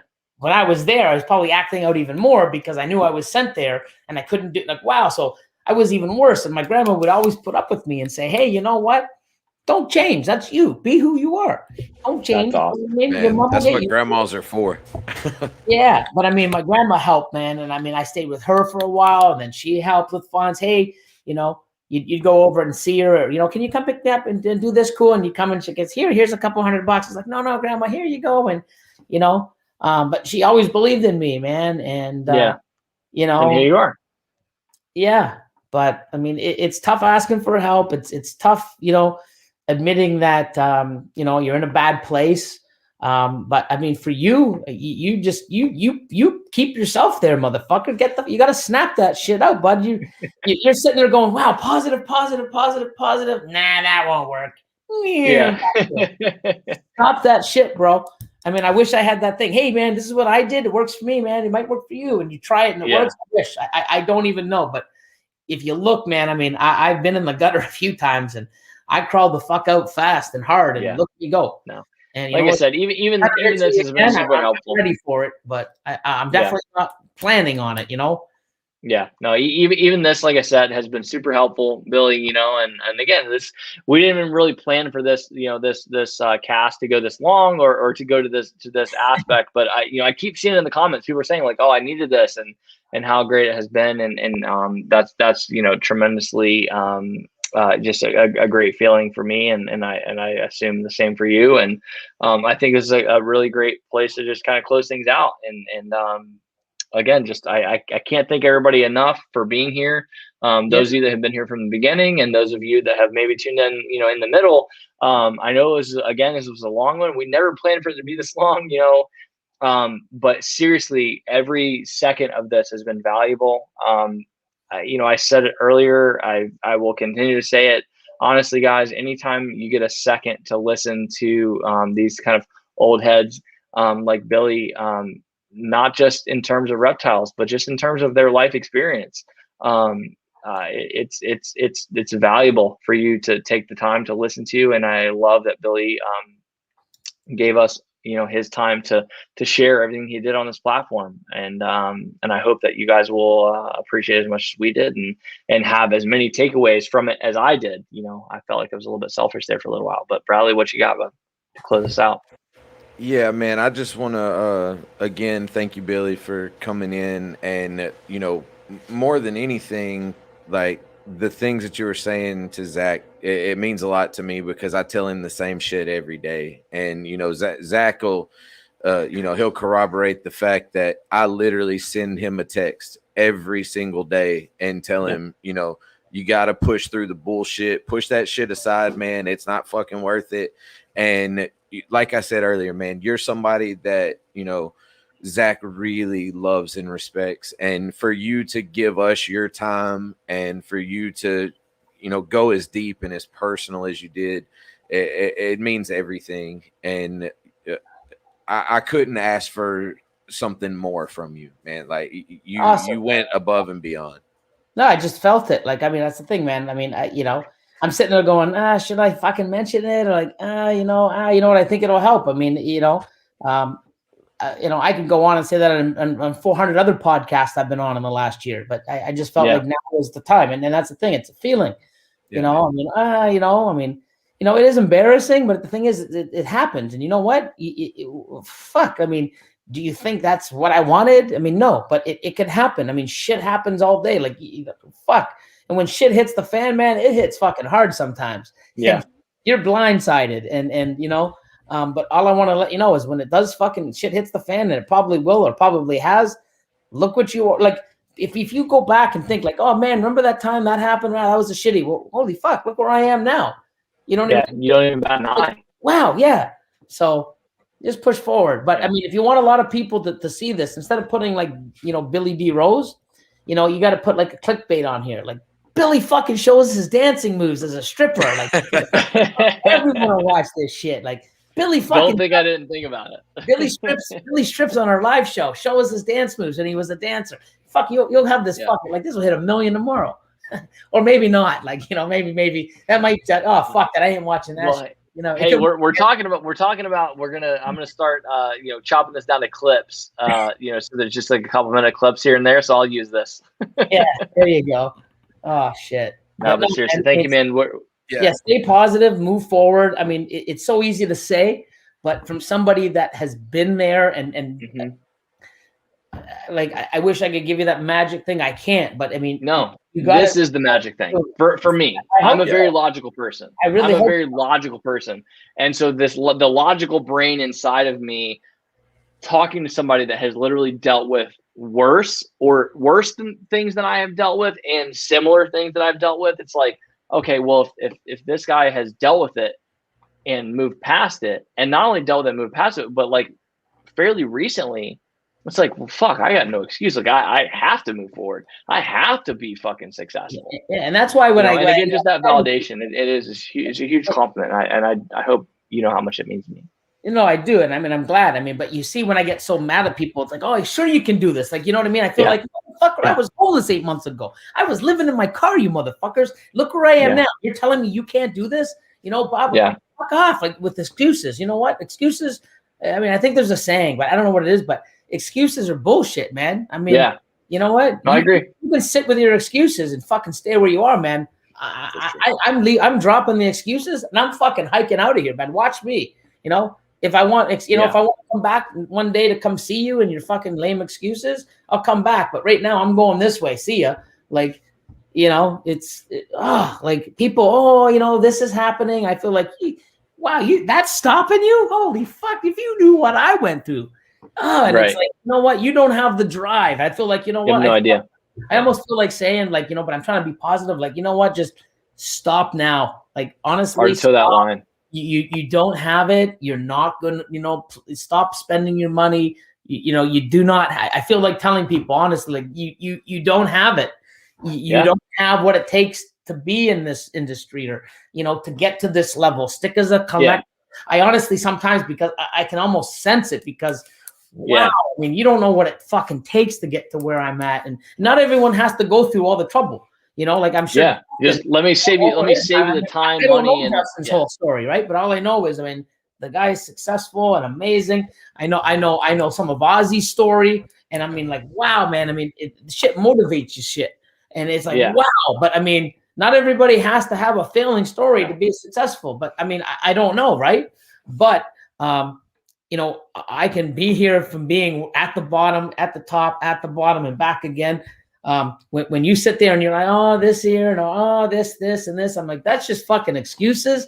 And you got, and it's tough, man, because I want to see everyone do well, but you don't do well by just fucking hoping. You got to fucking work. It doesn't work that way. Yeah. And I mean, you're going to get shit wiped, thrown in your face. You wipe it off and fucking keep going. And if shit keeps coming, you keep wiping your fucking face, wow, man. Hell yeah. You know what? When you get there, all that shit in your face was worth it, because now you can look back and fucking see all the shit behind you and go, wow, man, I dealt with that shit and I'm here. I fucking dealt with it. And then you turn around, there's more shit in front of you, like, motherfucker. but it's worth it at that point. You have that validation. It's the cycle of life, like, more shit, like, come on, fuck. Yeah. But at least you're higher on the mountain. Yeah. You know, the shit, we appreciate you, Billy. Seriously, so hard when you're higher up. Yeah. And Billy, before we get out of here, man, there's something that I want to say to you personally. You being Canadian and supporting U.S. art the way that, thank you. Like, thank you for supporting Hey, US man, art. we're all in this shit together, man. And like, you know, what really freaked me out, and I said it before, man, like, you know, I'm sitting there going, you know what? I've got some money. I mean, I see the point, and like, wow, let me do it. And then when I started, you know, seeing and other people's like, yeah, man, you know, that's amazing. I wish, you know, some fucking big breeders and some other people here in the US would donate. I'm like, what do you mean? Like, I just assume, and that's the thing, man. We all assume shit. Like, you see U.S. art auctions, and oh man, everyone must be in the U.S. donating. Wow, man, what a strong organization. Right. And I'm like, what the fuck? And I'm like, hey guys, and you know what? My fellow Canadians and people from Europe, and even people that follow me from Patreon and YouTube and anyone else on my platform saw that and came out of the woodworks and fucking bravo. But I mean, I didn't. U.S. art, you hear about it, you see the auctions. Wow, stuff went for $1,500. Oh, they're doing great. Yeah.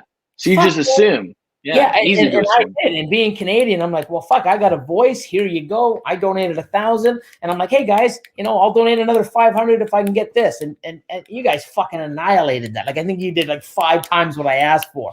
And other people from Europe saw my shit and started doing it. And I mean, I'm glad I can help, man. And I mean, like, you know, Kevin McCurley and Justin reached out and said the same thing. And I mean, you know, I just use my platform, what I built and I believe in. And, you know, some people support me, some people don't really care. I support myself, and I do, and I believe what I want and what I do. And if you don't like it or don't believe in it, then don't follow me. I'm not doing this for you. I'm doing it for me. You know, oh, I better change my tone so I get fucking 10 more thousand fucking subscribers. Yeah, no. Fuck those 10,000 subscribers. If you don't like me, I'll never have them. I'll be happy with 50. You know what I mean? Yeah. I can do what I want, be what I want, feel and be proud of myself and not have to lower myself. And I can just be me and what I'm all about. And if people like it, they do. And if they don't give a shit. I do this for me, you know, and more people have that attitude. Oh, I can't do that because people, well, if that's what you believe in, open your fucking mouth up and you know, believe in yourself and stand for what you believe in. Not everyone's going to have the same religious views, the same sexual views, the same politics views, the same everything, same likes, same colors, same fucking. Yeah. No. So get what? If it's never going to happen, then why the fuck do you care that you have to join? Like, mentality, man. Yeah. But no, I'm glad you guys had me on. I mean, you guys asked me like what 5-6 weeks ago, and I'm like, yeah, you still on? You sure? I'm like, yeah, man, fuck for sure, man. I had it scheduled. Well, yeah. Yeah. You kept telling me, you're like, well, yeah, just ask, you know, make you know, confirm with me closer. I'm like, all right, cool. I'll ask you like once every 2 weeks or once a week, you know. And you're like, yeah, I'm definitely on. I'm like, all right, cool. You just kept telling me, yeah, just ask me closer. I'm like, all right, well, I'm not gonna let you fucking forget. I'm glad it means a lot. No, you know, when I get on these, I don't know what I'm asked or what. I mean, I just think it's talking about snakes. It's sort of you know, cool that it was sort of a totally different flex. And I'm glad that, like, I mean, I hope that yourself or other people out there that, you know, feel down or, you know, I mean, wow, man, like, man, I was sleeping in my car for my truck for fucking almost 2 months. And, you know, embarrassed one day waking up and having a breathalyzer at 5 or 6 a.m. by police because my keys were in the ignition because I lean over when I wake up. And they just assume you were a drunk. Yeah. Car, and then I fall back to sleep, and then I wake up when it's too hot, turn it off. I mean, I did that for months, man. And that's amazing. And you know, fuck, don't You're living the dream, brother. Well, but you worked your fucking ass off. Where I'm at, and I'm happy to see where I'm going. And you know, it's been a lot of work, and it hasn't come easy. And you know what? I'm glad I had to work hard for it because I appreciate it a hell of a lot more. And explains a lot to me. It does. Not in like the sense of like, oh, well, it makes sense, but it does make sense to me that, dude, you work non-fucking stop, because I'm like, this is a guy that has been at rock bottom, essentially, or like at the bottom of the tier. Out of the blue, you hold yourself to that standard. Blue, like within a week, my life went from fucking like wow to fucking what the fuck. Like, right. Yeah. You've seen both. You saw both ends so rapidly within each other, and I Again, I love that, man. And again, the people in the comments are kind of reflecting that same thing. Yeah, Like, they are. wow, like we're blown away at, how relatable and, how much was shared and this and the other. And so again, I hope that, again, that this is a historic one that people will refer back to. And I know for a fact that anybody that does watch it, it's going to have a change on them. And Good. I appreciate that. I really hope so, because I mean, like, I know what it takes, and like, nothing comes easy, but when you work hard for it and you don't fucking, think yourself out of it, Yeah. if you push forward and you grind and you deal with what's coming, when shit hits you, you wipe it off, you keep moving, and eventually, if it was meant to be and you really put it in, I mean, it comes, but it isn't easy. Yeah. And that's what I mean. Like, there's so much to this industry, to business, to mindset, to just waking up in the day and having putting the proper step fucking forward. I mean, it's everything combined. It's not like, oh, I got lots of money, I'm going to be fucking successful. You're a fucking idiot. Yeah, it doesn't work that way. Yeah, I work really hard, but I'm not going to put any money in or any, Yeah, you can't have one without the other or whatever. Yeah, man. I mean, about balance, man. It's balance and that's why I try to be positive and motivation, like on the Patreon things, because it's like, fuck, when I see something like that or wow, man, it makes me, oh my God, like, and that little feeling, that even if it's a little spark for 10 seconds, it's a fucking 10 seconds that I glad I had. Yeah. No, 100%, man. Well, Bradley, you want to lead us out? Yeah, man, and that's a perfect thing to end on, is Billy talking about that little spark. So thank you, everybody that watched tonight. Again, thank you, Billy. Thank you, everyone that watches later. This has been amazing. I hope you all enjoy it. Make sure you guys tune in next week. We have Jesse Johnson from Freedom Breeder. It's gonna be amazing. So again, we love all of you that feel like you are connected by creatures. Later, guys. Thank you, guys.